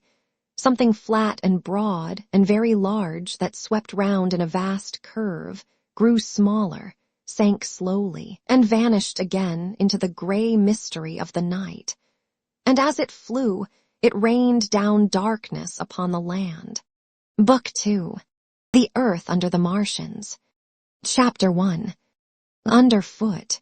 In the first book one have wandered so much from my own adventures to tell of the experiences of my brother that all through the last 2 chapters, I and the curate have been lurking in the empty house at Halliford whither we fled to escape the black smoke. There I will resume. We stopped there all Sunday night and all the next day, the day of the panic, in a little island of daylight, cut off by the black smoke from the rest of the world. We could do nothing but wait in aching inactivity during those 2 weary days. My mind was occupied by anxiety for my wife. I figured her at Leatherhead, terrified in danger, mourning me already as a dead man. I paced the rooms and cried aloud when I thought of how I was cut off from her, of all that might happen to her in my absence. My cousin, I knew, was brave enough for any emergency, but he was not the sort of man to realize danger quickly, to rise promptly. What was needed now was not bravery, but circumspection. My only consolation was to believe that the Martians were moving Londonward and away from her. Such vague anxieties keep the mind sensitive and painful. I grew very weary and irritable with the curate's perpetual ejaculations. I tired of the sight of his selfish despair. After some ineffectual remonstrance, I kept away from him, staying in a room, evidently a children's schoolroom, containing globes, forms, and copybooks.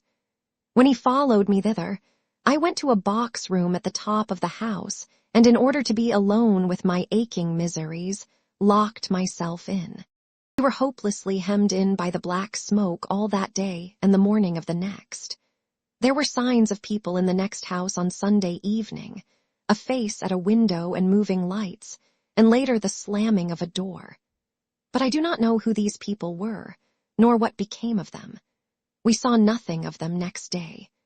The black smoke drifted slowly riverward all through Monday morning, creeping nearer and nearer to us, driving at last along the roadway outside the house that hid us. A Martian came across the fields about midday, laying the stuff with a jet of superheated steam that hissed against the walls, smashed all the windows it touched, and scalded the curate's hand as he fled out of the front room. When at last we crept across the sodden rooms and looked out again, the country northward was as though a black snowstorm had passed over it. Looking towards the river, we were astonished to see an unaccountable redness mingling with the black of the scorched meadows. For a time we did not see how this change affected our position, save that we were relieved of our fear of the black smoke. But later I perceived that we were no longer hemmed in, that now we might get away.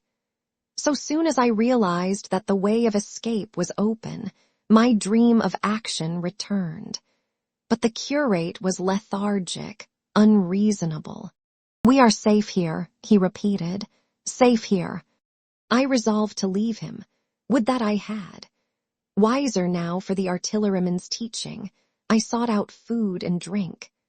I had found oil and rags for my burns, and I also took a hat and a flannel shirt that I found in one of the bedroomists when it was clear to him that I meant to go alone, had reconciled myself to going alone.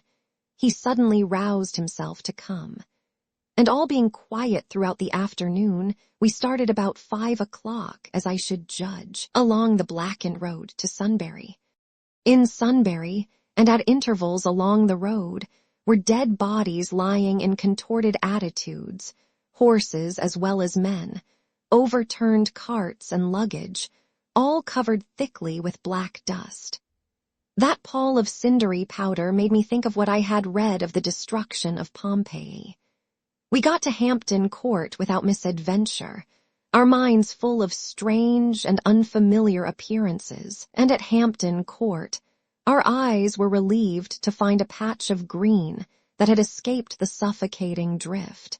We went through Bushy Park, with its deer going to and fro under the chestnuts, and some men and women hurrying in the distance towards Hampton, and so we came to Twickenham. These were the first people we saw. Away across the road, the woods beyond Ham and Petersham were still afire. Twickenham was uninjured by either heat ray or black smoke, and there were more people about here, though none could give us news. For the most part they were like ourselves, taking advantage of a lull to shift their quarters. I have an impression that many of the houses here were still occupied by scared inhabitants, too frightened even for flight. Here, too, the evidence of a hasty rout was abundant along the road. I remember most vividly 3 smashed bicycles in a heap, pounded into the road by the wheels of subsequent carts.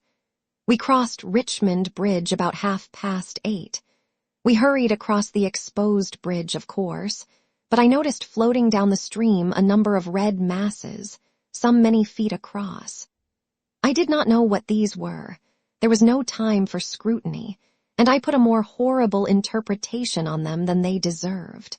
Here again on the Surrey side were black dust that had once been smoke, and dead bodies, a heap near the approach to the station. But we had no glimpse of the Martians until we were some way towards Barnes.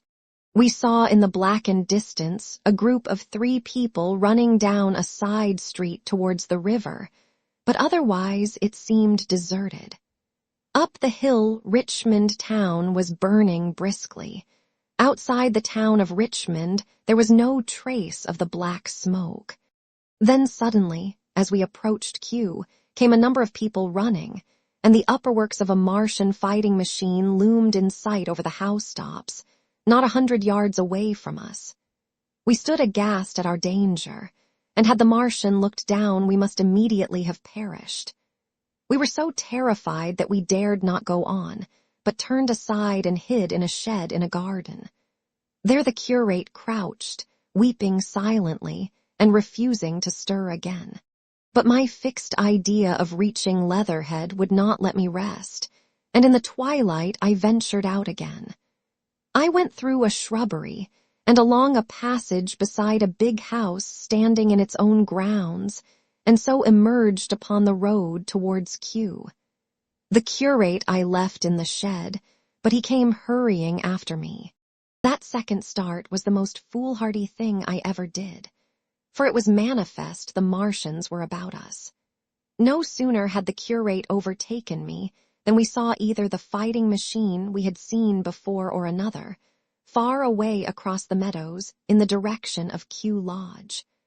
4 or 5 little black figures hurried before it across the green-gray of the field, and in a moment it was evident this Martian pursued them. In 3 strides he was among them, and they ran radiating from his feet in all directions. He used no heat tray to destroy them, but picked them up one by one. Apparently he tossed them into the great metallic carrier which projected behind him, much as a workman's basket hangs over his shoulder. It was the first time I realized that the Martians might have any other purpose than destruction with defeated humanity.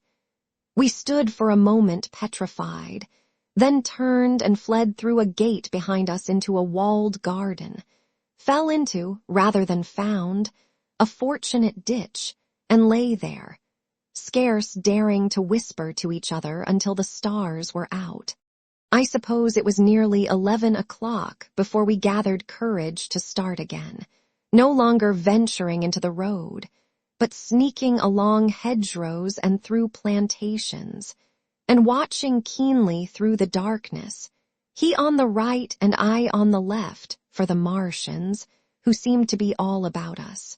In one place we blundered upon a scorched and blackened area, now cooling and ashen, and a number of scattered dead bodies of men, burned horribly about the heads and trunks, but with their legs and boots mostly intact, and of dead horses, 50 feet perhaps, behind a line of 4 ripped guns and smashed gun carriages. Sheen, it seemed, had escaped destruction, but the place was silent and deserted. Here we happened on no dead, though the night was too dark for us to see into the side roads of the place. In Sheen, my companion suddenly complained of faintness and thirst, and we decided to try one of the houses. The first house we entered, after a little difficulty with the window, was a small semi-detached villa, and I found nothing eatable left in the place but some moldy cheese. There was, however, water to drink, and I took a hatchet, which promised to be useful in our next housebreaking. We then crossed to a place where the road turns towards Mortlake. Here there stood a white house within a walled garden, and in the pantry of this domicile we found a store of food, 2 loaves of bread in a pan, an uncooked steak, and the half of a ham. I give this catalogue so precisely because, as it happened, we were destined to subsist upon this store for the next fortnight. Bottled beer stood under a shelf, and there were 2 bags of haricot beans and some limp lettuces. This pantry opened into a kind of wash-up kitchen, and in this was firewood.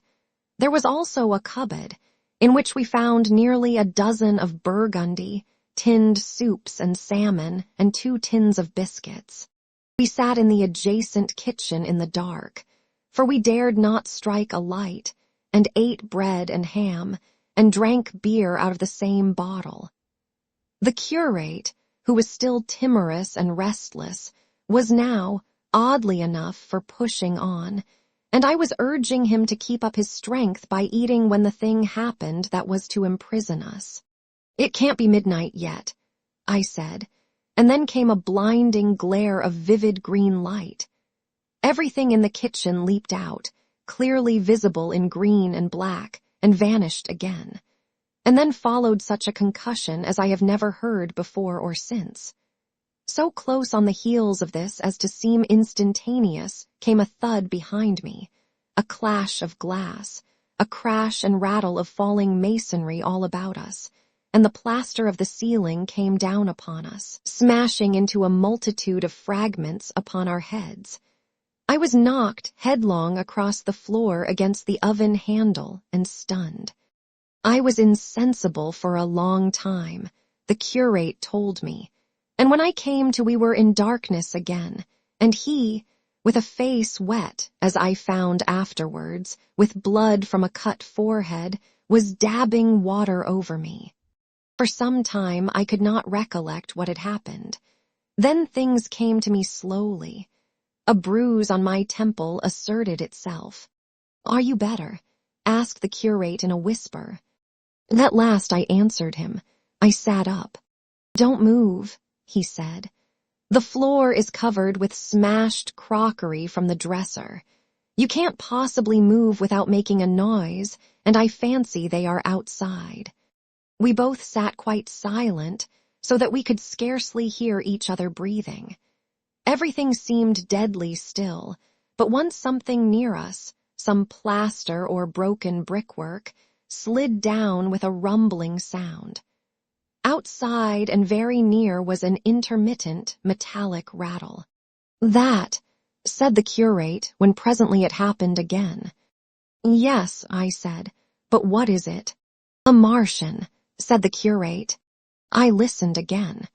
"It was not like the heat ray," I said, and for a time I was inclined to think one of the great fighting machines had stumbled against the house, as I had seen one stumble against the tower of Shepperton Church.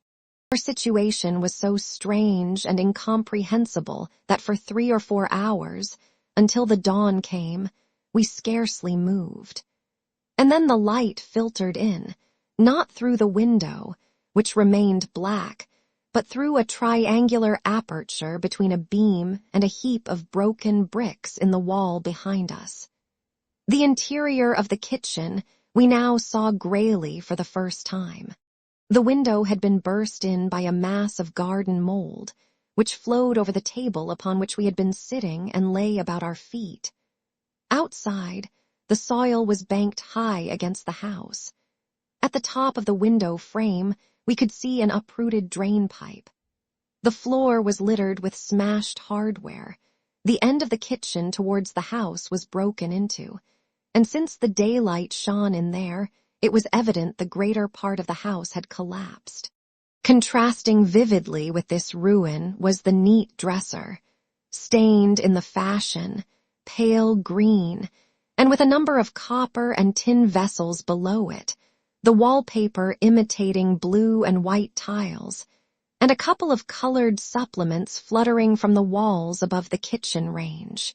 As the dawn grew clearer, we saw through the gap in the wall the body of a Martian, standing sentinel, I suppose, over the still glowing cylinder. At the sight of that, we crawled as circumspectly as possible out of the twilight of the kitchen into the darkness of the scullery. Abruptly, the right interpretation dawned upon my mind. "The 5th cylinder," I whispered. "The 5th shot from Mars has struck this house and buried us under the ruins." For a time the curate was silent, and then he whispered, "God have mercy upon us." I heard him presently whimpering to himself. Save for that sound, we lay quite still in the scullery. I for my part scarce dared breathe, and sat with my eyes fixed on the faint light of the kitchen door. I could just see the curate's face, a dim, oval shape, and his collar and cuffs. Outside there began a metallic hammering, then a violent hooting, and then again, after a quiet interval, a hissing like the hissing of an engine. These noises, for the most part problematical, continued intermittently, and seemed, if anything, to increase in number as time wore on. Presently a measured thudding and a vibration that made everything about us quiver and the vessels in the pantry ring and shift began and continued. Once the light was eclipsed, and the ghostly kitchen doorway became absolutely dark. For many hours we must have crouched there, silent and shivering, until our tired attention failed. At last I found myself awake and very hungry. I am inclined to believe we must have spent the greater portion of a day before that awakening. My hunger was at a stride so insistent that it moved me to action. I told the curate I was going to seek food, and felt my way towards the pantry. He made me no answer, but so soon as I began eating, the faint noise I made stirred him up, and I heard him crawling after me. Chapter 2. What we saw from the ruined house. After eating we crept back to the scullery, and there I must have dozed again, for when presently I looked round I was alone. The thudding vibration continued with wearisome persistence. I whispered for the curate several times, and at last felt my way to the door of the kitchen. It was still daylight, and I perceived him across the room, lying against the triangular hole that looked out upon the marshes. His shoulders were hunched, so that his head was hidden from me. I could hear a number of noises almost like those in an engine shed, and the place rocked with that beating thud. Through the aperture in the wall I could see the top of a tree touched with gold and the warm blue of a tranquil evening sky. For a minute or so I remained watching the curate, and then I advanced, crouching and stepping with extreme care amid the broken crockery that littered the floor.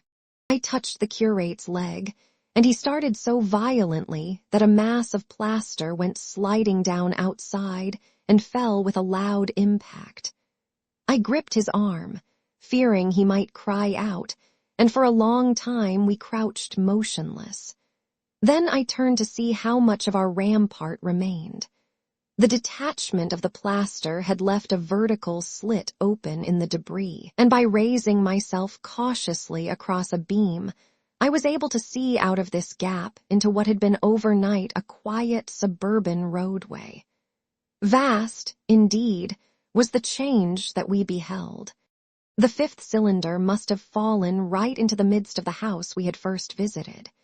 The building had vanished, completely smashed, pulverized and dispersed by the blow. The cylinder lay now far beneath the original foundations, deep in a hole, already vastly larger than the pit I had looked into at Woking. The earth all round it had splashed under that tremendous impact. Splashed is the only word, and lay in heaped piles that hid the masses of the adjacent houses. It had behaved exactly like mud under the violent blow of a hammer. Our house had collapsed backward. The front portion, even on the ground floor, had been destroyed completely. By a chance the kitchen and scullery had escaped, and stood buried now under soil and ruins, closed in by tons of earth on every side save towards the cylinder. Over that aspect we hung now on the very edge of the great circular pit the Martians were engaged in making. The heavy beating sound was evidently just behind us, and ever and again a bright green vapor drove up like a veil across our peephole. The cylinder was already opened in the center of the pit, and on the farther edge of the pit, amid the smashed and gravel-heaped shrubbery, one of the great fighting machines, deserted by its occupant, stood stiff and tall against the evening sky.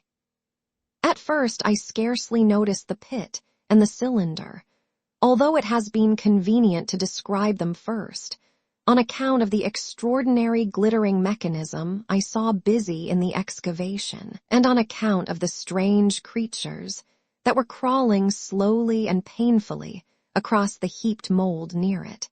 The mechanism it certainly was that held my attention first. It was one of those complicated fabrics that have since been called handling machines, and the study of which has already given such an enormous impetus to terrestrial invention. As it dawned upon me first, it presented a sort of metallic spider with 5 jointed, agile legs, and with an extraordinary number of jointed levers, bars, and reaching and clutching tentacles about its body. Most of its arms were retracted, but with 3 long tentacles it was fishing out a number of rods, plates, and bars, which lined the covering and apparently strengthened the walls of the cylinder. These, as it extracted them, were lifted out and deposited upon a level surface of earth behind it. Its motion was so swift, complex, and perfect that at first I did not see it as a machine, in spite of its metallic glitter. The fighting machines were coordinated and animated to an extraordinary pitch, but nothing to compare with this. People who have never seen these structures, and have only the ill-imagined efforts of artists or the imperfect descriptions of such eyewitnesses as myself to go upon, scarcely realize that living quality. I recall particularly the illustration of one of the first pamphlets to give a consecutive account of the war. The artist had evidently made a hasty study of one of the fighting machines, and there his knowledge ended. He presented them as tilted, stiff tripods, without either flexibility or subtlety, and with an altogether misleading monotony of effect. The pamphlet containing these renderings had a considerable vogue, and I mention them here simply to warn the reader against the impression they may have created. They were no more like the Martians I saw in action than a Dutch doll is like a human being. To my mind, the pamphlet would have been much better without them. At first, I say, the handling machine did not impress me as a machine, but as a crab-like creature with a glittering integument, the controlling Martian whose delicate tentacles actuated its movements, seeming to be simply the equivalent of the crab's cerebral portion. But then I perceived the resemblance of its gray-brown, shiny, leathery integument to that of the other sprawling bodies beyond, and the true nature of this dexterous workman dawned upon me. With that realization, my interest shifted to those other creatures, the real Martians. Already I had had a transient impression of these, and the first nausea no longer obscured my observation. Moreover, I was concealed and motionless, and under no urgency of action. They were, I now saw, the most unearthly creatures it is possible to conceive. They were huge round bodies, or rather heads, about 4 feet in diameter, each body having in front of it a face. This face had no nostrils. Indeed, the Martians do not seem to have had any sense of smell, but it had a pair of very large, dark-colored eyes, and just beneath this a kind of fleshy beak. In the back of this head or body, I scarcely know how to speak of it, was the single tight tympanic surface, since known to be anatomically an ear, though it must have been almost useless in our dense air. In a group round the mouth were 16 slender, almost whip-like tentacles, arranged in 2 bunches of 8 each. These bunches have since been named rather aptly by that distinguished anatomist, Professor Howes, the hands. Even as I saw these Martians for the first time, they seemed to be endeavoring to raise themselves on these hands. But of course, with the increased weight of terrestrial conditions, this was impossible. There is reason to suppose that on Mars they may have progressed upon them with some facility. The internal anatomy, I may remark here, as dissection has since shown, was almost equally simple. The greater part of the structure was the brain, sending enormous nerves to the eyes, ear, and tactile tentacles. Besides this were the bulky lungs, into which the mouth opened, and the heart and its vessels. The pulmonary distress caused by the denser atmosphere and greater gravitational attraction was only too evident in the convulsive movements of the outer skin. And this was the sum of the Martian organs. Strange as it may seem to a human being, all the complex apparatus of digestion, which makes up the bulk of our bodies, did not exist in the Martians. They were heads, merely heads. Entrails they had none. They did not eat, much less digest. Instead, they took the fresh, living blood of other creatures and injected it into their own veins. I have myself seen this being done, as I shall mention in its place. But, squeamish as I may seem, I cannot bring myself to describe what I could not endure even to continue watching. Let it suffice to say, blood obtained from a still living animal, in most cases from a human being, was run directly by means of a little pipette into the recipient canal. The bare idea of this is no doubt horribly repulsive to us, but at the same time, I think that we should remember how repulsive our carnivorous habits would seem to an intelligent rabbit. The physiological advantages of the practice of injection are undeniable, if one thinks of the tremendous waste of human time and energy occasioned by eating and the digestive process. Our bodies are half made up of glands and tubes and organs, occupied in turning heterogeneous food into blood. The digestive processes and their reaction upon the nervous system sap our strength and color our minds. Men go happy or miserable as they have healthy or unhealthy livers, or sound gastric glands. But the Martians were lifted above all these organic fluctuations of mood and emotion. Their undeniable preference for men as their source of nourishment is partly explained by the nature of the remains of the victims they had brought with them as provisions from Mars. These creatures, to judge from the shriveled remains that have fallen into human hands, were bipeds with flimsy, siliceous skeletons, almost like those of the siliceous sponges and feeble musculature, standing about 6 feet high and having round, erect heads and large eyes in flinty sockets. 2 or 3 of these seem to have been brought in each cylinder, and all were killed before Earth was reached. It was just as well for them, for the mere attempt to stand upright upon our planet would have broken every bone in their bodies. And while I am engaged in this description, I may add in this place certain further details which, although they were not all evident to us at the time, will enable the reader who is unacquainted with them to form a clearer picture of these offensive creatures. In 3 other points, their physiology differed strangely from ours. Their organisms did not sleep, any more than the heart of man sleeps. Since they had no extensive muscular mechanism to recuperate, that periodical extinction was unknown to them. They had little or no sense of fatigue, it would seem. On Earth they could never have moved without effort, yet even to the last they kept in action. In 24 hours they did 24 hours of work, as even on Earth is perhaps the case with the ants. In the next place, wonderful as it seems in a sexual world, the Martians were absolutely without sex, and therefore without any of the tumultuous emotions that arise from that difference among men.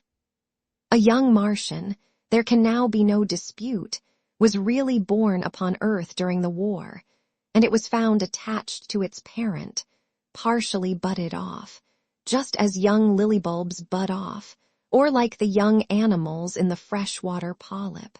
In man, in all the higher terrestrial animals, such a method of increase has disappeared, but even on this earth it was certainly the primitive method. Among the lower animals, up even to those first cousins of the vertebrated animals, the tunicates, the two processes occur side by side, but finally the sexual method superseded its competitor altogether. On Mars, however, just the reverse has apparently been the case. It is worthy of remark that a certain speculative writer of quasi-scientific repute, writing long before the Martian invasion, did forecast for man a final structure not unlike the actual Martian condition. His prophecy, I remember, appeared in November or December 1893 in a long-defunct publication, the Pall Mall Budget, and I recall a caricature of it in a pre-Martian periodical called Punch. He pointed out, writing in a foolish, facetious tone, that the perfection of mechanical appliances must ultimately supersede limbs, the perfection of chemical devices, digestion, that such organs as hair, external nose, teeth, ears, and chin were no longer essential parts of the human being, and that the tendency of natural selection would lie in the direction of their steady diminution through the coming ages. The brain alone remained a cardinal necessity. Only one other part of the body had a strong case for survival, and that was the hand, teacher and agent of the brain. While the rest of the body dwindled, the hands would grow larger. There is many a true word written in jest, and here in the Martians we have beyond dispute the actual accomplishment of such a suppression of the animal side of the organism by the intelligence. To me, it is quite credible that the Martians may be descended from beings not unlike ourselves, by a gradual development of brain and hands, the latter giving rise to the two bunches of delicate tentacles at last, at the expense of the rest of the body. Without the body, the brain would, of course, become a mere selfish intelligence, without any of the emotional substratum of the human being. The last salient point in which the systems of these creatures differed from ours was in what one might have thought a very trivial particular. Microorganisms, which cause so much disease and pain on Earth, have either never appeared upon Mars or Martian sanitary science eliminated them ages ago. 100 diseases, all the fevers and contagions of human life, consumption, cancers, tumors, and such morbidities, never enter the scheme of their life. And speaking of the differences between the life on Mars and terrestrial life, I may allude here to the curious suggestions of the red weed. Apparently the vegetable kingdom in Mars, instead of having green for a dominant color, is of a vivid blood-red tint. At any rate, the seeds which the Martians, intentionally or accidentally, brought with them gave rise in all cases to red-colored growths. Only that known popularly as the red weed, however, gained any footing in competition with terrestrial formis. The red creeper was quite a transitory growth, and few people have seen it growing. For a time, however, the red weed grew with astonishing vigor and luxuriance. It spread up the sides of the pit by the 3rd or 4th day of our imprisonment, and its cactus-like branches formed a carmine fringe to the edges of our triangular window. And afterwards, I found it broadcast throughout the country, and especially wherever there was a stream of water. The Martians had what appears to have been an auditory organ, a single round drum at the back of the head body, and eyes with a visual range not very different from ours, except that, according to Phillips, blue and violet were as black to them. It is commonly supposed that they communicated by sounds and tentacular gesticulations. This is asserted, for instance, in the able but hastily compiled pamphlet, written evidently by someone not an eyewitness of Martian actions, to which I have already alluded, and which, so far, has been the chief source of information concerning them. Now no surviving human being saw so much of the Martians in action as I did. I take no credit to myself for an accident, but the fact is so. And I assert that I watched them closely time after time, and that I have seen 4, 5, and once 6 of them sluggishly performing the most elaborately complicated operations together without either sound or gesture. Their peculiar hooting invariably preceded feeding. It had no modulation, and was, I believe, in no sense a signal, but merely the expiration of air preparatory to the suctional operation. I have a certain claim to at least an elementary knowledge of psychology, and in this matter I am convinced, as firmly as I am convinced of anything, that the Martians interchanged thoughts without any physical intermediation. And I have been convinced of this in spite of strong preconceptions. Before the Martian invasion, as an occasional reader here or there may remember, I had written with some little vehemence against the telepathic theory. The Martians wore no clothing. Their conceptions of ornament and decorum were necessarily different from ours. And not only were they evidently much less sensible of changes of temperature than we are, but changes of pressure do not seem to have affected their health at all seriously.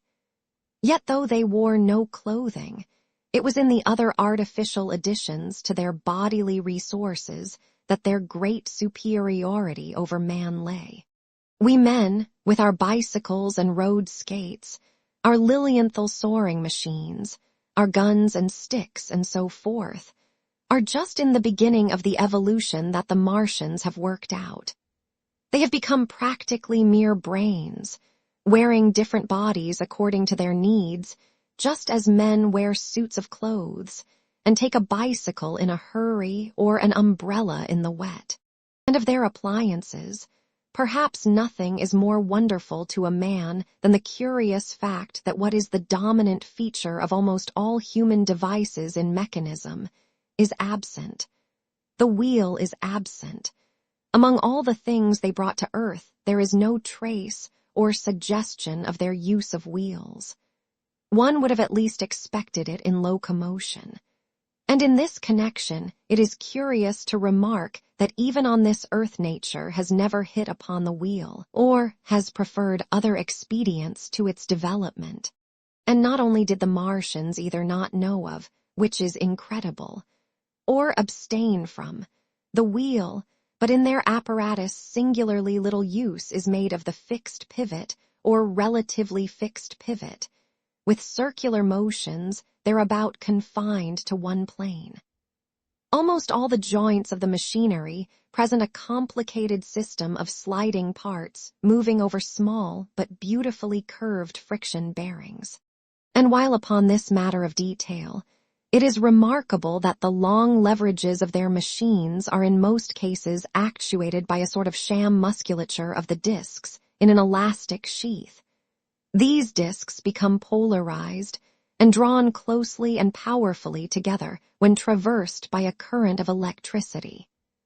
In this way, the curious parallelism to animal motions, which was so striking and disturbing to the human beholder, was attained. Such quasi-muscles abounded in the crab-like handling machine, which, on my first peeping out of the slit, I watched unpacking the cylinder. It seemed infinitely more alive than the actual Martians lying beyond it in the sunset light, panting, stirring ineffectual tentacles, and moving feebly after their vast journey across space. While I was still watching their sluggish motions in the sunlight, and noting each strange detail of their form, the curate reminded me of his presence by pulling violently at my arm. I turned to a scowling face and silent, eloquent lips. He wanted the slit, which permitted only one of us to peep through, and so I had to forego watching them for a time while he enjoyed that privilege. When I looked again, the busy handling machine had already put together several of the pieces of apparatus it had taken out of the cylinder into a shape having an unmistakable likeness to its own. and down on the left, a busy little digging mechanism had come into view, emitting jets of green vapor and working its way round the pit, excavating and embanking in a methodical and discriminating manner. This it was which had caused the regular beating noise and the rhythmic shocks that had kept our ruinous refuge quivering. It piped and whistled as it worked. So far as I could see, the thing was without a directing Martian at all. Chapter 3. The Days of Imprisonment. The arrival of a second fighting machine drove us from our peephole into the scullery, for we feared that from his elevation the Martian might see down upon us behind our barrier.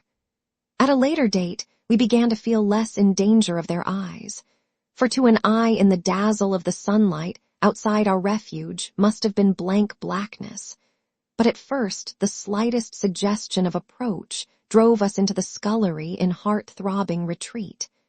Yet terrible as was the danger we incurred, the attraction of peeping was for both of us irresistible. And I recall now with a sort of wonder that, in spite of the infinite danger in which we were between starvation and a still more terrible death, we could yet struggle bitterly for that horrible privilege of sight. We would race across the kitchen in a grotesque way between eagerness and the dread of making a noise, and strike each other, and thrust and kick within a few inches of exposure. The fact is that we had absolutely incompatible dispositions and habits of thought and action, and our danger and isolation only accentuated the incompatibility. At Halliford, I had already come to hate the curate's trick of helpless exclamation, his stupid rigidity of mind. His endless muttering monologue vitiated every effort I made to think out a line of action, and drove me at times, thus pent up and intensified, almost to the verge of craziness. He was as lacking in restraint as a silly woman. He would weep for hours together, and I verily believe that to the very end this spoiled child of life thought his weak tears in some way efficacious. And I would sit in the darkness, unable to keep my mind off him by reason of his importunities. He ate more than I did, and it was in vain I pointed out that our only chance of life was to stop in the house until the Martians had done with their pit, that in that long patience a time might presently come when we should need food. He ate and drank impulsively in heavy meals at long intervals. He slept little. As the days wore on, his utter carelessness of any consideration so intensified our distress and danger that I had, much as I loathed doing it, to resort to threats and at last to blows. That brought him to reason for a time. But he was one of those weak creatures, void of pride, timorous, anemic, hateful souls, full of shifty cunning, who face neither God nor man, who face not even themselves. It is disagreeable for me to recall and write these things, but I set them down that my story may lack nothing. Those who have escaped the dark and terrible aspects of life will find my brutality, my flash of rage in our final tragedy, easy enough to blame. For they know what is wrong as well as any, but not what is possible to tortured men. But those who have been under the shadow, who have gone down at last to elemental things, will have a wider charity. And while within we fought out our dark, dim contest of whispers, snatched food and drink, and gripping hands and blows, without, in the pitiless sunlight of that terrible June, was the strange wonder, the unfamiliar routine of the Martians in the pit. Let me return to those first new experiences of mine. After a long time I ventured back to the peephole, to find that the newcomers had been reinforced by the occupants of no fewer than 3 of the fighting machines. These last had brought with them certain fresh appliances that stood in an orderly manner about the cylinder. The second handling machine was now completed, and was busied in serving one of the novel contrivances the big machine had brought. This was a body resembling a milk can in its general form, above which oscillated a pear-shaped receptacle, and from which a stream of white powder flowed into a circular basin below. The oscillatory motion was imparted to this by one tentacle of the handling machine. With two spatulate hands, the handling machine was digging out and flinging masses of clay into the pear-shaped receptacle above, while with another arm it periodically opened a door and removed rusty and blackened clinkers from the middle part of the machine. Another steely tentacle directed the powder from the basin along a ribbed channel toward some receiver that was hidden from me by the mound of bluish dust. From this unseen receiver, a little thread of green smoke rose vertically into the quiet air. As I looked, the handling machine, with a faint and musical clinking, extended telescopic fashion, a tentacle that had been a moment before a mere blunt projection, until its end was hidden behind the mound of clay. In another second it had lifted a bar of white aluminium into sight, untarnished as yet, and shining dazzlingly, and deposited it in a growing stack of bars that stood at the side of the pit. Between sunset and starlight, this dexterous machine must have made more than 100 such bars out of the crude clay, and the mound of bluish dust rose steadily until it topped the side of the pit. The contrast between the swift and complex movements of these contrivances and the inert, panting clumsiness of their masters was acute, and for days I had to tell myself repeatedly that these latter were indeed the living of the two things. The curate had possession of the slit when the first men were brought to the pit. I was sitting below, huddled up, listening with all my ears. He made a sudden movement backward, and I, fearful that we were observed, crouched in a spasm of terror. He came sliding down the rubbish and crept beside me in the darkness, inarticulate, gesticulating, and for a moment I shared his panic. His gesture suggested a resignation of the slit, and after a little while my curiosity gave me courage, and I rose up, stepped across him, and clambered up to it. At first I could see no reason for his frantic behavior. The twilight had now come, the stars were little and faint, but the pit was illuminated by the flickering green fire that came from the aluminium making. The whole picture was a flickering scheme of green gleams and shifting rusty black shadows, strangely trying to the eyes. Over and through it all went the bats, heeding it not at all. The sprawling Martians were no longer to be seen. The mound of blue-green powder had risen to cover them from sight, and a fighting machine, with its legs contracted, crumpled, and abbreviated, stood across the corner of the pit.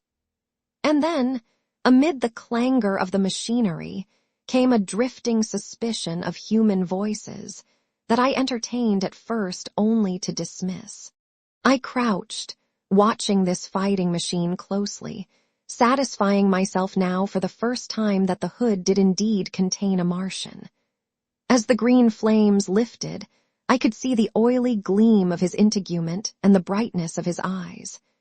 And suddenly I heard a yell, and saw a long tentacle reaching over the shoulder of the machine to the little cage that hunched upon its back.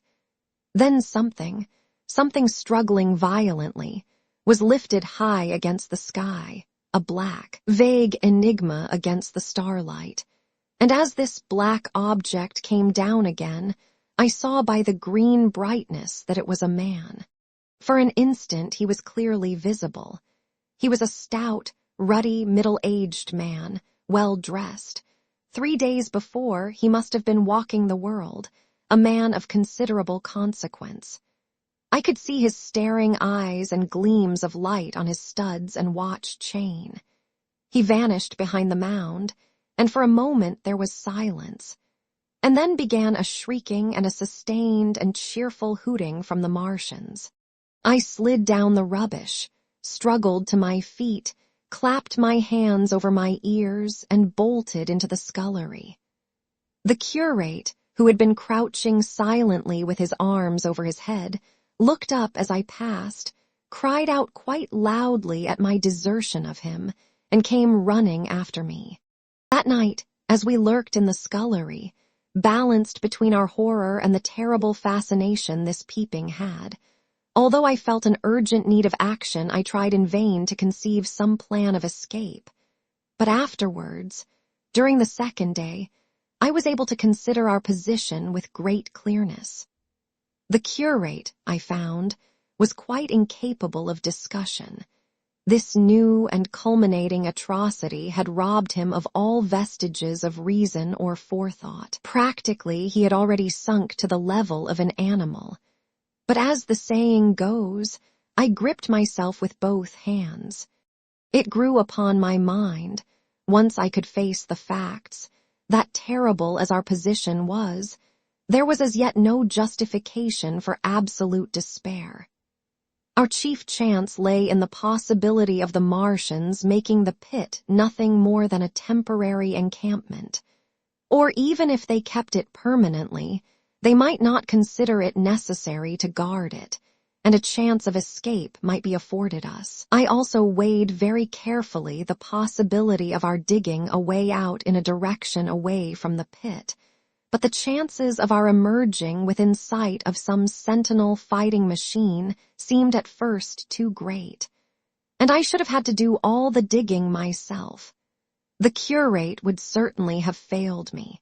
It was on the third day, if my memory serves me right, that I saw the lad killed. It was the only occasion on which I actually saw the Martians feed. After that experience, I avoided the hole in the wall for the better part of a day. I went into the scullery, removed the door, and spent some hours digging with my hatchet as silently as possible. But when I had made a hole about a couple of feet deep, the loose earth collapsed noisily, and I did not dare continue. I lost heart and lay down on the scullery floor for a long time, having no spirit even to move. And after that, I abandoned altogether the idea of escaping by excavation. It says much for the impression the Martians had made upon me that at first I entertained little or no hope of our escape being brought about by their overthrow through any human effort. But on the fourth or fifth night, I heard a sound like heavy guns.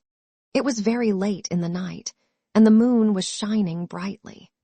The Martians had taken away the excavating machine, and, save for a fighting machine that stood in the remoter bank of the pit, and a handling machine that was buried out of my sight in a corner of the pit, immediately beneath my peephole, the place was deserted by them. Except for the pale glow from the handling machine and the bars and patches of white moonlight, the pit was in darkness, and except for the clinking of the handling machine, quite still. That night was a beautiful serenity. Save for one planet, the moon seemed to have the sky to herself. I heard a dog howling, and that familiar sound it was that made me listen. Then I heard quite distinctly a booming exactly like the sound of great guns. 6 distinct reports I counted, and after a long interval 6 again. And that was all. Chapter 4. The Death of the Curate. It was on the 6th day of our imprisonment that I peeped for the last time, and presently found myself alone. Instead of keeping close to me and trying to oust me from the slit, the curate had gone back into the scullery. I was struck by a sudden thought. I went back quickly and quietly into the scullery. In the darkness, I heard the curate drinking. I snatched in the darkness, and my fingers caught a bottle of Burgundy. For a few minutes there was a tussle. The bottle struck the floor and broke, and I desisted and rose. We stood panting and threatening each other. In the end, I planted myself between him and the food and told him of my determination to begin a discipline. I divided the food in the pantry into rations to last us 10 days. I would not let him eat any more that day. In the afternoon, he made a feeble effort to get at the food. I had been dozing, but in an instant I was awake. All day and all night we sat face to face. I weary but resolute, and he weeping and complaining of his immediate hunger. It was, I know, a night and a day, but to me it seems now, an interminable length of time. And so our widened incompatibility ended at last in open conflict. For 2 vast days, we struggled in undertones and wrestling contests. There were times when I beat and kicked him madly, times when I cajoled and persuaded him, and once I tried to bribe him with the last bottle of Burgundy, for there was a rainwater pump from which I could get water. But neither force nor kindness availed. He was indeed beyond reason. He would neither desist from his attacks on the food, nor from his noisy babbling to himself. The rudimentary precautions to keep our imprisonment endurable he would not observe. Slowly I began to realize the complete overthrow of his intelligence, to perceive that my sole companion in this close and sickly darkness was a man insane. From certain vague memories, I am inclined to think my own mind wandered at times. I had strange and hideous dreams whenever I slept. It sounds paradoxical, but I am inclined to think that the weakness and insanity of the curate warned me, braced me, and kept me a sane man. On the 8th day, he began to talk aloud instead of whispering, and nothing I could do would moderate his speech. "It is just, O God," he would say over and over again. "It is just, on me and mine be the punishment laid. We have sinned, we have fallen short. There was poverty, sorrow, the poor were trodden in the dust, and I held my peace. I preached acceptable folly, my God, what folly!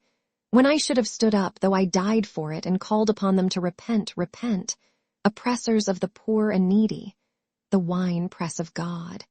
Then he would suddenly revert to the matter of the food I withheld from him, praying, begging, weeping, at last threatening.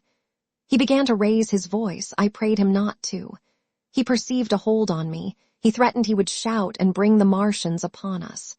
For a time that scared me, but any concession would have shortened our chance of escape beyond estimating. I defied him, although I felt no assurance that he might not do this thing. But that day, at any rate, he did not. He talked with his voice rising slowly, through the greater part of the 8th and 9th days, threats, entreaties, mingled with a torrent of half-sane and always frothy repentance for his vacant sham of God's service, such as made me pity him. Then he slept a while, and began again with renewed strength, so loudly that I must needs make him desist. "Be still," I implored. He rose to his knees, for he had been sitting in the darkness near the copper. "I have been still too long," he said, in a tone that must have reached the pit, "and now I must bear my witness. Woe unto this unfaithful city! Woe, woe, woe, woe, woe, to the inhabitants of the earth by reason of the other voices of the trumpet." "Shut up," I said, rising to my feet and in a terror lest the Martians should hear us. "For God's sake." "Nay," shouted the curate at the top of his voice, standing likewise and extending his armis, "speak. The word of the Lord is upon me." In 3 strides, he was at the door leading into the kitchen. "I must bear my witness. I go. It has already been too long delayed." I put out my hand and felt the meat chopper hanging to the wall. In a flash I was after him. I was fierce with fear. Before he was halfway across the kitchen, I had overtaken him. With one last touch of humanity, I turned the blade back and struck him with the butt. He went headlong forward and lay stretched on the ground. I stumbled over him and stood panting. He lay still. Suddenly I heard a noise without, the run and smash of slipping plaster, and the triangular aperture in the wall was darkened. I looked up and saw the lower surface of a handling machine coming slowly across the hole. One of its gripping limbs curled amid the debris. Another limb appeared. Feeling its way over the fallen bemis, I stood petrified, staring. Then I saw through a sort of glass plate near the edge of the body the face, as we may call it, and the large, dark eyes of a Martian, peering, and then a long metallic snake of tentacle came feeling slowly through the hole. I turned by an effort, stumbled over the curate, and stopped at the scullery door. The tentacle was now some way, 2 yards or more in the room, and twisting and turning, with queer sudden movements this way and that. For a while I stood fascinated by that slow, fitful advance. Then, with a faint, hoarse cry, I forced myself across the scullery. I trembled violently. I could scarcely stand upright. I opened the door of the coal cellar and stood there in the darkness, staring at the faintly lit doorway into the kitchen and listening. Had the Martian seen me? What was it doing now? Something was moving to and fro there, very quietly. Every now and then it tapped against the wall or started on its movements with a faint metallic ringing, like the movements of keys on a split ring. Then a heavy body, I knew too well what, was dragged across the floor of the kitchen towards the opening. Irresistibly attracted, I crept to the door and peeped into the kitchen. In the triangle of bright outer sunlight, I saw the Martian, in its briarious of a handling machine, scrutinizing the curate's head. I thought at once that it would infer my presence from the mark of the blow I had given him. I crept back to the coal cellar, shut the door, and began to cover myself up as much as I could, and as noiselessly as possible in the darkness, among the firewood and coal therein. Every now and then I paused, rigid, to hear if the Martian had thrust its tentacles through the opening again. Then the faint metallic jingle returned. I traced it slowly feeling over the kitchen. Presently I heard it nearer, in the scullery, as I judged. I thought that its length might be insufficient to reach me. I prayed copiously. It passed, scraping faintly across the cellar door. An age of almost intolerable suspense intervened. Then I heard it fumbling at the latch. It had found the door. The Martians understood doors. It worried at the catch for a minute, perhaps, and then the door opened. In the darkness I could just see the thing, like an elephant's trunk more than anything else, waving towards me and touching and examining the wall, coals, wood, and ceiling. It was like a black worm swaying its blind head to and fro. Once even it touched the heel of my boot. I was on the verge of screaming. I bit my hand. For a time the tentacle was silent. I could have fancied it had been withdrawn. Presently, with an abrupt click, it gripped something. I thought it had me, and seemed to go out of the cellar again. For a minute I was not sure. Apparently it had taken a lump of coal to examine. I seized the opportunity of slightly shifting my position, which had become cramped, and then listened. I whispered passionate prayers for safety. Then I heard the slow, deliberate sound creeping towards me again. Slowly, slowly it drew near, scratching against the walls and tapping the furniture. While I was still doubtful, it rapped smartly against the cellar door and closed it. I heard it go into the pantry, and the biscuit tins rattled and a bottle smashed, and then came a heavy bump against the cellar door. Then silence that passed into an infinity of suspense. Had it gone? At last I decided that it had. It came into the scullery no more, but I lay all the 10th day in the close darkness, buried among coals and firewood, not daring even to crawl out for the drink for which I craved. It was the 11th day before I ventured so far from my security. Chapter 5. The Stillness. My first act before I went into the pantry was to fasten the door between the kitchen and the scullery. But the pantry was empty. Every scrap of food had gone. Apparently, the Martian had taken it all on the previous day. At that discovery, I despaired for the first time. I took no food or no drink either on the 11th or the 12th day. At first my mouth and throat were parched, and my strength ebbed sensibly. I sat about in the darkness of the scullery, in a state of despondent wretchedness. My mind ran on eating.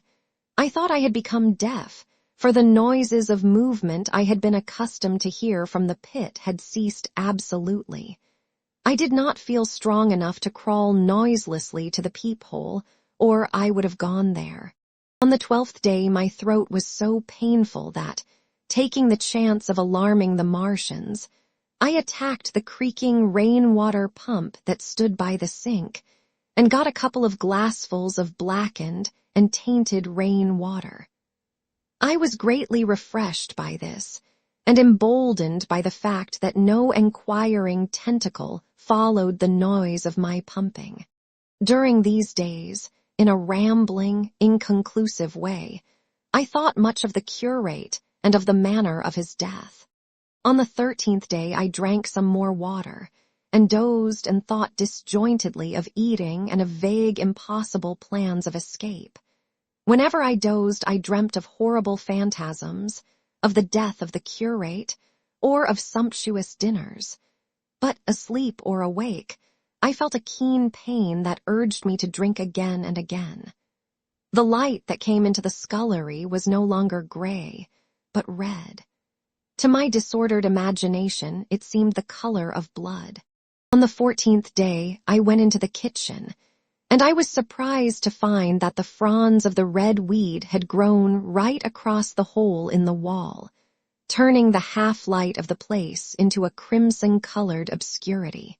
It was early on the 15th day that I heard a curious, familiar sequence of sounds in the kitchen, and listening, identified it as the snuffing and scratching of a dog. Going into the kitchen, I saw a dog's nose peering in through a break among the ruddy fronds. This greatly surprised me. At the scent of me he barked shortly. I thought if I could induce him to come into the place quietly, I should be able, perhaps, to kill and eat him. And in any case, it would be advisable to kill him, lest his actions attracted the attention of the Martians. I crept forward, saying, "Good dog," very softly, but he suddenly withdrew his head and disappeared. I listened. I was not deaf, but certainly the pit was still. I heard a sound like the flutter of a bird's wings and a horse croaking, but that was all. For a long while I lay close to the peephole, but not daring to move aside the red plants that obscured it. Once or twice I heard a faint pitter-patter like the feet of the dog going hither and thither on the sand far below me, and there were more bird-like sounds, but that was all. At length, encouraged by the silence, I looked out. Except in the corner, where a multitude of crows hopped and fought over the skeletons of the dead the Martians had consumed, there was not a living thing in the pit. I stared about me, scarcely believing my eyes. All the machinery had gone. Save for the big mound of grayish-blue powder in one corner, certain bars of aluminium in another, the black birds, and the skeletons of the killed, the place was merely an empty circular pit in the sand. Slowly I thrust myself out through the red weed and stood upon the mound of rubble. I could see in any direction save behind me, to the north, and neither Martians nor sign of Martians were to be seen. The pit dropped sheerly from my feet, but a little way along the rubbish afforded a practicable slope to the summit of the ruins.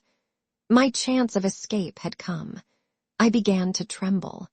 I hesitated for some time, and then, in a gust of desperate resolution, and with a heart that throbbed violently, I scrambled to the top of the mound in which I had been buried so long. I looked about again. To the northward, too, no Martian was visible. When I had last seen this part of Sheen in the daylight, it had been a straggling street of comfortable white and red houses, interspersed with abundant shady trees. Now I stood on a mound of smashed brickwork, clay, and gravel, over which spread a multitude of red cactus-shaped plants, knee-high, without a solitary terrestrial growth to dispute their footing. The trees near me were dead and brown, but further a network of red threads scaled the still living stemmas. The neighboring houses had all been wrecked, but none had been burned. Their walls stood, sometimes to the second story, with smashed windows and shattered doors. The red weed grew tumultuously in their roofless rumus. Below me was the great pit, with the crows struggling for its refuse. A number of other birds hopped about among the ruins. Far away I saw a gaunt cat slink crouchingly along a wall, but traces of men there were none. The day seemed, by contrast with my recent confinement, dazzlingly bright, the sky a glowing blue. A gentle breeze kept the red weed that covered every scrap of unoccupied ground gently swaying. And oh, the sweetness of the air. Chapter 6. The work of 15 days. For some time I stood tottering on the mound regardless of my safety. Within that noisome den from which I had emerged, I had thought with a narrow intensity only of our immediate security. I had not realized what had been happening to the world, had not anticipated this startling vision of unfamiliar things. I had expected to see sheen in ruins. I found about me the landscape, weird and lurid, of another planet. For that moment, I touched an emotion beyond the common range of men, yet one that the poor brutes we dominate know only too well. I felt as a rabbit might feel returning to his burrow, and suddenly confronted by the work of a dozen busy navvies digging the foundations of a house. I felt the first inkling of a thing that presently grew quite clear in my mind, that oppressed me for many days, a sense of dethronement, a persuasion that I was no longer a master, but an animal among the animals, under the Martian heel. With us it would be as with them, to lurk and watch, to run and hide. The fear and empire of man had passed away. But so soon as this strangeness had been realized it passed, and my dominant motive became the hunger of my long and dismal fast. In the direction away from the pit, I saw, beyond a red-covered wall, a patch of garden ground unburied. This gave me a hint, and I went knee-deep, and sometimes neck-deep, in the red weed. The density of the weed gave me a reassuring sense of hiding. The wall was some 6 feet high, and when I attempted to clamber it, I found I could not lift my feet to the crest. So I went along by the side of it, and came to a corner and a rockwork that enabled me to get to the top, and tumble into the garden I coveted. Here I found some young onions, a couple of gladiolus bulbs, and a quantity of immature carrots, all of which I secured, and scrambling over a ruined wall, went on my way through scarlet and crimson trees towards Kew. It was like walking through an avenue of gigantic blood drops, possessed with 2 ideas: to get more food, and to limp, as soon and as far as my strength permitted, out of this accursed unearthly region of the pit. Some way farther, in a grassy place, was a group of mushrooms which also I devoured, and then I came upon a brown sheet of flowing shallow water, where meadows used to be. These fragments of nourishment served only to whet my hunger. At first I was surprised at this flood in a hot, dry summer, but afterwards I discovered that it was caused by the tropical exuberance of the red weed. Directly this extraordinary growth encountered water it straightway, became gigantic, and of unparalleled fecundity. Its seeds were simply poured down into the water of the Wey and Thames, and its swiftly growing and titanic water fronds speedily choked both those rivers.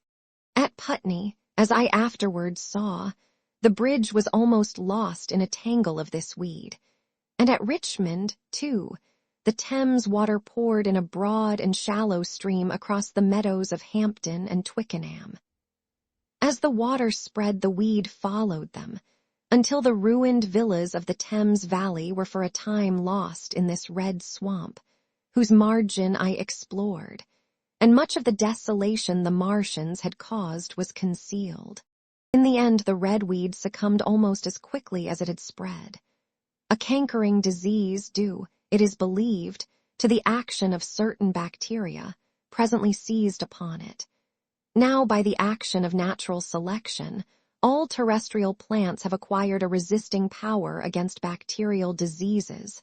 They never succumb without a severe struggle, but the red weed rotted like a thing already dead. The fronds became bleached, and then shriveled and brittle. They broke off at the least touch, and the waters that had stimulated their early growth carried their last vestiges out to sea. My first act on coming to this water was, of course, to slake my thirst.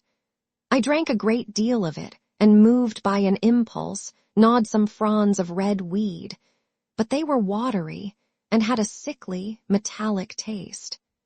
I found the water was sufficiently shallow for me to wade securely, although the red weed impeded my feet a little, but the flood evidently got deeper towards the river, and I turned back to Mortlake. I managed to make out the road by means of occasional ruins of its villas and fences and lamps, and so presently I got out of this spate and made my way to the hill going up towards Roehampton and came out on Putney Common. Here the scenery changed from the strange and unfamiliar to the wreckage of the familiar. Patches of ground exhibited the devastation of a cyclone, and in a few score yards I would come upon perfectly undisturbed spaces, houses with their blinds trimly drawn and doors closed, as if they had been left for a day by the owners, or as if their inhabitants slept within. The red weed was less abundant. The tall trees along the lane were free from the red creeper. I hunted for food among the trees, finding nothing, and I also raided a couple of silent houses, but they had already been broken into and ransacked. I rested for the remainder of the daylight in a shrubbery, being, in my enfeebled condition, too fatigued to push on.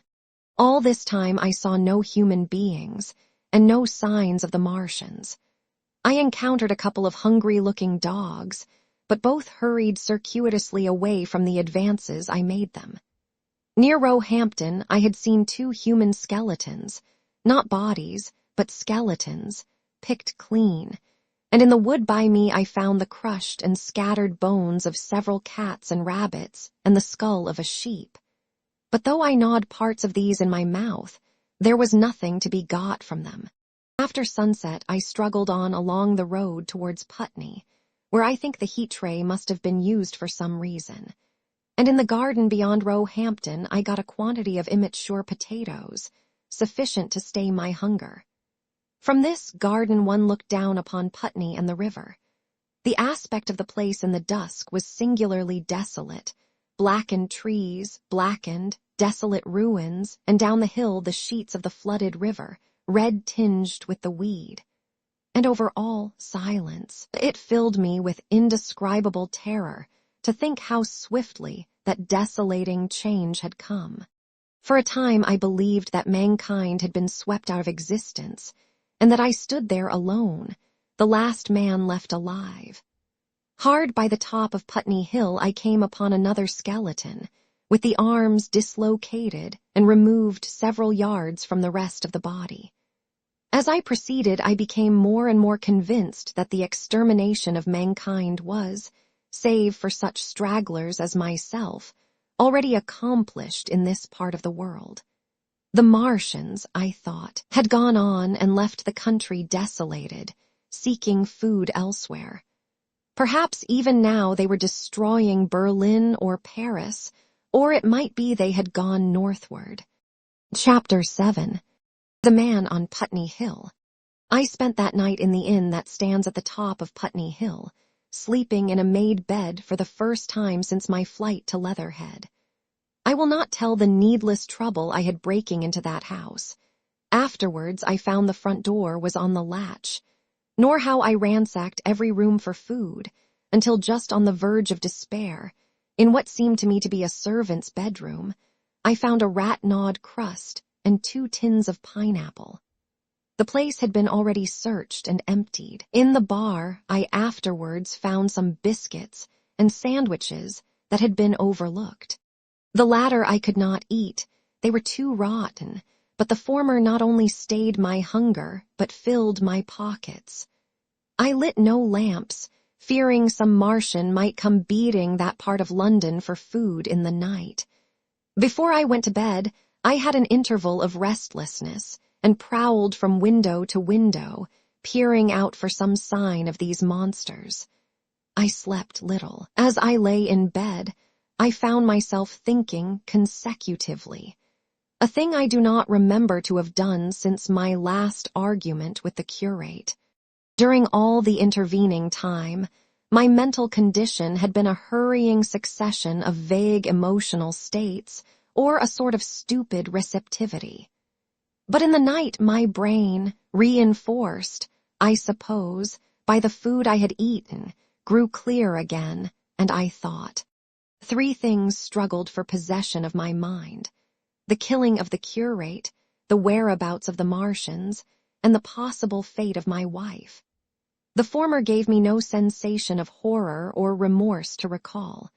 I saw it simply as a thing done, a memory infinitely disagreeable but quite without the quality of remorse. I saw myself then as I see myself now, driven step by step towards that hasty blow, the creature of a sequence of accidents leading inevitably to that. I felt no condemnation, yet the memory, static, unprogressive, haunted me. In the silence of the night, with that sense of the nearness of God that sometimes comes into the stillness and the darkness, I stood my trial, my only trial, for that moment of wrath and fear. I retraced every step of our conversation from the moment when I had found him crouching beside me, heedless of my thirst, and pointing to the fire and smoke that streamed up from the ruins of Weybridge. We had been incapable of cooperation. Grim chance had taken no heed of that. Had I foreseen, I should have left him at Halliford. But I did not foresee, and crime is to foresee and do. And I set this down as I have set all this story down as it was. There were no witnesses, all these things I might have concealed. But I set it down, and the reader must form his judgment as he will. And when, by an effort, I had set aside that picture of a prostrate body, I faced the problem of the Martians and the fate of my wife. For the former I had no data. I could imagine 100 things, and so, unhappily, I could for the latter. And suddenly that night became terrible. I found myself sitting up in bed, staring at the dark. I found myself praying that the heat ray might have suddenly and painlessly struck her out of being. Since the night of my return from Leatherhead, I had not prayed. I had uttered prayers, fetish prayers, had prayed as heathens mutter charms when I was in extremity. But now I prayed indeed, pleading steadfastly and sanely, face to face with the darkness of God. Strange night, strangest in this, that so soon as dawn had come, I, who had talked with God, crept out of the house like a rat leaving its hiding place. A creature scarcely larger, an inferior animal, a thing that for any passing whim of our masters might be hunted and killed. Perhaps they also prayed confidently to God. Surely, if we have learned nothing else, this war has taught us pity, pity for those witless souls that suffer our dominion. The morning was bright and fine, and the eastern sky glowed pink and was fretted with little golden clouds. In the road that runs from the top of Putney Hill to Wimbledon was a number of poor vestiges of the panic torrent that must have poured Londonward on the Sunday night after the fighting began. There was a little 2-wheeled cart inscribed with the name of Thomas Lobb, greengrocer, New Malden, with a smashed wheel and an abandoned tin trunk. There was a straw hat trampled into the now hardened mud, and at the top of West Hill, a lot of blood-stained glass about the overturned water trough. My movements were languid, my plans of the vaguest. I had an idea of going to Leatherhead, though I knew that there I had the poorest chance of finding my wife. Certainly, unless death had overtaken them suddenly, my cousins and she would have fled thence. But it seemed to me I might find or learn there whither the Surrey people had fled. I knew I wanted to find my wife, that my heart ached for her and the world of men, but I had no clear idea how the finding might be done. I was also sharply aware now of my intense loneliness. From the corner I went, under cover of a thicket of trees and bushes, to the edge of Wimbledon Common, stretching wide and far. That dark expanse was lit in patches by yellow gorse and broom. There was no red weed to be seen, and as I prowled, hesitating on the verge of the open, the sun rose, flooding it all with light and vitality. I came upon a busy swarm of little frogs in a swampy place among the trees. I stopped to look at them, drawing a lesson from their stout resolve to live.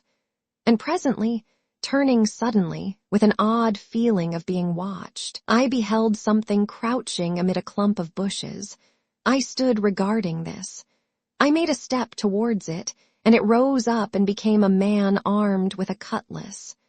I approached him slowly. He stood silent and motionless, regarding me. As I drew nearer, I perceived he was dressed in clothes as dusty and filthy as my own.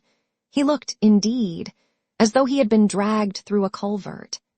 Nearer, I distinguished the green slime of ditches mixing with the pale drab of dried clay and shiny, coaly patches.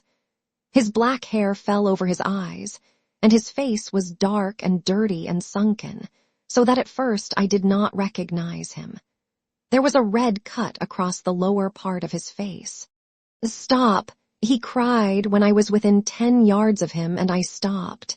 His voice was hoarse. "Where do you come from?" he said. I thought, surveying him. "I come from Mortlake," I said. "I was buried near the pit the Martians made about their cylinder. I have worked my way out and escaped." "There is no food about here," he said. "This is my country, all this hill down to the river and back to Clapham and up to the edge of the common. There is only food for one. Which way are you going?" I answered slowly. "I don't know," I said. "I have been buried in the ruins of a house 13 or 14 days. I don't know what has happened." He looked at me doubtfully, then started, and looked with a changed expression. "I've no wish to stop about here," said I. "I think I shall go to Leatherhead, for my wife was there." He shot out a pointing finger. "It is you," said he, "the man from Woking, and you weren't killed at Weybridge." I recognized him at the same moment. "You are the artilleryman who came into my garden." "Good luck," he said. "We are lucky ones, fancy you." He put out a hand and I took it.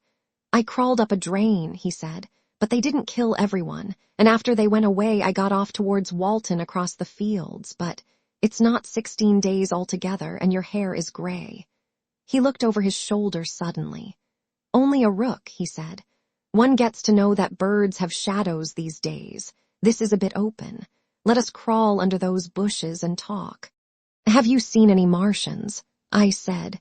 "Since I crawled out." "They've gone away across London," he said. "I guess they've got a bigger camp there.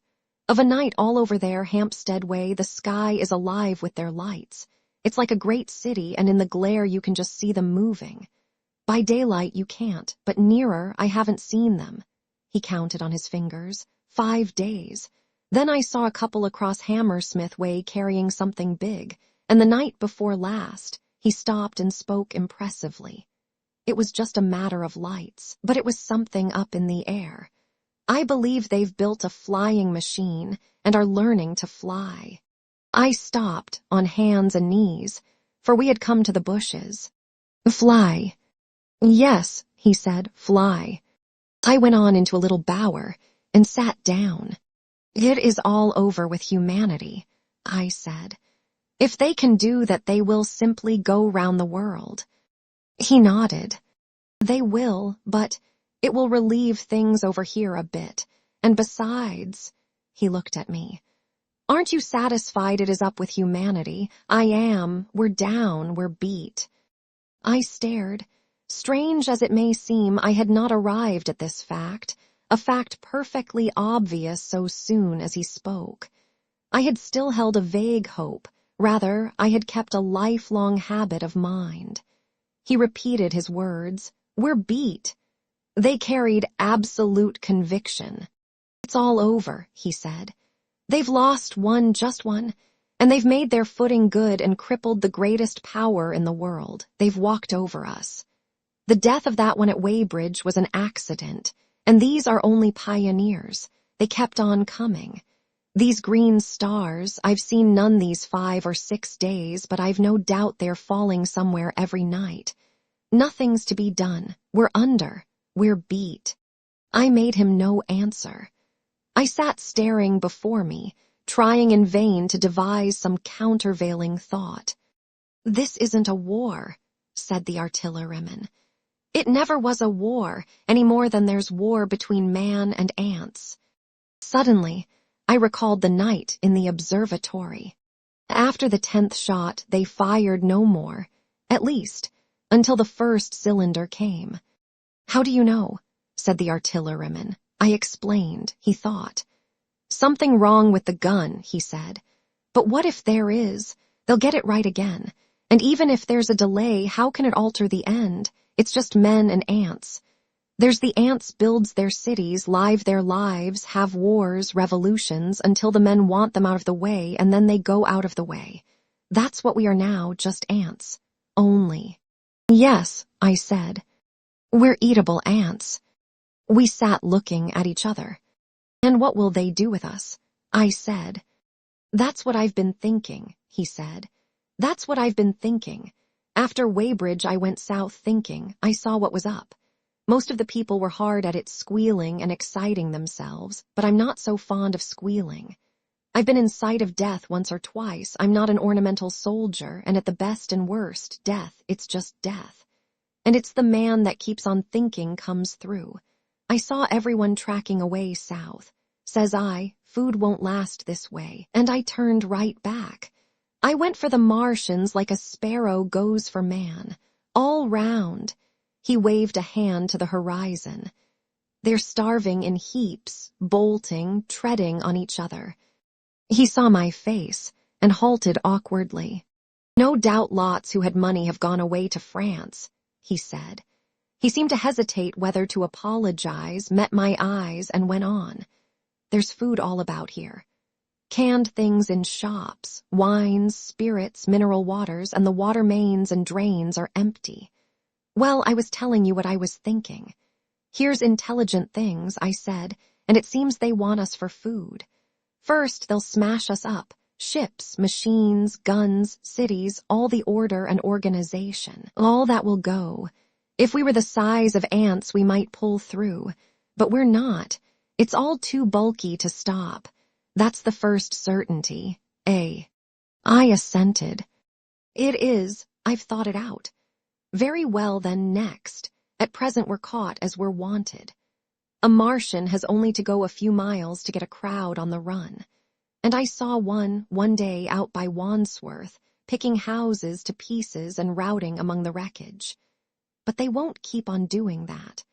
So soon as they've settled all our guns and ships, and smashed our railways, and done all the things they are doing over there, they will begin catching us systematic, picking the best and storing us in cages and things. That's what they will start doing in a bit. Lord, they haven't begun on us yet. Don't you see that? Not begun, I exclaimed. Not begun. All that's happened so far is through our not having the sense to keep quiet, worrying them with guns and such foolery, and losing our heads and rushing off in crowds to where there wasn't any more safety than where we were. They don't want to bother us yet. They're making their things, making all the things they couldn't bring with them, getting things ready for the rest of their people. Very likely that's why the cylinders have stopped for a bit, for fear of hitting those who are here. And instead of our rushing about blind on the howl or getting dynamite on the chance of busting them up, we've got to fix ourselves up according to the new state of affairs. That's how I figure it out. It isn't quite according to what a man wants for his species, but it's about what the facts point to. And that's the principle I acted upon. Cities, nations, civilization, progress, it's all over. That game's up. We're beat. But if that is so, what is there to live for? The artilleryman looked at me for a moment. There won't be any more blessed concerts for 1,000,000 years or so. There won't be any Royal Academy of Arts, and no nice little feeds at restaurants. If it's amusement you're after, I reckon the game is up. If you've got any drawing room manners, or a dislike to eating peas with a knife or dropping H's, you'd better chuck 'em away. They ain't no further use. You mean? I mean that men like me are going on living, for the sake of the breed. I tell you, I'm grim set on living. And if I'm not mistaken, you'll show what insides you've got, too, before long. We aren't going to be exterminated. And I don't mean to be caught either, and tamed and fattened and bred like a thundering ox. Ugh, fancy those brown creepers. You don't mean to say. I do. I'm going on under their feet. I've got it planned. I've thought it out. We men are beat. We don't know enough. We've got to learn before we've got a chance. And we've got to live and keep independent while we learn. See, that's what has to be done. I stared, astonished, and stirred profoundly by the man's resolution. Great God, cried I, but you are a man indeed. And suddenly I gripped his hand. He said with his eyes shining. I've thought it out, Go on, I said. Well, those who mean to escape their catching must get ready. I'm getting ready. Mind you, it isn't all of us that are made for wild beasts, and that's what it's got to be. That's why I watched you. I had my doubts. You're slender. I didn't know that it was you see, or just how you'd been buried. All these, the sort of people that lived in these houses, and all those damn little clerks that used to live down that way, they'd be no good. They haven't any spirit in them, no proud dreams and no proud lusts. And a man who hasn't one or the other, Lord, what is he but funk and precautions? They just used to skedaddle off to work. I've seen hundreds of 'em, bit of breakfast in hand, running wild and shining to catch their little season ticket train, for fear they'd get dismissed if they didn't. Working at businesses they were afraid to take the trouble to understand. Skedaddling back for fear they wouldn't be in time for dinner. Keeping indoors after dinner for fear of the back streets, and sleeping with the wives they married, not because they wanted them, but because they had a bit of money that would make for safety in their one little miserable skedaddle through the world. Lives insured and a bit invested for fear of accidents, and on Sundays, fear of the hereafter, as if hell was built for rabbits.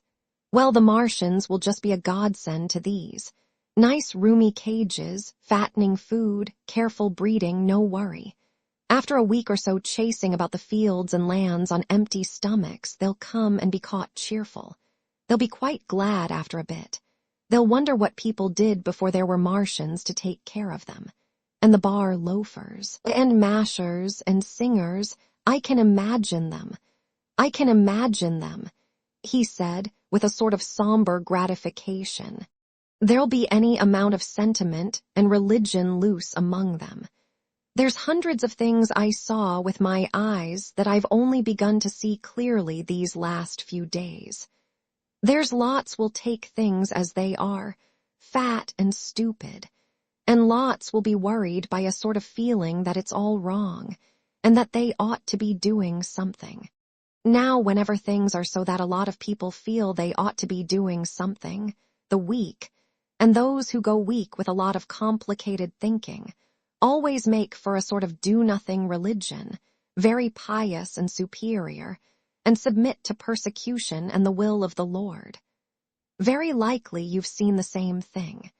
It's energy in a gale of funk and turned clean inside out. These cages will be full of psalms and hymns and piety, and those of a less simple sort will work in a bit of, what is it? Eroticism. He paused. Very likely these Martians will make pets of some of them, train them to do tricks. Who knows? Get sentimental over the pet boy who grew up and had to be killed. And some, maybe, they will train to hunt us. No, I cried. That's impossible, no human being. What's the good of going on with such lies? Said the artilleryman. There's men who do it cheerful. What nonsense to pretend there isn't. And I succumbed to his conviction. If they come after me, he said, Lord, if they come after me, and subsided into a grim meditation. I sat contemplating these things. I could find nothing to bring against this man's reasoning. In the days before the invasion, no one would have questioned my intellectual superiority to his. I, a professed and recognized writer on philosophical themes, and he, a common soldier. And yet he had already formulated a situation that I had scarcely realized. What are you doing? I said presently. What plans have you made? He hesitated. Well, it's like this, he said. What have we to do? We have to invent a sort of life where men can live and breed and be sufficiently secure to bring the children up. Yes, wait a bit, and I'll make it clearer what I think ought to be done.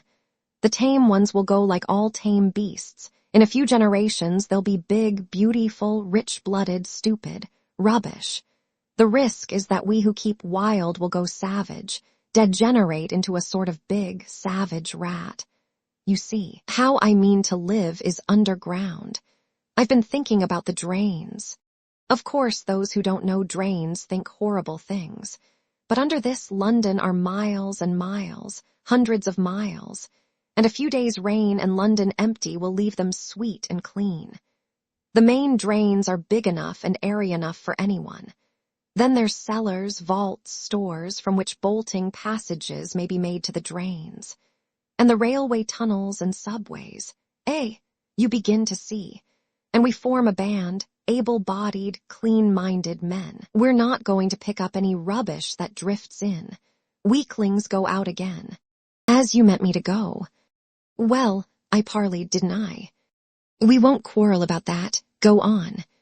Those who stop obey orders. Able-bodied, clean-minded women we want also, mothers and teachers. No lackadaisical ladies, no blasted rolling eyes. We can't have any weak or silly. Life is real again, and the useless and cumbersome and mischievous have to die. They ought to die. They ought to be willing to die. It's a sort of disloyalty, after all, to live and taint the race. And they can't be happy. Moreover, dying's none so dreadful. It's the funking makes it bad. And in all those places we shall gather. Our district will be London. We may even be able to keep a watch and run about in the open when the Martians keep away. Play cricket, perhaps. That's how we shall save the race. It's a possible thing, but saving the race is nothing in itself. As I say, that's only being rats. It's saving our knowledge and adding to it is the thing. There men like you come in.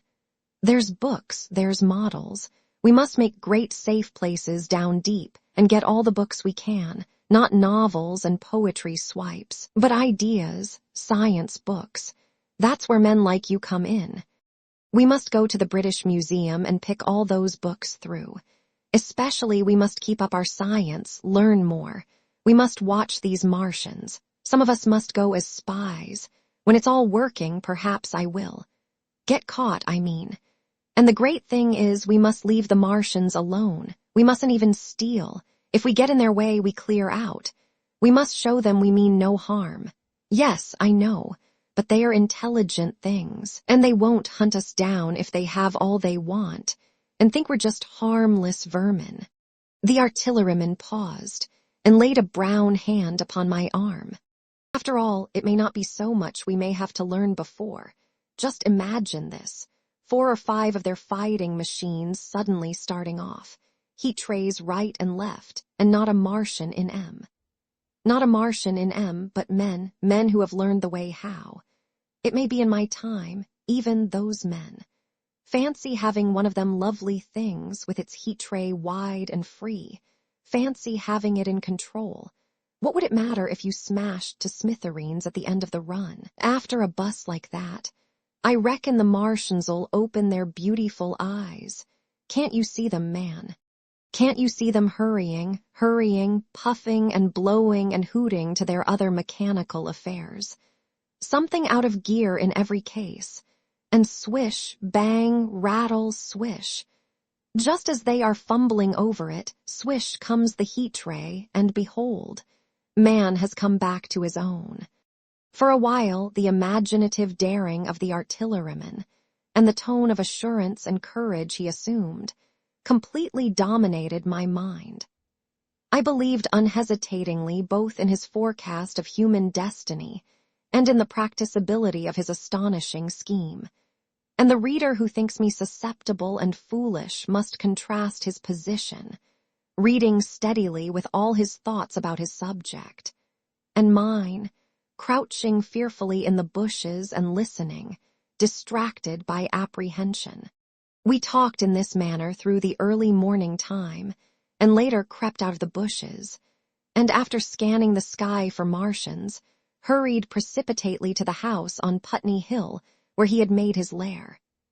It was the coal cellar of the place, and when I saw the work he had spent a week upon, it was a burrow scarcely 10 yards long, which he designed to reach to the main drain on Putney Hill.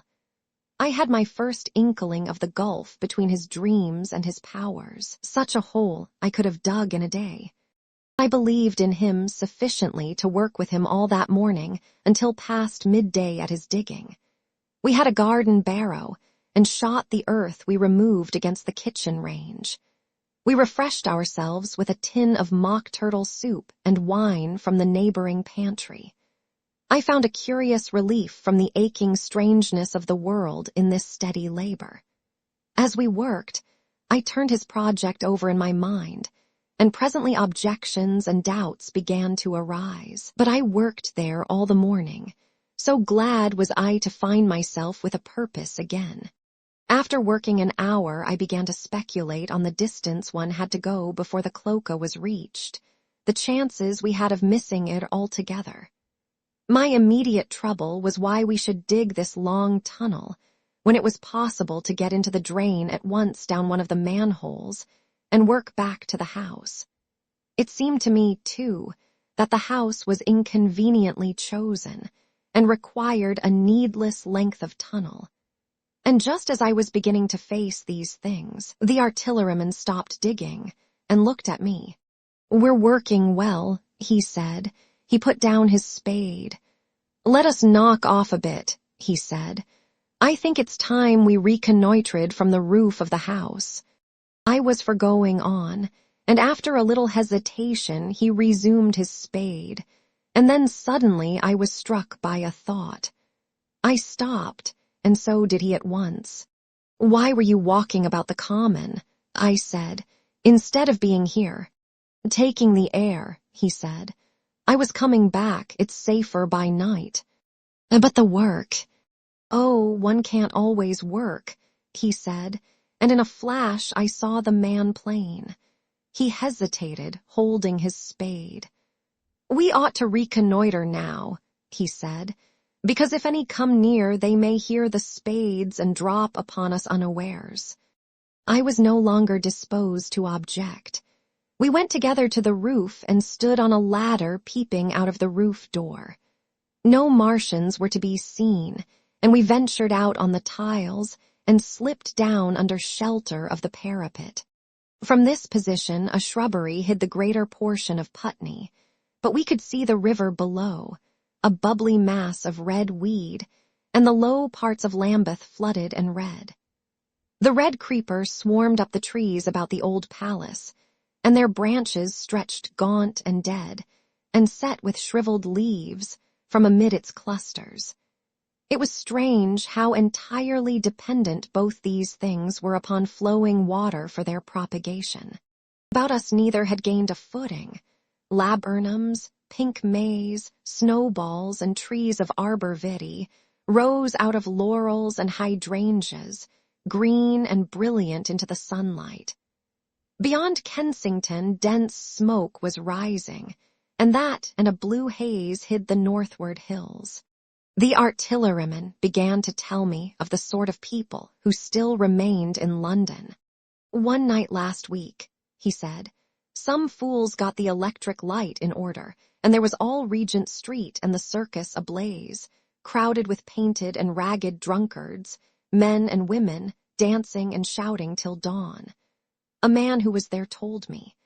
And as the day came, they became aware of a fighting machine standing near by the Langham and looking down at them. Heaven knows how long he had been there. It must have given some of them a nasty turn.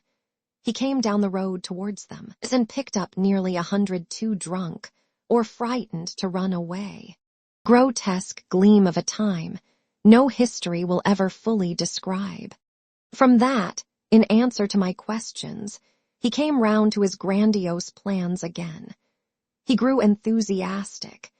He talked so eloquently of the possibility of capturing a fighting machine that I more than half believed in him again.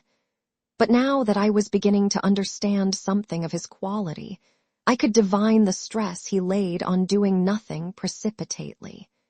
And I noted that now there was no question that he personally was to capture and fight the great machine. After a time, we went down to the cellar.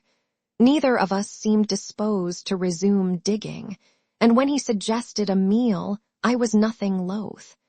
He became suddenly very generous, and when we had eaten, he went away and returned with some excellent cigars. We lit these, and his optimism glowed. He was inclined to regard my coming as a great occasion. "There's some champagne in the cellar," he said. "We can dig better on this Thames-side Burgundy," said I. "No," said he, "I am host today. Champagne. Great God, we've a heavy enough task before us. Let us take a rest and gather strength while we may. Look at these blistered hands." And pursuant to this idea of a holiday, he insisted upon playing cards after we had eaten. He taught me euchre, and after dividing London between us, I taking the northern side and he the southern, we played for parish points. Grotesque and foolish as this will seem to the sober reader, it is absolutely true, and what is more remarkable, I found the card game and several others we played extremely interesting. Strange mind of man. That, with our species upon the edge of extermination or appalling degradation, with no clear prospect before us but the chance of a horrible death, we could sit following the chance of this painted pasteboard, and playing the joker with vivid delight. Afterwards he taught me poker, and I beat him at 3 tough chess games. When dark came we decided to take the risk, and lit a lamp. After an interminable string of games, we supped and the artilleryman finished the champagne. We went on smoking the cigars. He was no longer the energetic regenerator of his species I had encountered in the morning. He was still optimistic, but it was a less kinetic, a more thoughtful optimism. I remember he wound up with my health, proposed in a speech of small variety and considerable intermittence. I took a cigar and went upstairs to look at the lights of which he had spoken that blazed so greenly along the Highgate hills. At first I stared unintelligently across the London Valley. The northern hills were shrouded in darkness. The fires near Kensington glowed redly, and now and then an orange-red tongue of flame flashed up and vanished in the deep blue night. All the rest of London was black. Then nearer, I perceived a strange light, a pale, violet-purple fluorescent glow, quivering under the night breeze. For a space I could not understand it, and then I knew that it must be the red weed from which this faint irradiation proceeded. With that realization, my dormant sense of wonder, my sense of the proportion of things, awoke again. I glanced from that to Mars, red and clear, glowing high in the west, and then gazed long and earnestly at the darkness of Hampstead and Highgate. I remained a very long time upon the roof, wondering at the grotesque changes of the day. I recalled my mental states from the midnight prayer to the foolish card-playing. I had a violent revulsion of feeling. I remember I flung away the cigar with a certain wasteful symbolism. My folly came to me with glaring exaggeration. I seemed a traitor to my wife and to my kind.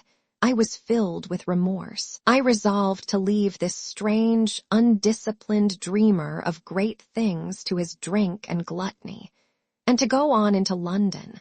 There, it seemed to me, I had the best chance of learning what the Martians and my fellow men were doing. I was still upon the roof when the late moon rose. Chapter 8.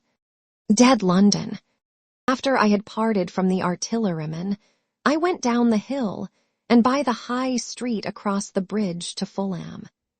The red weed was tumultuous at that time and nearly choked the bridge roadway, but its fronds were already whitened in patches by the spreading disease that presently removed it so swiftly.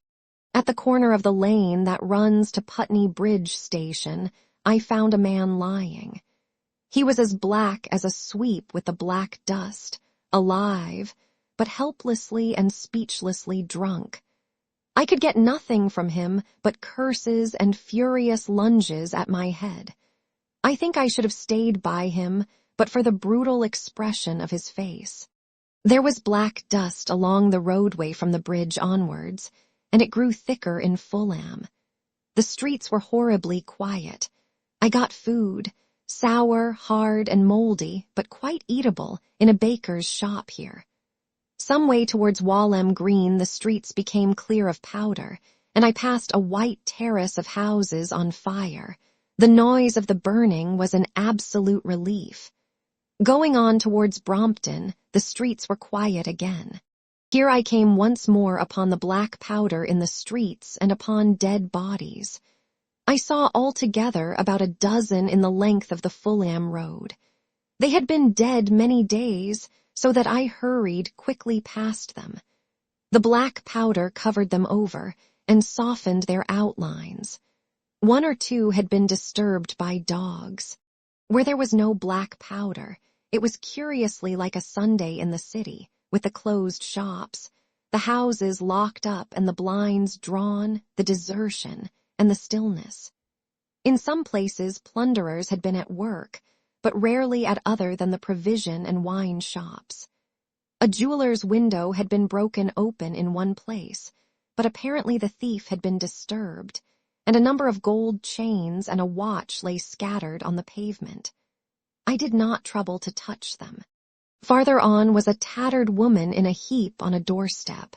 The hand that hung over her knee was gashed and bled down her rusty brown dress, and a smashed magnum of champagne formed a pool across the pavement. She seemed asleep, but she was dead. The farther I penetrated into London, the profounder grew the stillness. But it was not so much the stillness of death, it was the stillness of suspense, of expectation. At any time the destruction that had already singed the northwestern borders of the metropolis and had annihilated Ealing and Kilburn might strike among these houses and leave them smoking ruins. It was a city condemned and derelict.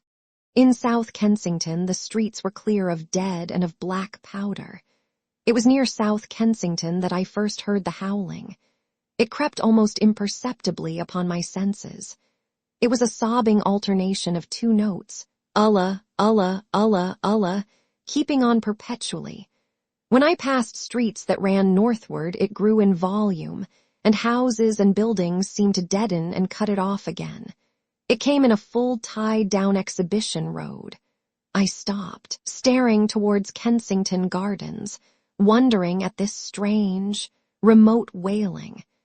It was as if that mighty desert of houses had found a voice for its fear and solitude.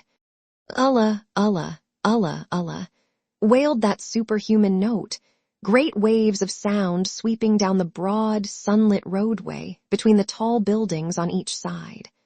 I turned northwards, marveling towards the iron gates of Hyde Park. I had half a mind to break into the Natural History Museum and find my way up to the summits of the towers in order to see across the park. But I decided to keep to the ground, where quick hiding was possible, and so went on up the exhibition road. All the large mansions on each side of the road were empty and still, and my footsteps echoed against the sides of the houses. At the top, near the park gate, I came upon a strange sight. A bus overturned, and the skeleton of a horse picked clean. I puzzled over this for a time, and then went on to the bridge over the Serpentine. The voice grew stronger and stronger, though I could see nothing above the housetops on the north side of the park, save a haze of smoke to the northwest. Allah, Allah, Allah, Allah, cried the voice, coming, as it seemed to me, from the district about Regent's Park. The desolating cry worked upon my mind. The mood that had sustained me passed. The wailing took possession of me. I found I was intensely weary, footsore, and now again hungry and thirsty. It was already past noon.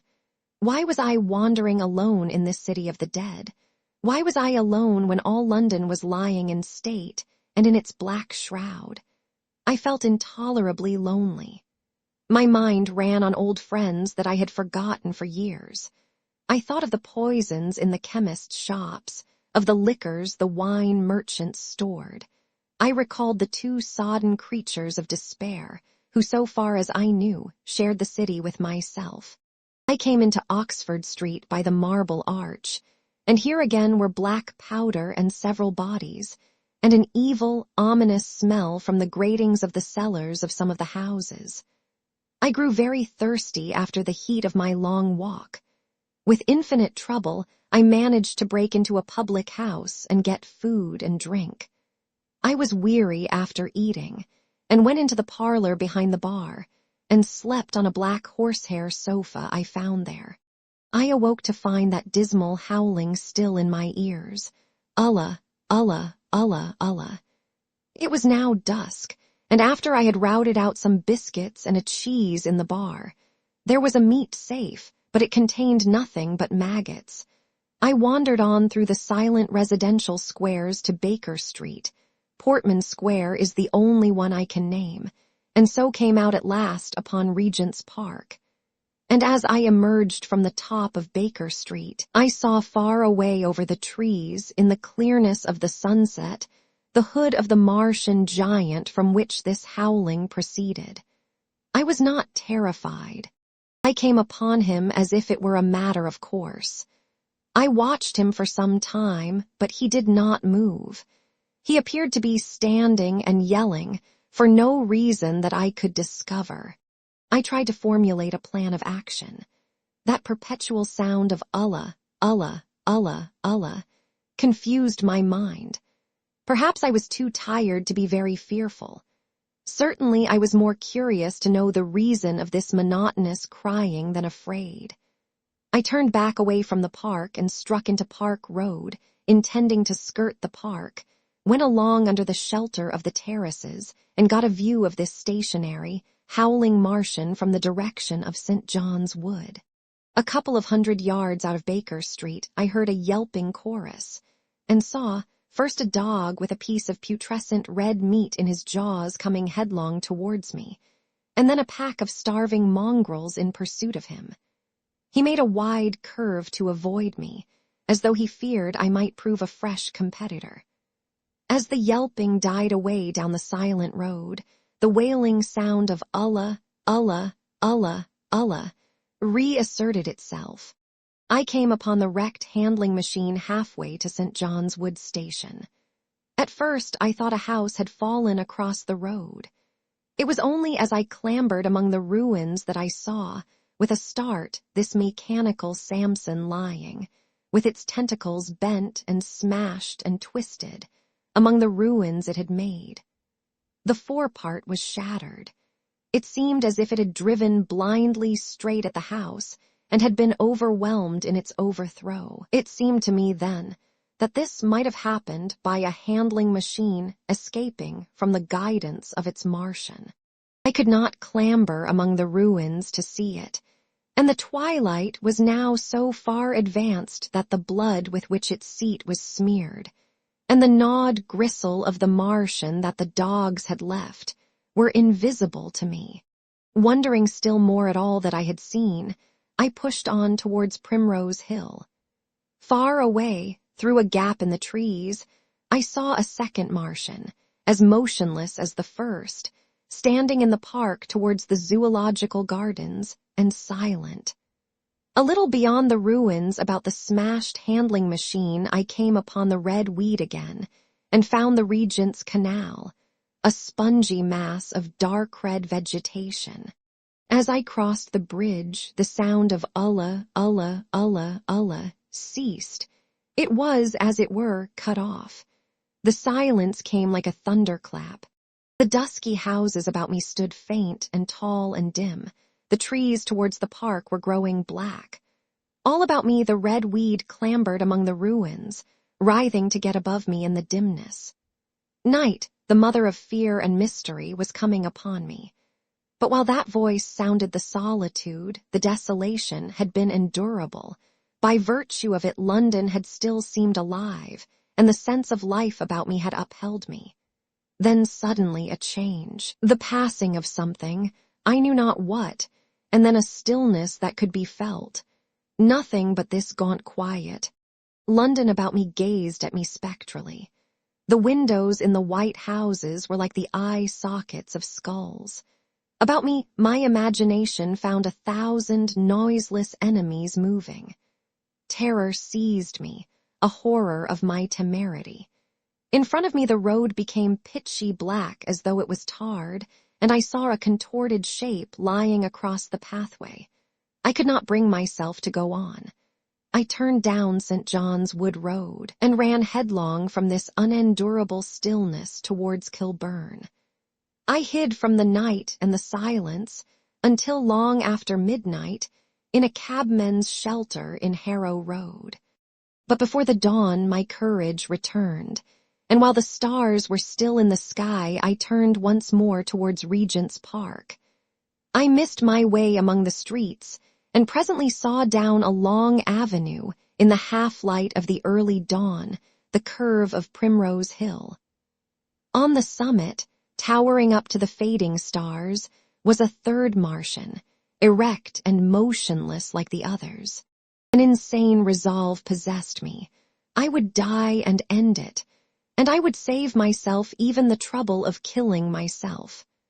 I marched on recklessly towards this Titan, and then, as I drew nearer and the light grew, I saw that a multitude of black birds was circling and clustering about the hood. At that my heart gave a bound, and I began running along the road. I hurried through the red weed that choked St. Edmund's Terrace. I waded breast-high across a torrent of water that was rushing down from the waterworks towards the Albert Road, and emerged upon the grass before the rising of the sun. Great mounds had been heaped about the crest of the hill, making a huge redoubt of it. It was the final and largest place the Martians had made, and from behind these heaps there rose a thin smoke against the sky. Against the skyline an eager dog ran and disappeared. The thought that had flashed into my mind grew real, grew credible. I felt no fear, only a wild, trembling exultation, as I ran up the hill towards the motionless monster. Out of the hood hung lank shreds of brown, at which the hungry birds pecked and tore. In another moment I had scrambled up the earthen rampart and stood upon its crest, and the interior of the redoubt was below me. A mighty space it was, with gigantic machines here and there within it, huge mounds of material and strange shelter places. And scattered about it, some in their overturned war machines, some in the now rigid handling machines, and a dozen of them stark and silent and laid in a row, were the Martians, dead. Slain by the putrefactive and disease bacteria against which their systems were unprepared. Slain as the red weed was being slain. Slain after all man's devices had failed, by the humblest things that God, in his wisdom, has put upon this earth. For so it had come about, as indeed I and many men might have foreseen had not terror and disaster blinded our minds. These germs of disease have taken toll of humanity since the beginning of things, taken toll of our prehuman ancestors since life began here. But by virtue of this natural selection of our kind, we have developed resisting power. To no germs do we succumb without a struggle, and to many, those that cause putrefaction in dead matter. For instance, our living frames are altogether immune. There are no bacteria in Mars, and directly these invaders arrived, directly they drank and fed, our microscopic allies began to work their overthrow. Already when I watched them, they were irrevocably doomed, dying and rotting even as they went to and fro. It was inevitable. By the toll of 1 billion deaths man has bought his birthright of the earth, and it is his against all comers. It would still be his were the Martians 10 times as mighty as they are, for neither do men live nor die in vain. Here and there they were scattered, nearly 50 altogether, in that great gulf they had made, overtaken by a death that must have seemed to them as incomprehensible as any death could be. To me also at that time, this death was incomprehensible. All I knew was that these things that had been alive and so terrible to men were dead.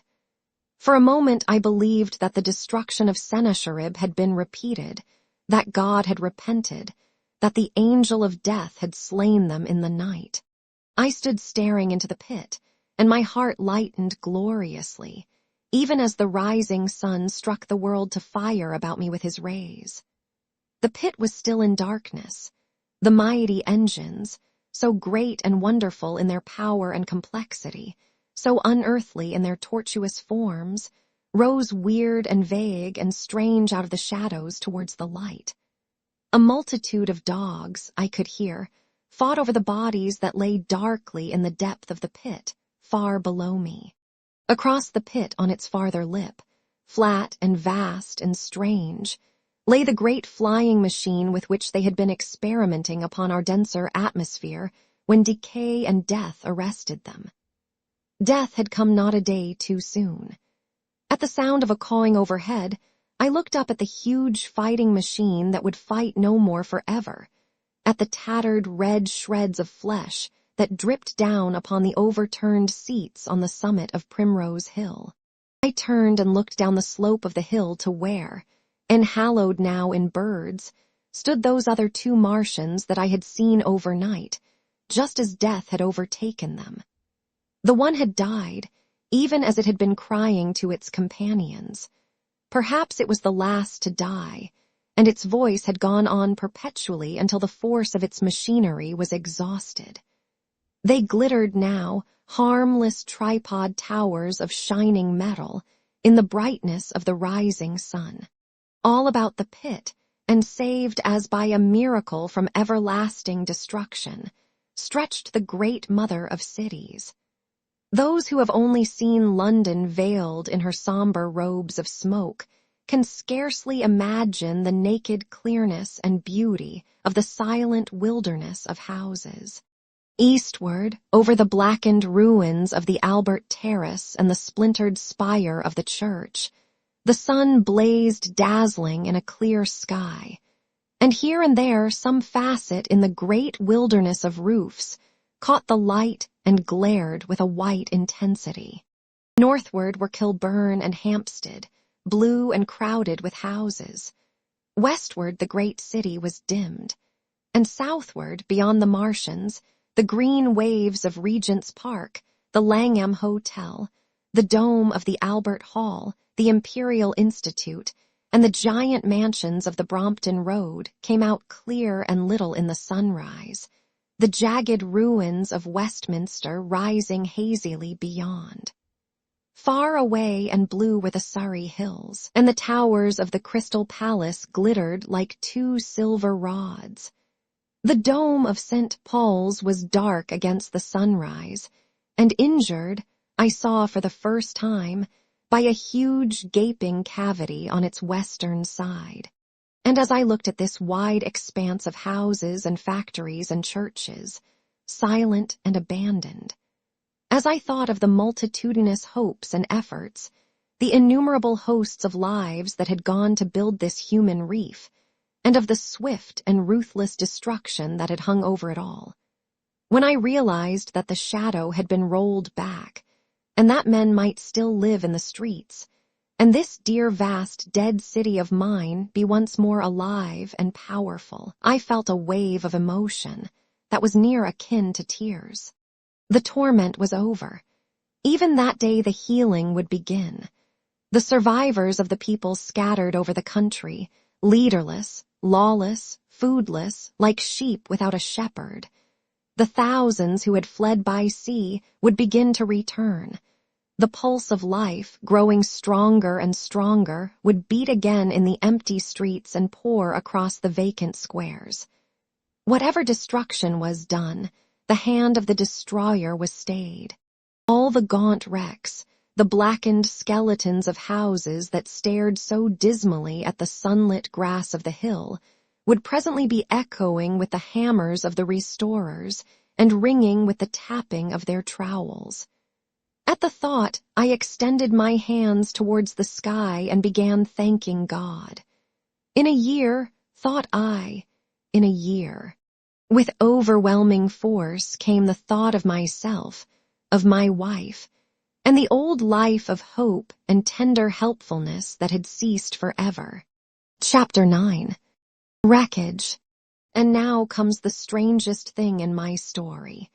Yet, perhaps, it is not altogether strange. I remember, clearly and coldly and vividly, all that I did that day until the time that I stood weeping and praising God upon the summit of Primrose Hill. And then I forget. Of the next 3 days I know nothing. I have learned since that, so far from my being the first discoverer of the Martian overthrow, several such wanderers as myself had already discovered this on the previous night. One man, the first, had gone to St. Martin's-le-Grand, and while I sheltered in the cabman's hut, had contrived to telegraph to Paris.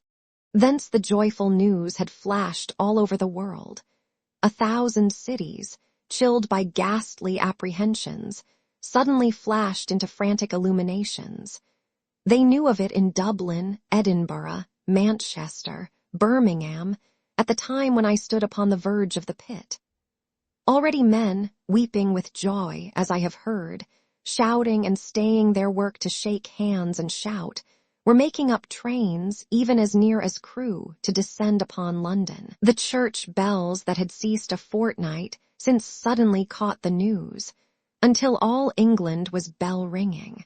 Men on cycles, lean-faced, unkempt, scorched along every country lane shouting of unhoped deliverance, shouting to gaunt, staring figures of despair. And for the food, across the Channel, across the Irish Sea, across the Atlantic, corn, bread, and meat were tearing to our relief. All the shipping in the world seemed going Londonward in those days. But of all this I have no memory. I drifted, a demented man. I found myself in a house of kindly people who had found me on the 3rd day wandering, weeping, and raving through the streets of St. John's Wood. They have told me since that I was singing some insane doggerel about the last man left alive. Hurrah! The last man left alive. Troubled as they were with their own affairs, these people, whose name, much as I would like to express my gratitude to them, I may not even give here, nevertheless cumbered themselves with me, sheltered me, and protected me from myself. Apparently they had learned something of my story from me during the days of my lapse. Very gently, when my mind was assured again, did they break to me what they had learned of the fate of Leatherhead. 2 days after I was imprisoned, it had been destroyed, with every soul in it, by a Martian. He had swept it out of existence, as it seemed, without any provocation, as a boy might crush an ant hill, in the mere wantonness of power. I was a lonely man, and they were very kind to me. I was a lonely man and a sad one, and they bore with me. I remained with them 4 days after my recovery. All that time I felt a growing craving to look once more on whatever remained of the little life that seemed so happy and bright in my past. It was a mere hopeless desire to feast upon my misery. They dissuaded me. They did all they could to divert me from this morbidity. But at last I could resist the impulse no longer, and, promising faithfully to return to them, and parting, as I will confess, from these 4-day friends with tears, I went out again into the streets that had lately been so dark and strange and empty. Already they were busy with returning people. In places even there were shops open, and I saw a drinking fountain running water. I remember how mockingly bright the day seemed as I went back on my melancholy pilgrimage to the little house at Woking, how busy the streets, and vivid the moving life about me. So many people were abroad everywhere, busied in 1,000 activities, that it seemed incredible that any great proportion of the population could have been slain. But then I noticed how yellow were the skins of the people I met, how shaggy the hair of the men, how large and bright their eyes, and that every other man still wore his dirty rags.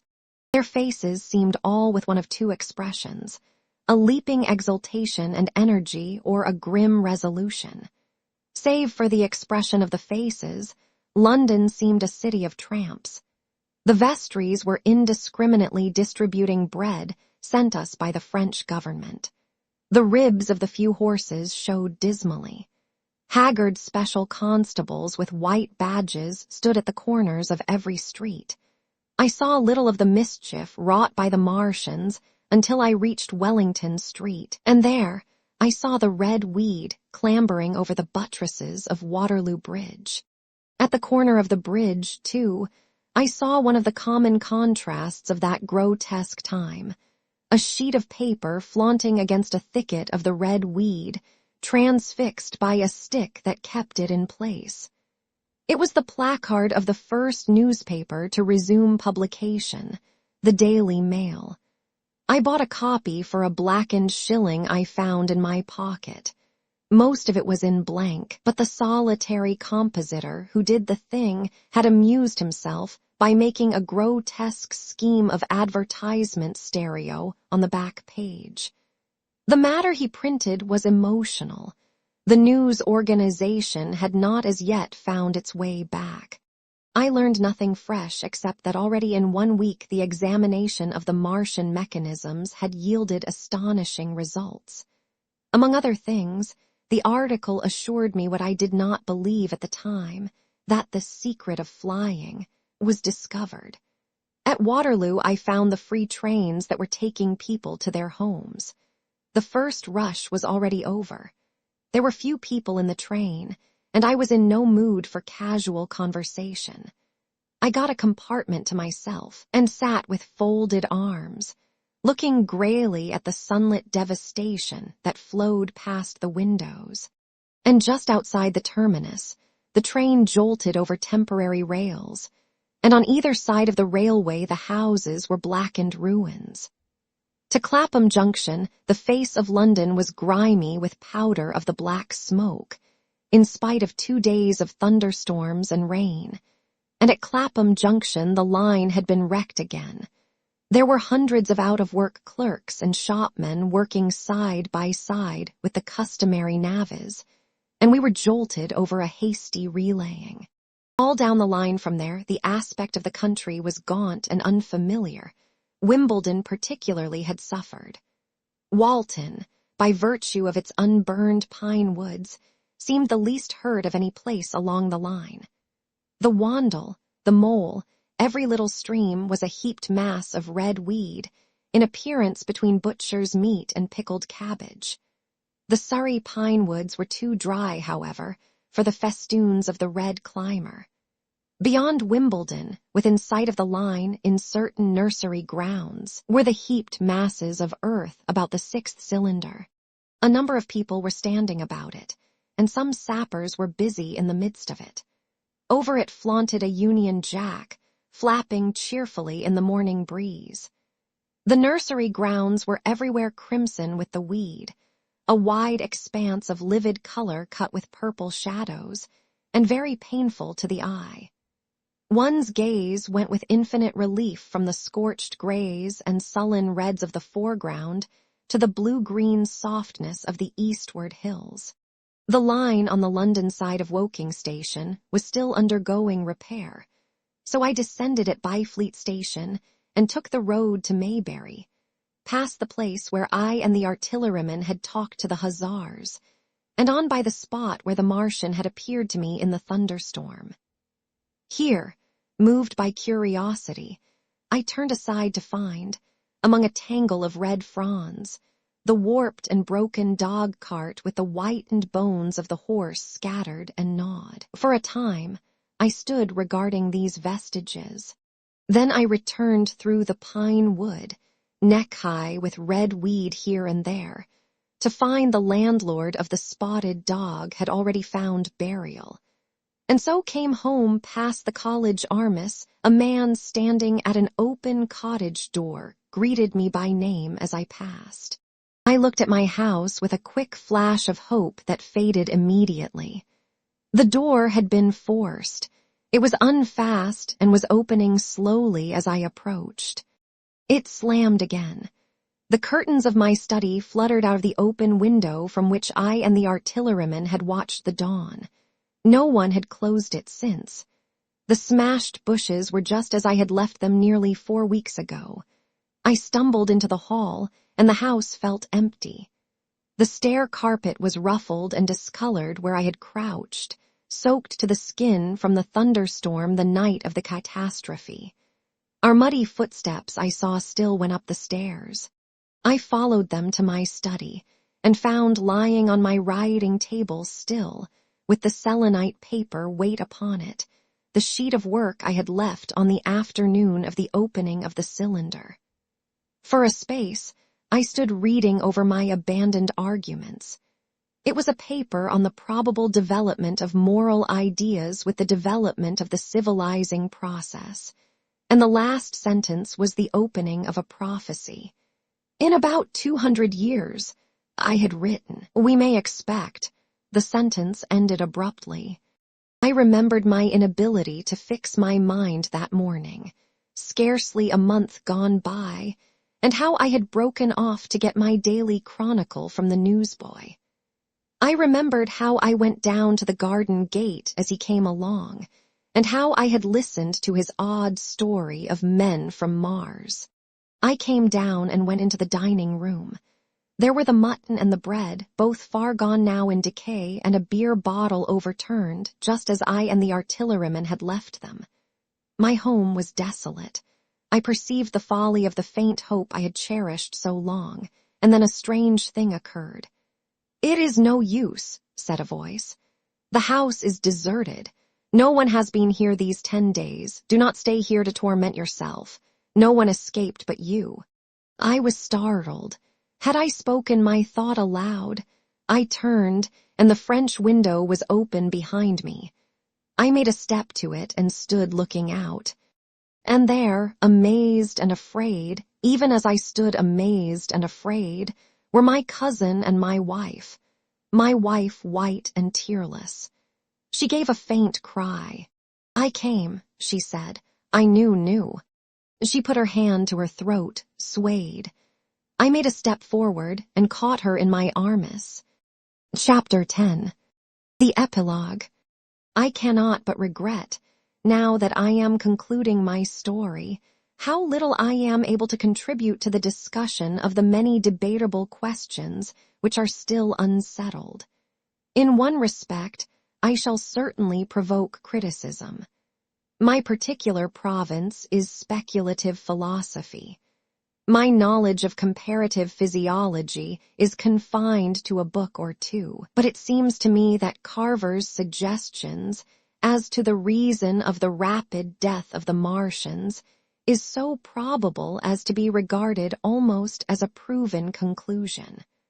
I have assumed that in the body of my narrative, at any rate, in all the bodies of the Martians that were examined after the war, no bacteria except those already known as terrestrial species were found, that they did not bury any of their dead, and the reckless slaughter they perpetrated point also to an entire ignorance of the putrefactive process. But probable as this seems, it is by no means a proven conclusion.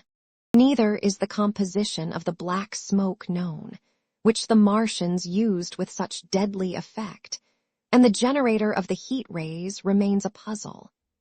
The terrible disasters at the Ealing and South Kensington laboratories have disinclined analysts for further investigations upon the latter.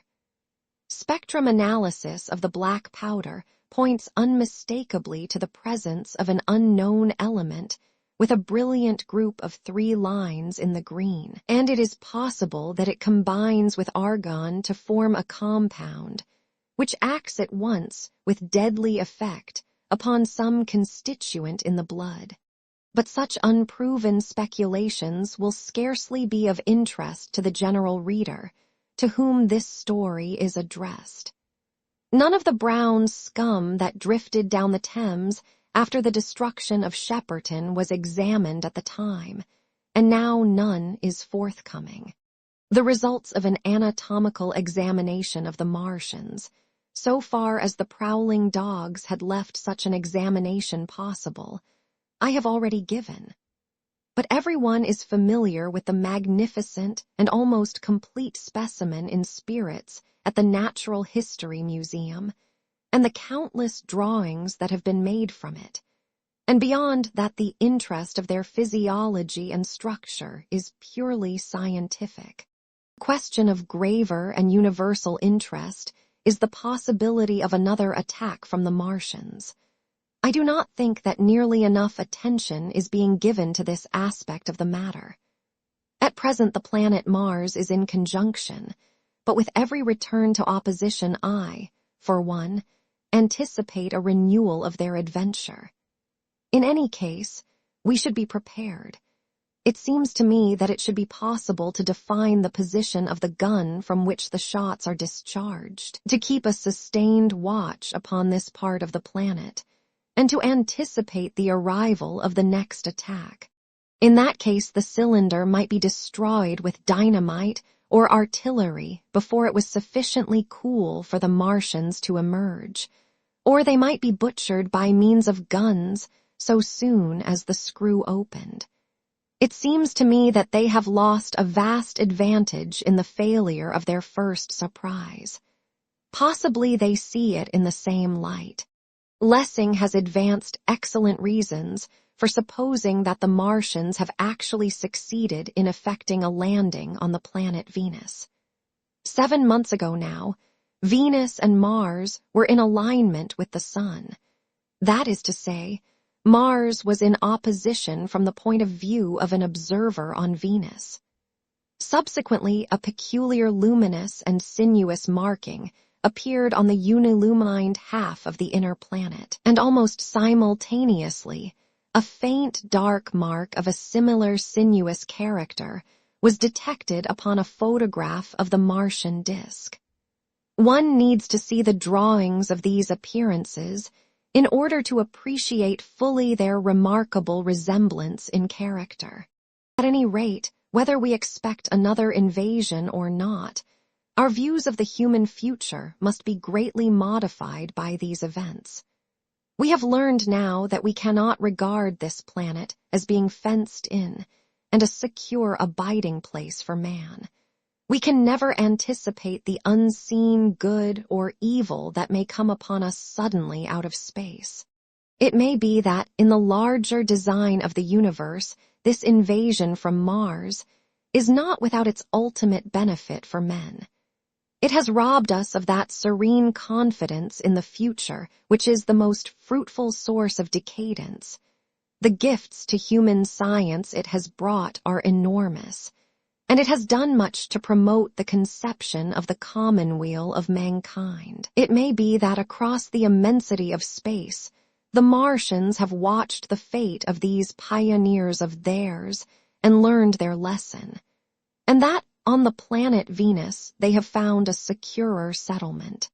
Be that as it may, for many years yet there will certainly be no relaxation of the eager scrutiny of the Martian disk, and those fiery darts of the sky, the shooting stars, will bring with them as they fall an unavoidable apprehension to all the sons of men. The broadening of men's views that has resulted can scarcely be exaggerated. Before the cylinder fell, there was a general persuasion that, through all the deep of space, no life existed beyond the petty surface of our minute sphere. Now we see further. If the Martians can reach Venus, there is no reason to suppose that the thing is impossible for men, and when the slow cooling of the sun makes this earth uninhabitable, as at last it must do, it may be that the thread of life that has begun here will have streamed out and caught our sister planet within its toils. Dim and wonderful is the vision I have conjured up in my mind of life, spreading slowly from this little seed bed of the solar system throughout the inanimate vastness of sidereal space. But that is a remote dream. It may be, on the other hand, that the destruction of the Martians is only a reprieve. To them, and not to us perhaps, is the future ordained. I must confess the stress and danger of the time have left an abiding sense of doubt and insecurity in my mind. I sit in my study writing by lamplight, and suddenly I see again the healing valley below set with writhing flames, and feel the house behind and about me empty and desolate. I go out into the Byfleet Road, and vehicles pass me, a butcher boy in a cart, a cab full of visitors, a workman on a bicycle, children going to school, and suddenly they become vague and unreal, and I hurry again with the artilleryman through the hot, brooding silence. Of a night I see the black powder darkening the silent streets, and the contorted bodies shrouded in that layer. They rise upon me tattered and dog-bitten. They gibber and grow fiercer, paler, uglier, mad distortions of humanity at last, and I wake, cold and wretched, in the darkness of the night.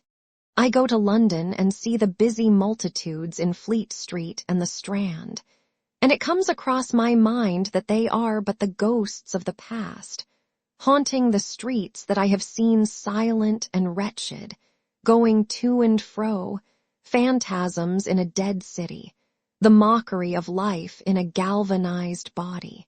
And strange, too, it is to stand on Primrose Hill, as I did but a day before writing this last chapter, to see the great province of houses, dim and blue through the haze of the smoke and mist, vanishing at last into the vague lower sky, to see the people walking to and fro among the flower beds on the hill, to see the sightseers about the Martian machine that stands there still, to hear the tumult of playing children, and to recall the time when I saw it all bright and clear-cut, hard and silent, under the dawn of that last great day. And strangest of all is it to hold my wife's hand again, and to think that I have counted her, and that she has counted me, among the dead.